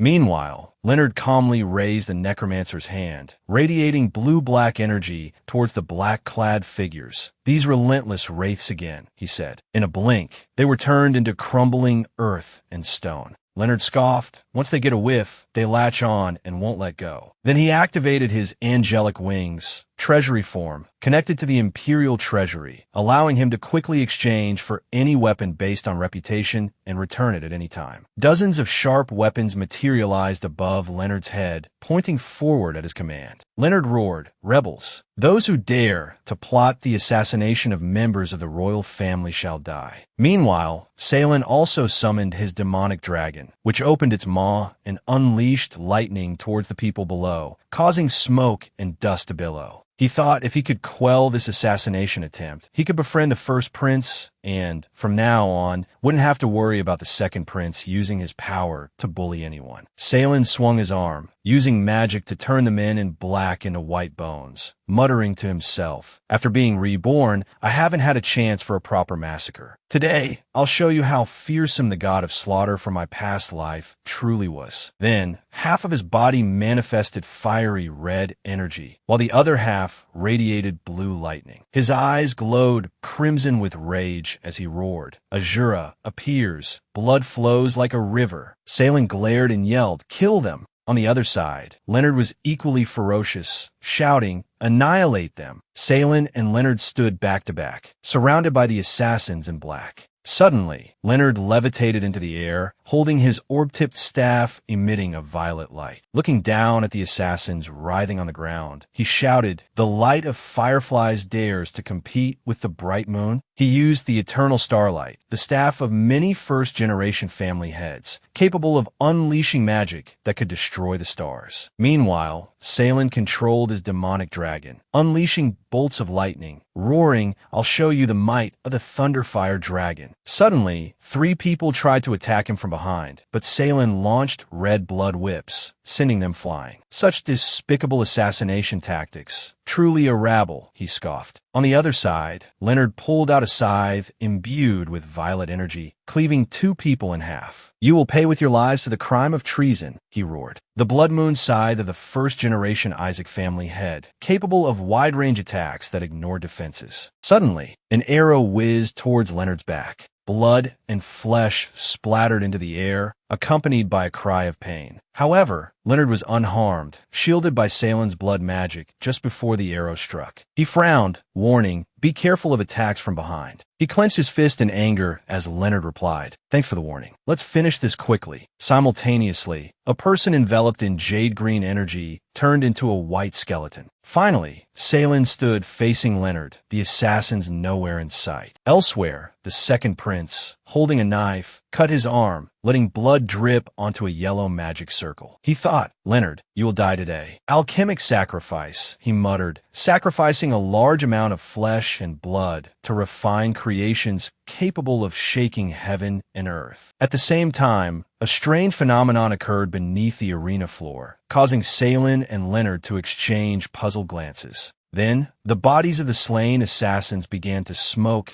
and rise into the air. Meanwhile, Leonard's weapons began to disappear, his limited angelic wings flickering. When a user's magical power is insufficient, all functions are nullified, he realized. Suddenly, some kind of liquid splashed onto his face. Salen explained, "A drug that can suppress angelic wings. It seems the person behind this knows a lot about you." Leonard clutched his face, thinking, "Damn it, I'm completely drained of strength." He was oblivious to a monstrous figure crawling towards his back. Amidst the dense smoke, the demonic dragon soared above Salen, who stood unharmed, sword in hand, recounting his deeds. "If I hadn't shown up today, the first prince would likely have been assassinated just like in the previous life. What a pity. Rapid regeneration, regeneration into hydra flesh, immunity to all poisons." Then, the demonic dragon breathed a torrent of lightning fire, pure and potent, dispelling the poisonous mist. Suddenly, a sandworm, the outer shell of a mysterious monster immune to magic and feeding on flesh and blood, gaped its maw and attacked the two. Salen shouted, "Careful!" He pushed Leonard away just as the sandworm lunged, thinking the sandworm's outer shell is immune to magical attacks, and the first prince is weakened by the poison. "I can't let it get near us." Then Salen yelled, "Demonic dragon, lightning flame," ordering the dragon to descend. Immediately, the demonic dragon attacked the sandworm with its claws. Dragon Stomp, relying on the demonic dragon's immense weight, created a powerful physical attack. Salen analyzed, "This sandworm shell is immune to magical attacks, so we need to find a way to attack its body directly with magic." Next, the demonic dragon opened its mouth and spewed lightning at the sandworm's head. The demonic dragon's breath condensed, releasing a temporary burst of magic, creating a powerful magical attack. Seeing this, Salen praised, "Well done." With a wave of his hand, the demonic dragon spread its wings, swatted the sandworm, and sent it flying. Seeing the sandworm fall before him, Sanru shouted in fear, "Salen, do you dare openly attack a member of the royal family?" Hearing this, Leonard, supported by Salen, said, "Salen was only saving me. And you, my dear brother, you are in charge of this competition. Why was there such a large-scale assassin attack?" Sanru immediately raised his bleeding arm defensively. "Yes, this assassination attempt was very dangerous. Even I, who am heavily guarded, was affected. Rest assured, I will investigate this thoroughly and will not spare those behind it." Later, seated on the presiding chair, Leonard announced, "Thanks to Salen today, royal law dictates that those who save the lives of royal family members can be exceptionally granted noble status." He then glanced at Sanru and said, "Then, bestow upon Sal Cooper the title of Viscount and task him with assisting the second prince in investigating the mastermind behind the assassination attempt." These words astonished Salen, while Sanru smiled serenely. Suddenly, Salen stepped on the motionless monster, thinking the relationship between this sandworm and Sanru, the wielder of alchemy, is truly surprising. Then, he bowed before Leonard and expressed, "Thank you, First Prince, for your grace." Furthermore, as the victor of the freshman exchange competition, the second prince can fulfill his promise. Sanru, his eyes cold and displeased, asked, "Within the scope of my power, what do you desire?" He cursed inwardly, "Damn it, I originally wanted to use this as bait to recruit the winner, but I didn't expect Leonard to buy Salen off." Salen, with a sharp gaze, demanded,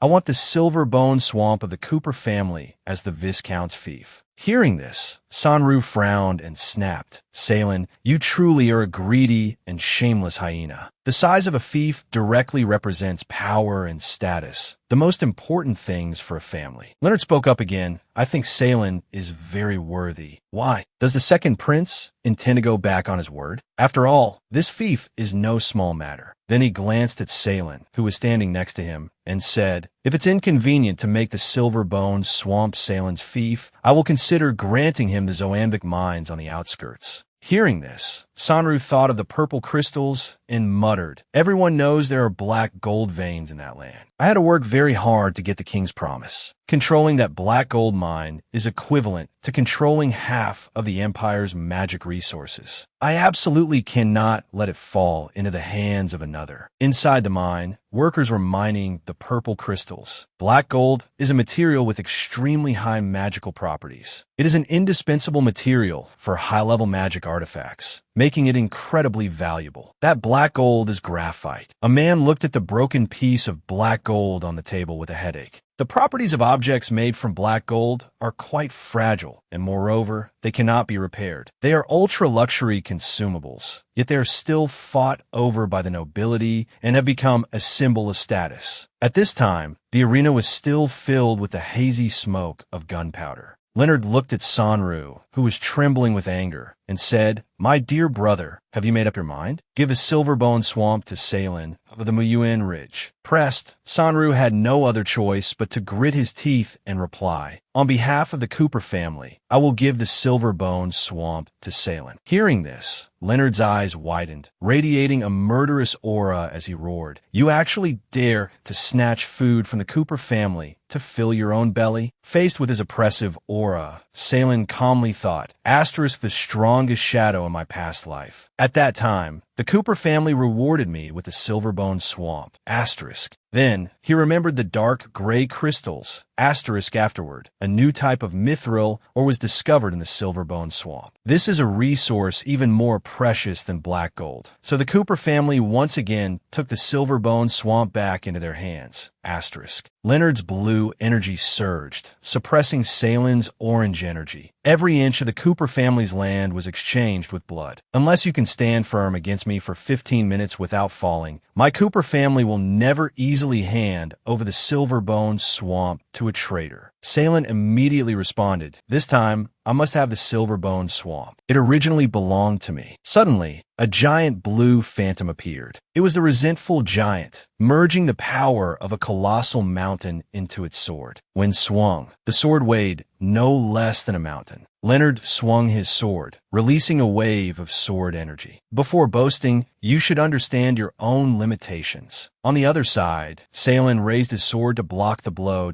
I swear on my soul, the things that I have said, and using blood flame, willpower, burning all the blood in my body, breaking through the limits of my body to form the highest defense. Then he stared resolutely, will definitely be achieved. These words startled Leonard, reminding him of his younger self, who had once said, I will definitely lead the family to regain its glory. Then he smiled and said, do you think that just relying on a bit of life-draining magic can stop me? Leonard, along with the resentful giant, taunted, without the treasure of the first-generation Blood Demon Sword Saint, no Blood Demon Swordsman can survive for more than 10 years. Hearing this, Leonard, who had been watching the spectacle unfold, pulled out a red scabbard and said, oh, the treasure of the first-generation Blood Demon Sword Saint that the Cooper family had mentioned. This must be it, right? The Zoambic scabbard can control the backlash of the Blood Demon's spirit. He then walked up to Salen and said, the 15 minutes are up. I think the Cooper family should prepare to hand over the Silverbone Swamp to Salen as soon as possible. Treasures are given to heroes, and this scabbard will be given to you. Thank you for saving my life and letting me see such a wonderful duel. Salen took the Zoanbic scabbard, closed his eyes, and expressed his gratitude. Thank you, Your Highness.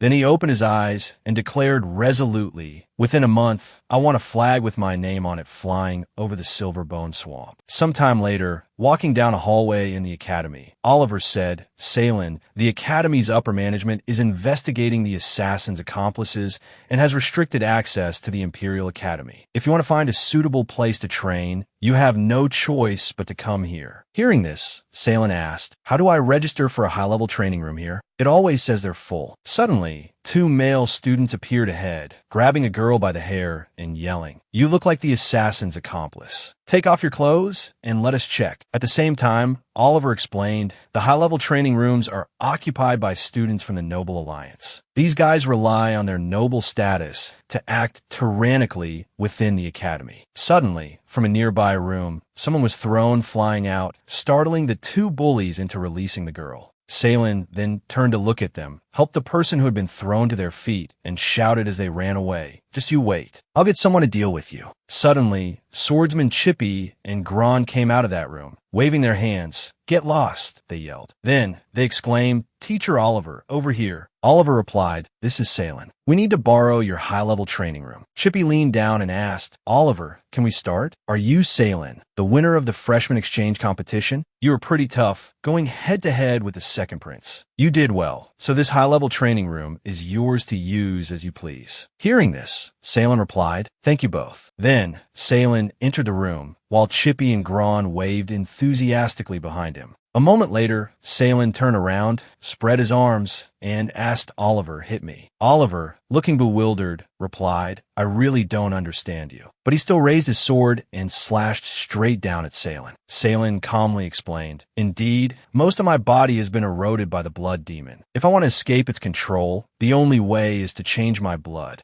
Then, a green light appeared on Salen's chest. He said, "Now I have the incredibly fast regeneration ability of the Hydra. By constantly bleeding and recovering, I can slowly remove the blood demon's influence from my body." Having slashed Salen to ribbons, Oliver asked curiously, "Why choose me to help you? Wouldn't Grid be better?" Salen's whole body was gushing red blood. He explained, "If it weren't for Grid's threat, the blood demon would have a chance to completely take over my body." He continued, "I'm betting my life on this, and Grid definitely wouldn't agree with my crazy approach." Not all. Salen took out the zoambic scabbard, stained with blood. It's just a pity that the cowardly little blood demon is afraid of this scabbard and won't come out. Suddenly, a giant blood monster appeared, roaring. "Who said I'm afraid? Salen, are you looking for death?" It swung a blood sword down at Salen's head.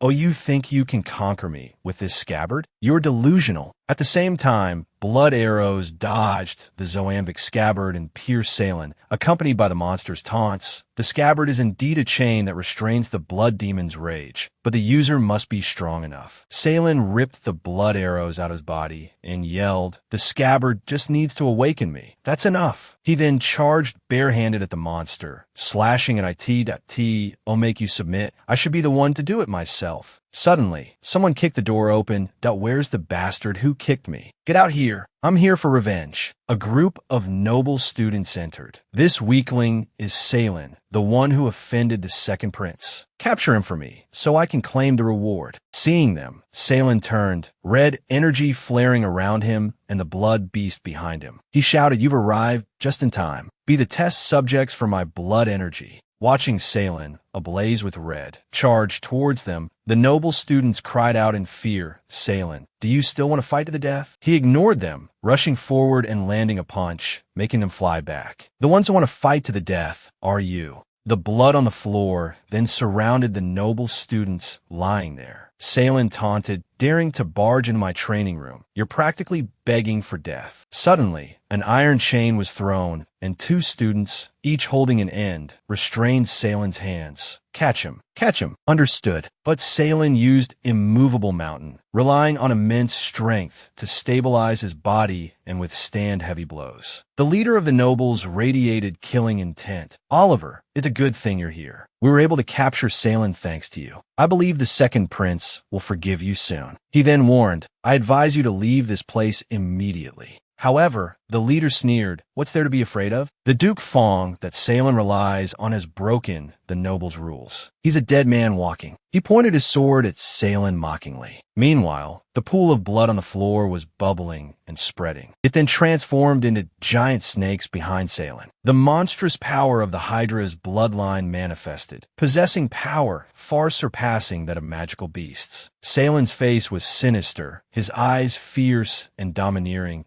"I am someone who doesn't believe in fate." Then Salen directed his killing intent-laden hand towards the leader, making him cry out in fear, Salen, if you dare touch me, you'll become the enemy of the entire Noble Alliance, the enemy of all the Sword Saint powerhouses. He suddenly crushed the blue stone he always wore around his neck. Then, with a manic grin, he threatened, "You're finished. I've reported your wicked behavior to the strongest Sword Saint in the Noble Alliance. You'll be pursued by the Noble Alliance forever, and even Grid won't be able to save you." Suddenly, the multi-eyed blood demon appeared behind him, its maw full of teeth gaping open. It said, "Too bad. You won't live long enough for them to save you." Seeing this, the leader turned around in terror and asked, "What the hell is this thing?" As soon as he finished speaking, the blood demon snatched his head. As the man squirmed within its belly, the blood demon looked down disdainfully. "Salen, these guys aren't as tasty as your flesh and blood." It then demanded you lost. "Now be a good boy and let me eat you." But Salen slashed his sword forward, thinking, "These idiots. I can't believe they were so easily swallowed by the blood demon. It's a good thing it's been completely purged from my body." Suddenly, a bloody arm reached out, only to be sliced off by Salen's sword energy. Observing from the side, Oliver asked, "Need any help? This guy doesn't seem easy to deal with." From inside the monster's stomach, the student cried out, "Teacher Oliver, save me, save me. It hurts so much."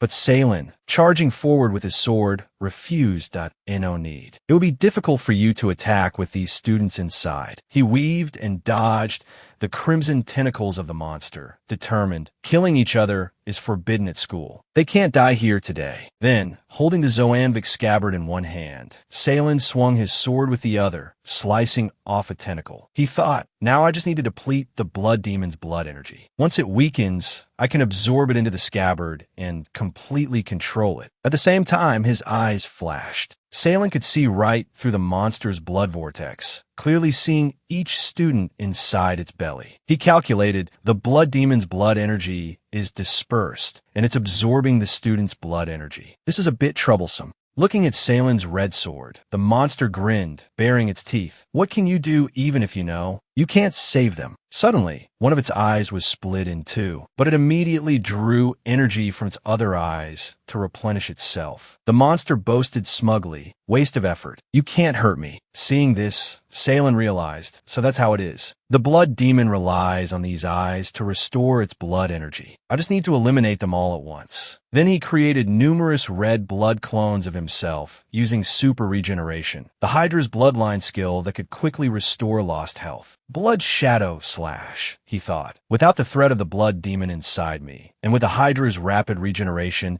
I can now use blood magic that consumes a lot of energy without any effort." Then, all the blood clones simultaneously charge at the monster with their swords, making it roar in frustration. "Salen, you bastard." "And you," he observed, "the blood magic's cloning ability is stronger than before, almost on par with your own." Seeing the monster now covered in slashes, Salen raised the zoanvic scabbard and declared, "Accept it. You are destined to be used by me, to be commanded by me." The students then tumbled out, landing amidst a pool of blood as the monster roared in rage. "Salen, you forced my hand. You'll regret this." Moments later, the system announced, "A portion of the blood demon's power has been sealed." Salen sheathed his sword in the zoanvic scabbard, wondering why was only a portion of its power sealed. At the same time, a streak of blood shot out from the crack in the door. Just then, Cassidon entered the room, followed by Andrea. Seeing the carnage, Cassidon angrily shouted, "Salen, what have you done to these students?" Oliver's voice boomed, "Cassidon, you should ask those from your Noble Alliance. They were the ones who barged into someone else's training room first." Hearing this, Cassidon used his staff to cast a healing spell on the students and replied, "I will thoroughly investigate this matter. If the Mercenary Alliance used any underhanded tactics, they won't escape punishment either." The holy light of healing mended the group within a certain radius, restoring their strength. Meanwhile, Salen watched Andrea enter, thinking, "I wasn't paying attention. What did the blood demon mean by making me regret this? Suddenly, Andrea collapsed. Alarmed, Salen yelled, "Andrea!" He rushed to her side and lifted her up, panicked. "Andrea, wake up. Salen used divine healing, which could quickly heal and restore consciousness. Andrea's brow furrowed as she closed her eyes and uttered, "Salen, do you regret it yet?" Hearing her voice, Salen cried out in horror, "The blood demon, is that you?" Simultaneously, a sun-shaped mark appeared on Andrea's forehead, accompanied by a voice. "Fortunately, I planted the blood demon's seed in this girl earlier." Then, another eye emerged from the mark on Andrea's forehead. The blood demon grinned, saying, "Salen, this girl's body, I'll take it." An image flashed through Salen's mind, himself on his knees, calling out William's name as he was controlled by the blood demon monster in the past. He thought, why do I always bring misfortune to those around me? Back then, Salen had held William's withered body, which also had a third eye on its forehead, while someone said, "Salen, calm down. Only by using our subordinates to nourish the blood demon can we win this war. He truly is your most loyal subordinate. He willingly let the blood demon drain every last drop of his blood without resistance." Now, looking at Andrea in his arms, Salen frowned in silent anguish. Those who followed me in my past life all died because of my suffering. Andrea, in this life, is also entangled with the blood demon because of me. She was staring at him with burning red eyes, filled with hatred. While Salen was preoccupied with the thought, can it be that even after being reborn, I still can't change anything? Andrea's hand reached behind his head, transforming into sharp claws. Suddenly, a shout rang out, "What are you doing?" Salen, quickly find a way to save Andrea. Then, a galaxy-like light appeared, saving Salen just as the blood demon lunged at him with its claws. Cassidon roared furiously, "Behave yourself. Don't even think about using her body to commit evil." Then, Cassidon conjured sharp ice shard around himself, saying, "I can only restrict the demon's movements. You have to expel it from Andrea's body as soon as possible. Oliver, please evacuate the other students." She then used Ice Storm, manipulating a powerful blast of cold air to create a frigid zone, limiting the speed of all living creatures. Oliver immediately led the noble students outside, while Salen stepped back, thinking Andrea is still alive. I must save her in time. At this moment, large blocks of ice emerged from the blue magic circle on the floor, surrounding Andrea. The system announced, spiritual purification gathers elemental forces between heaven and earth to create a cleansing zone, using blood as a conduit to purify the blood demon's power. Cassidon anxiously asked, "Have you figured out a solution yet? The longer we wait, the more danger Andrea is in." Simultaneously, light radiated from each ice block, intertwining with each other. Struck by the light beams, the blood demon screamed, "You fool! Doing this will only kill her." It then turned its head furiously and declared, "This girl and I have become one. If you want to eliminate me, you'll have to drain her dry of blood." Salen sliced open his palm, letting his blood drip onto the floor towards Andrea. He yelled, "Then let's see whose blood runs out first. Yours or mine?" Cassidon, "I'll use my blood to replace Andrea's as the conduit for the purification ritual. Please use all your power to maintain the formation." Seeing this, the blood demon transformed its arm into a sharp weapon and charged forward, roaring, "Madman, you think you could destroy me like this?" But before it could take a few steps, it was restrained by the ice blocks. The monster radiated killing intent, threatening, "Once I break this formation, I will devour every single one of you." Seeing this, Cassidon warned anxiously, "This is bad. It actually has the power to break the formation." But Salen threw the scabbard of the demon's slaying sword forward, reassuring him, "This is just the struggle of a trapped beast. Don't dream." The scabbard and the sealed sword plunged into the floor, causing the ground to explode upwards. There, another formation eye appeared, connecting to the ice blocks and radiating blue lightning energy, making the blood demon clutch its head and scream, "Impossible. Why is the formation suppression increasing?" Salen explained, "The scabbard seals a portion of your power. To deal with you, the power of blood magic is still the most suitable." A loud, resounding explosion followed. Finally, Andrea coughed up a mouthful of blood, and the eye on her forehead disappeared. Cassidon rushed to support her. Andrea knelt on the ground, expressing her gratitude. "Thank you, Cassidon." "Thank you, Salen. I'm all right now." Cassidon replied, "No need for thanks. It's good that you're all right." Salen, holding the sword that was still radiating killing intent, was lost in thought. Suddenly, he froze, startled. He turned and shouted, "It's not over. The blood demon hasn't been completely destroyed. Cassidy, be careful." Hearing this, she asked in confusion, "What's wrong, Andrea?" Just then, the blood demon manifested a clawed hand, slashing at her, shattering the purple crystal on her staff. The blood demon laughed triumphantly. "We've been tricked." Then, she continued her attack with sharp hand strikes. But Salen reacted quickly, stepping in front of Cassidy to shield him. "We were fooled by it." The blood demon grinned maniacally, exclaiming, "You figured it out, haven't you? Too bad. Without the staff, you can't imprison me." But Salen calmly grasped the hilt of his sword and said, "There's no need to imprison you." Then he tossed the demon-slaying sword scabbard into the air. Then, splitting the scabbard in two, he yelled, "I will utterly destroy your soul." Simultaneously, a vortex appeared in the sky. The blood demon cried out in terror, "Madman, you would destroy the Cooper family's most important treasure." Suddenly, blood flowed from the blood demon's eyes, drawn into the magical vortex. It screamed, "Indeed. The first head of the Cooper family, Lord Brad." Moments later, the spirit of Brad Cooper, the first blood demon sword saint and creator of blood demon magic, appeared, clutching the blood demon in his hand. He spoke, calm and collected, decisive in action, worthy of being my descendant. "How did you know I was slumbering within the scabbard?"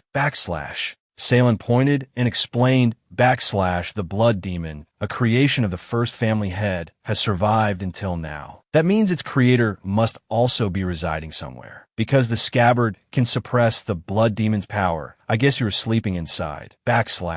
He then offered further evidence, "I heard that the Sword of Kaposias can unlock the true hidden treasure of a Sword Saint level expert, the creator of blood demon magic, and this treasure refers to you." Upon hearing this, Brad manifested crimson spectral figures and praised, "Intelligent child, you are worthy of receiving the ability I am most proud of."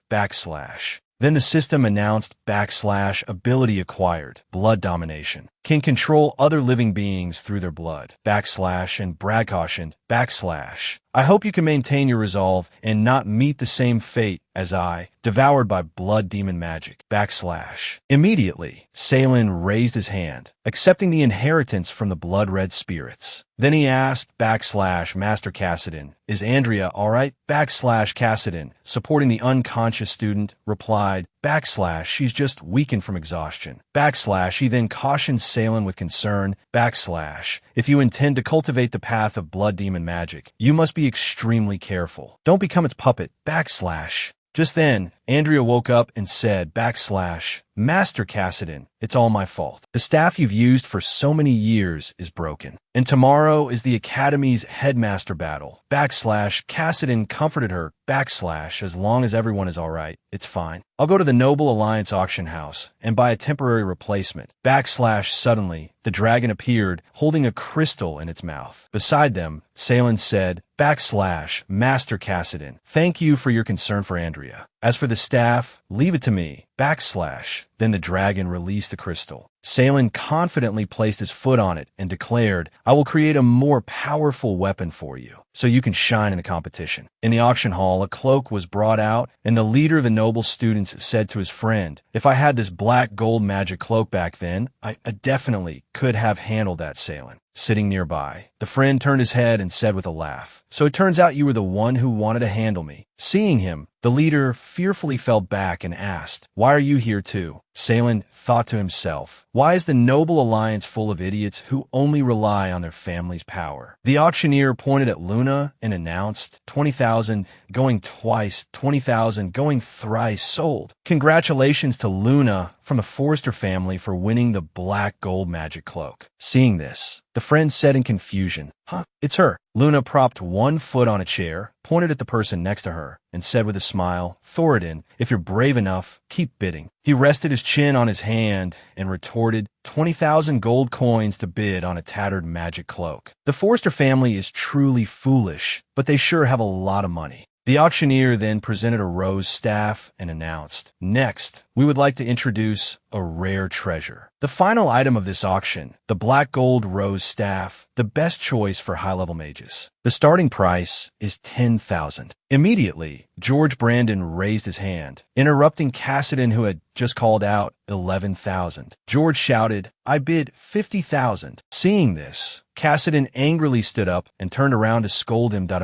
"George, may I ask why a warrior needs a magic staff?" George chuckled and replied, "I can buy it and keep it, Mr. Cassidy. If you don't have the money, you can choose not to bid." Defeated, Cassidy sat down and grumbled, "George will stop at nothing to win the top spot in the Noble Alliance." Suddenly, Salen raised his hand and bid, "I'll pay 100,000 as a gift from Mr. Cassidy." This made George laugh loudly and mock him. "Salen, this isn't a place for jokes. Do you even have the money to bid?" Suddenly, Thoradin stood up, thumped his chest, and declared, "Today, I will cover all of Salen's expenses. As long as our dragonkin have a chance to inherit the dragon bloodline, the Zas family is willing to sacrifice everything." Seeing this, George leaned forward, resting his hands on his thighs, and taunted, "Do you think you can be so arrogant just because you have the support of that Zas brat? I bid 200,000. Salen refused to be outdone and shouted, 400,000. No matter how much you bid, I'll double it. Then came a shout, "Consider yourself skilled." 550,000. Salen stood up, pointed his thumb down with Cassidy's support, and retorted, 1 million. Why not more? Oh, it turns out our esteemed Mr. George only has this much wealth. Provoked, George furiously raised his sword and shouted, "I bid 1 million, plus all my battle badges and this Katina sword." Hearing this, Cassidy broke out in a cold sweat and exclaimed in astonishment, "He's actually offering the Katina sword, a broken sword symbolizing strength, which Mr. George has always regarded as a glorious war trophy." Salen's eyes flashed with killing intent as he said with a smile, "It seems Mr. George is determined to get this staff. In that case, I won't compete with you. The staff is yours." Finally, the auctioneer announced, "Success. Congratulations to Master George for winning the coveted collectible." Suddenly, Salen spoke up, "If you dare to take advantage of someone in their moment of weakness, you should also be prepared to get slapped in the face, right, Master George?" Cassidy turned to Salen, looking dejected. "Salen, although you made George pay through the nose for that staff, didn't you promise to solve my weapon problem?" Salen, thinking of the dragon currently carrying out his assigned task, replied, "Don't worry, it won't delay your participation in the afternoon's tournament." He thought to himself, "Based on my memories from my past life, I've already asked the dragon to go to the Silverbone Swamp and retrieve some mithril ore. This ore is incredibly hard. Only the high temperature of lightning fire can melt it." Then, recalling how he had crafted weapons himself, he mused, "In my past life, weapons made from mithril helped the Cooper family become invincible on the battlefield. Back then, upon seeing the brilliantly shining staff, Salen had exclaimed, 'This mithril staff possesses energy and intensity that far surpasses any black gold weapon.'" Sometime later, at the Noble Alliance's tournament venue, the Arcane Tower, Cassidy held the staff Salen had given him, closed his eyes, and thought, "I can clearly feel the magic flowing within this staff. I'm truly looking forward to wielding its power." Meanwhile, George swung his sword forward, shouting, "You're losing focus in the Noble Alliance's top-ranking tournament. Are you scared, Cassidy?" The system announced his skill, Imperial Swordsmanship, Heavy Impact Charge. Cassidy raised the staff to block, but the force of the impact cracked the ground beneath her feet. George taunted, "Without your preferred weapon, you can only stand there and take it." Watching from the stands, Thoradin exclaimed in astonishment, "That staff actually withstood a blow from a warrior? Its durability is insane." Behind him, Salen crossed his arms smugly, thinking, "You're in for a bigger surprise." Below, George pointed his sword, imbued with blue energy, at Cassidy. "Your staff is quite strong, Cassidy, but in your hands, it's just a heavy, useless piece of metal. As a mage who can't even unleash magic, you might as well surrender now." Suddenly, Cassidy's eyes glowed, and she raised a hand, conjuring pink-purple magic. "To deal with you, I don't need any advanced magic, just the most basic fireball spell." The system then announced, "Grand Fireball focuses magical energy within the body and releases a fireball with maximum destructive power." Cassidy pointed the staff at George and yelled, "You won't be able to withstand this." George looked up in shock. "Impossible." In a flash, a massive fireball engulfed him. As he scrambled away, George cried out, "What kind of metal has better magical compatibility than black gold?" Beside Salen, Luna cupped her hand around her mouth and shouted, "Master Cassidon, control your magic. Someone's about to die." Cassidon's eyes widened in realization, and she quickly withdrew the staff. Looking at the surrounding embers, she herself was stunned. The magic channeled through the staff, not only wasn't it diminished, but it was amplified to such an extent. Simultaneously, the fireball shot upwards, striking the top of the arcane tower, splitting it in two. Seeing this, Salen stood before Ma Long, arms crossed, and asked Professor Cassidon, "Are you satisfied with the mithril staff I gifted you?" Before she could answer, Thoradin and Luna were utterly astonished and impressed. Meanwhile, he was inwardly calculating. Today, the mithril creation has been a great success. As long as I control the mithril mine, I will have endless goodwill and business partners. Suddenly, Cassidon shed her mage disguise, transforming into an attractive woman holding the staff. She replied, "I am very satisfied." This caused Salen to blush and exclaim, "Professor Cassidon is a woman." She transformed the staff into a rose and, using it to lift his chin, brought her face close to his and said, "Come to my office alone at midnight. I have something to ask you." That night, at the Imperial Academy, in Cassidon's office, she had donned her mage attire once more and, holding the rose, began to speak. She explained that she had asked him to come in the evening because she wanted to discuss a confidential matter without any disturbances. Salen, curious, asked, "Miss, please don't tease me. Is there something you need to ask me?" But she touched his chest with the rose, feigning ignorance, and said, "Do you not know the meaning of giving a rose to a woman?" Then Cassidon became serious and said, "No more teasing. I know the power of this weapon. I don't care about your secrets, but whatever you're planning, having my help will make things much smoother." Hearing this, Salen exclaimed gratefully, "With your help, I couldn't ask for more." He then took out another staff and explained, "Mithril weapons are extremely rare in the world. Besides yours, this is the only other one." He continued, "To celebrate our cooperation, I'm bringing you this one to auction. I hope it will fetch a fantastic price." Today, all the nobles at the competition witnessed its power, so I don't think I need to elaborate, because those power-hungry nobles will go crazy for it. Then, Salen turned to leave, saying, "But I have only one request. Absolutely do not allow the Cooper family to win the bid." Hearing this, Cassidon replied, "No problem. This little wolf is truly full of hatred." Then Salen, unfazed by the bird and mouse eavesdropping with their red eyes, continued, "Whether it's the Cooper family who oppressed me in my past life or drove me away in this one, prepare for my revenge."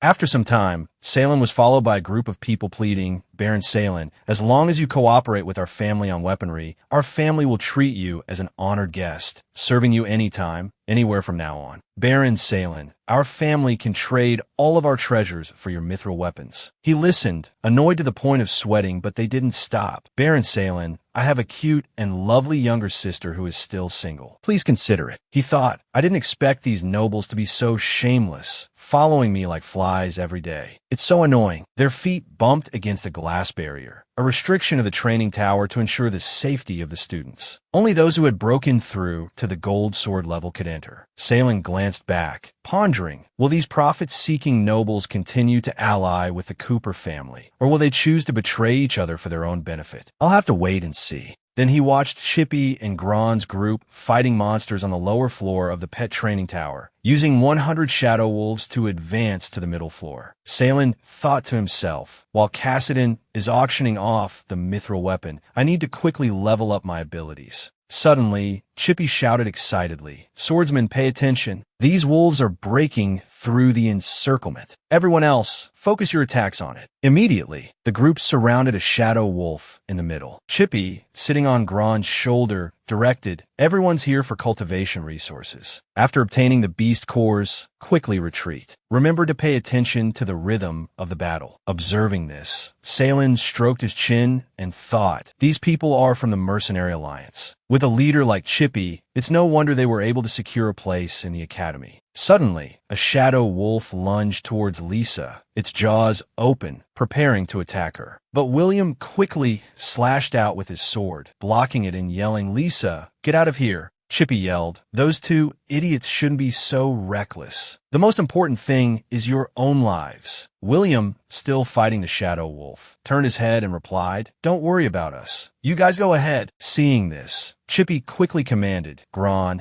go save those two suicidal maniacs." At the same time, he shouldered another shadow wolf, sending it flying. Then, the two of them went to support William and Lisa from behind. William said gratefully, "Sorry, Captain. I thought I could withstand the wolf's attack." But Lisa corrected him, "No, it's all my fault. I'm the one." Gron interrupted her. "Wolves are pack animals and excel at group attacks. Next time you encounter them, you'll have more experience." Hearing this, Lisa replied, all right, and manifested her Medusa hair using her special skill, Thousand Needles Slaughter. Her hair would strangle all magical beasts within range. Suddenly, a shadow wolf tilted its head back and howled. "Wild call," William explained. "When shadow wolves encounter trouble, they howl, increasing the attack power of their companions. The effect can be stacked." William groaned. "This is a bit troublesome now. I didn't expect them to summon so many of their kind." Gron blocked a wolf with his bare hands, shouting, "Damn it, there are too many." Suddenly, Salen slashed off the head of a shadow wolf in front of Gron and said, "Then wouldn't it be better to just take care of all of them?" Seeing him, Chippy and Gron gaped in astonishment. "Are you the Salen who defeated those nobles earlier?" But Salen didn't answer immediately. Instead, he swung his sword, taking out a large number of shadow wolves. At the same time, the system announced, "Shadow wolves in the beast world have been eliminated 25/100. By the time he stopped, his entire body had absorbed a massive amount of their blood essence. A moment later, Salen glanced back and replied, "Thank you all for letting me use the training room. It helped me a lot." Then he tossed 2 vials to Chippy, saying, "Thank you for saving my classmates. You all should heal first. Leave the rest to me." Then Salen created a whirlwind of air around himself, drawing in all the blood essence of the deceased wolves. Seeing this, the other wolves growled angrily. But Salen only revealed his cold, crimson eyes. Then he donned a blood-red cloak and knelt down, as the system announced, "Blood chi suppression. Individuals with strong blood essence can use blood magic to suppress those with weaker blood essence, making the wolves tremble and bow their heads." Chippy, eyes wide and mouth agape, exclaimed in astonishment. "He actually scared the shadow wolves into submission? That's a good trick."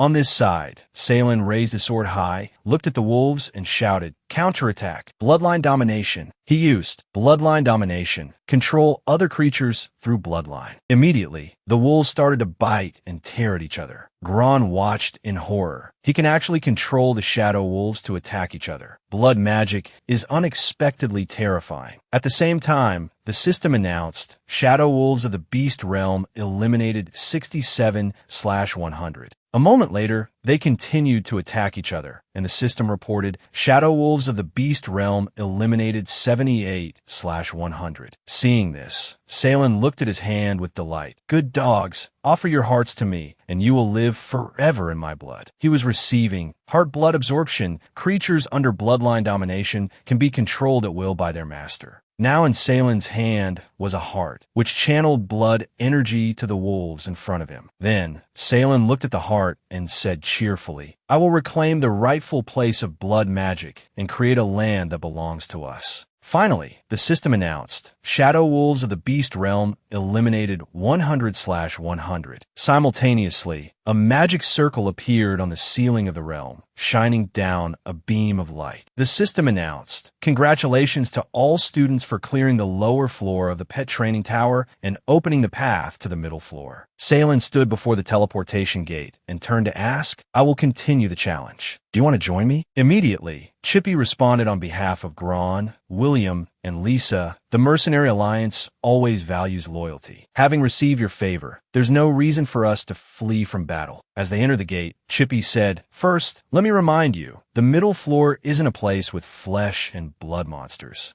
At the same time, the teleportation gate transported them to a new location. Standing amidst the ruins, someone looked at the surrounding souls and exclaimed, "Are these the souls of heroes from past wars?" Chippy also wondered, Is this the remnants of war and the bones of martyrs?" Suddenly, the system announced, "Life forms detected. The forgotten heroes are being activated." Then, It looked at the White Bone Knights and issued the quest objective, Middle Soul Realm objective, eliminate all forgotten heroes. Seeing this, Salen remarked, "They are all seniors who died on the battlefield in the past. Their remains were brought back to the academy to be kept in the training tower, also to motivate newcomers to progress." Then he clasped his hands in respect. "Seniors, please forgive me." After speaking, Salen released the blood wolves and shouted, "Everyone, please get out of the way." One blood wolf rushed forward and bit into the arm of a knight. Another quickly found an opponent, and the system announced, Middle Soul Realm objective, eliminate all forgotten heroes 2/100. On this side, Lisa watched the wolves at work and commented, "Bloodhounds, they really like bones." Someone else also remarked, "The bones are being sucked dry by the bloodhounds." Then, unexpectedly, the system announced, Middle Floor Soul Trial. Eliminate all forgotten heroes 0/100. This information made Salen suspicious. Forgotten heroes, can they self-revive by absorbing blood energy? Suddenly, a hero wielding a staff emitting a green light attacked Salen, but he jumped back in time to dodge, turning his head as he analyzed. Blood energy only provides them with sustenance, so they can't use blood magic freely. A loud warning cry rang out as a hero with a sword appeared right behind him. Salen, be careful. He used his own sword to block the attacker's blow, then jumped back, thinking, no wonder their warriors forged on the battlefield. They still retain their instinct for tactical coordination. Suddenly, countless blue shooting stars rained down from the sky, targeting Salen's every move. He glanced around, observing their attack rhythm is linked. I can't continue like this. William, set up a defensive line. Immediately, William raised a shield to block the falling stars, while Salen stood behind him. Then he instructed, Lisa, get me over there. As soon as he finished speaking, Lisa used her Medusa hair to fling Salen upwards. Okay, she replied. He flew up, slashing a circular arc with his sword, taking out several heroes. When the system announced, eliminate all forgotten heroes 5/100, his eyes turned cold as he said, may you all rest in peace. Meanwhile, Chippy looked up, sweating as he commented, everyone's individual combat and coordination are excellent, but the middle floor soul trial isn't as simple as you think. Moments later, the heroes who seemed to have been defeated revived. The number of eliminated heroes registered by the system returned to 0. Salen thought, can the heroes revive infinitely? Lisa used her hair to bind 5 heroes at once, immobilizing them. She gritted her teeth, sweating, as she heard someone speak. In my experience, the forgotten heroes will continue to revive unless they are eliminated simultaneously. Elsewhere, William used his shield to block the swords of 2 heroes. The voice continued, they will drain our strength until we are completely defeated. Then, Chippy added, just experience it for a bit. We know the way out and can lead you all to safety. Salen recalled a time when he had been surrounded on all sides, thinking, I never thought I'd encounter a battle situation like my past life in this life. Then he spoke up cheerfully, I know how to eliminate them. Salen gave a serious order, everyone listen to my command. Stop attacking and stay close to me. Chippy objected, Zahn, you're not familiar with the terrain here. If you want to escape, you have to follow me closely. Then Salen, William, and Lisa dashed forward. There are no deserters on the battlefield. I must win. Chippy smiled with satisfaction and followed him with Grawl, very bloodthirsty, very much liked by our mercenary alliance. This time, I'll follow your lead. He continued to rush forward, thinking as William blocked a blow from an armored figure. Based on my past life's experience, if these skeletons can revive infinitely, there must be a source of their regeneration. He observed Lisa as she restrained the skeletons, noting that their positions and actions prioritize protecting their source. He quickly visualized each point in every position. If we move randomly across the battlefield, we can figure out their pattern of action. Salen rushed forward, dodging a skeleton's attack that would have cleaved him in 2. This is the key to breaking the deadlock. His eyes narrowed with a murderous glint. Found you. Before him stood a gigantic skeleton with a blinding blue light emanating from its abdomen. It spoke, a divine artifact. Immediately, a massive blue circle appeared, encompassing the entire area. It was the Bone Spirit Shield formation, a super powerful defensive formation created by the skeletons from the surrounding energy, both offensive and defensive. The surrounding skeletons also stopped their assault. To watch. Suddenly, a silent figure approached Salen from behind. William shouted a warning, Salen, watch out. Immediately, another skeleton lunged at him. Lisa also reacted, manipulating her hair to attack. "You get away!" However, a skeleton grabbed her hair. She was quickly thrown back, able only to cry out in alarm. Suddenly, a hand reached out in front of Lisa. Salen caught her and helped her up, reminding her, "Lisa, be careful." He also carefully instructed, "William, don't worry about me. Just protect Lisa." Chippy, fighting alongside Grawl, also saw the precarious situation and suggested, "Salen, the strategic disparity is too great. The strategic disparity is too great." As soon as he finished speaking, a boulder fell, blocking the path. He gritted his teeth and frowned. "Oh no, the way out is completely blocked." Without hesitation, he drew his sword and charged. "Then we can only fight to the death, risk it all against them." Grawl also expressed his frustration. "This forgotten sacrificial arrangement is meant to wear us down to death." He watched William and Lisa struggle to fight side by side. The Forgotten Heroes' defenses had been strengthened, making it a difficult fight for William and Lisa. Salen then activated his own ability, Bloodline Domination, activated through burning blood energy, stimulating myself and my allies. He declared powerfully, "The battle is nearing its end. Now it's our turn to counterattack." William and Lisa also felt the fire spreading within them. "It's the strength Salen has given us. I feel like I can fight another round now." They pressed forward, relentlessly slaughtering the skeletons. The mid-level Soul Realm objective: eliminate all Forgotten Heroes 6/100. Chippy seemed surprised to see his sword glowing red. Blood magic can not only activate human potential, but also enhance weapons too. Both he and Grawl were ablaze. They were getting closer to their objective. Mid-level Soul Realm objective: eliminate all Forgotten Heroes 12 out of 100. Chippy grinned confidently. "If we can keep this stimulation up, we might actually win." Salen lightly touched his sword. "Too slow." Bloodline Domination. King's Sword. Condense Bloodline Domination into the weapon, creating super powerful destructive force. His eyes, filled with killing intent, stared straight ahead. Overusing blood magic will harm everyone's bodies. After speaking, he raised his flaming sword towards the sky. "You'll regret this." So let me end it all. The surrounding area immediately burst into flames, sending smoke and debris everywhere. Chippy raised a hand to shield his face, concentrating blood energy into the sword. "Salen, just how many tricks are you hiding?"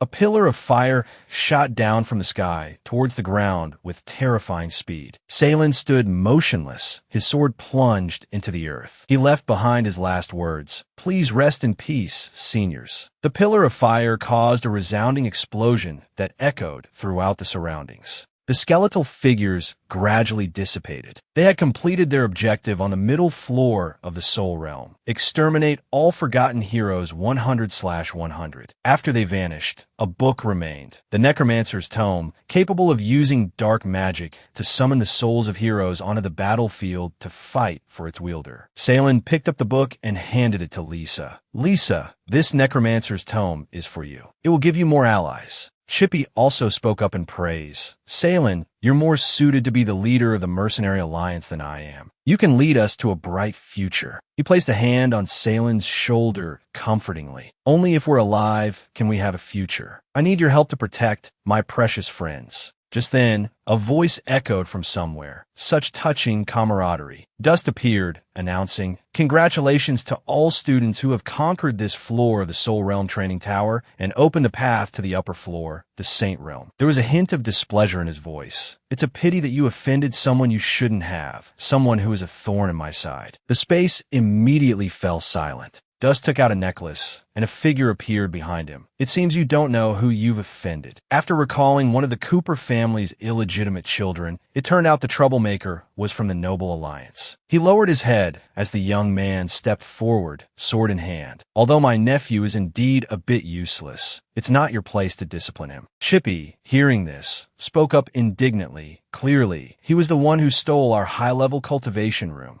Immediately, he and Gron were blasted back by an invisible force. It was dust power, called compressed dust. In an instant, the dust in the air compressed, creating a massive shockwave. He was a Saint Sword expert. Dust Sword Dust. You dare mock me? It seems Creed has been too lax in teaching his students, causing you lot to underestimate a Saint Sword expert like myself. Salen also confirmed, that's right, he's Dust Sword Dust, the one who stood shoulder to shoulder with hidden Sword Creed of the previous generation. A super expert capable of single-handedly changing the tide of battle. Just then, the young man charged forward, forcing Salen to raise his sword in defense. He was pushed back. Not only that, but his summoning ability is this strong. A Saint Sword expert is a monster indeed. Then his sword glowed crimson with the appearance of a fire dragon. Waiting to die isn't my style. Senior, my apologies. William charged forward. Salen, I'm coming to help you. Lisa also used the book she had just received. Immediately, an army of skeletons appeared.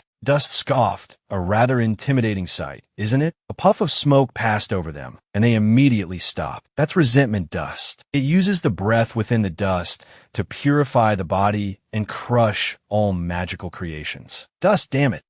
But they're just a bunch of ignorant brats. They're not qualified to face absolute power. Salen gritted his teeth in astonishment. Just a breath neutralized our attack. He then raised a finger, gathering a circle of dust around it.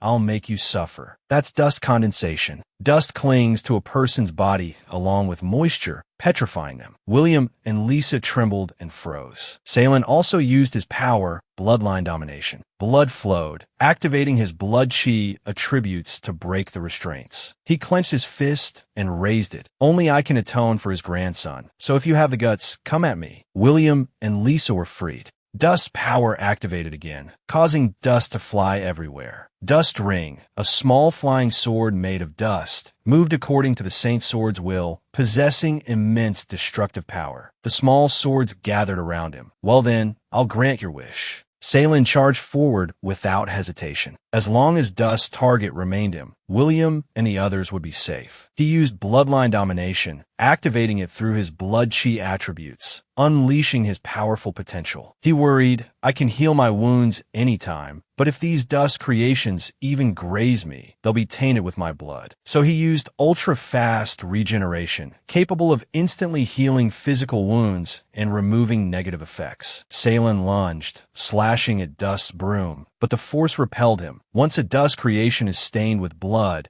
it will be affected by my magic. Thinking this, he continued to attack.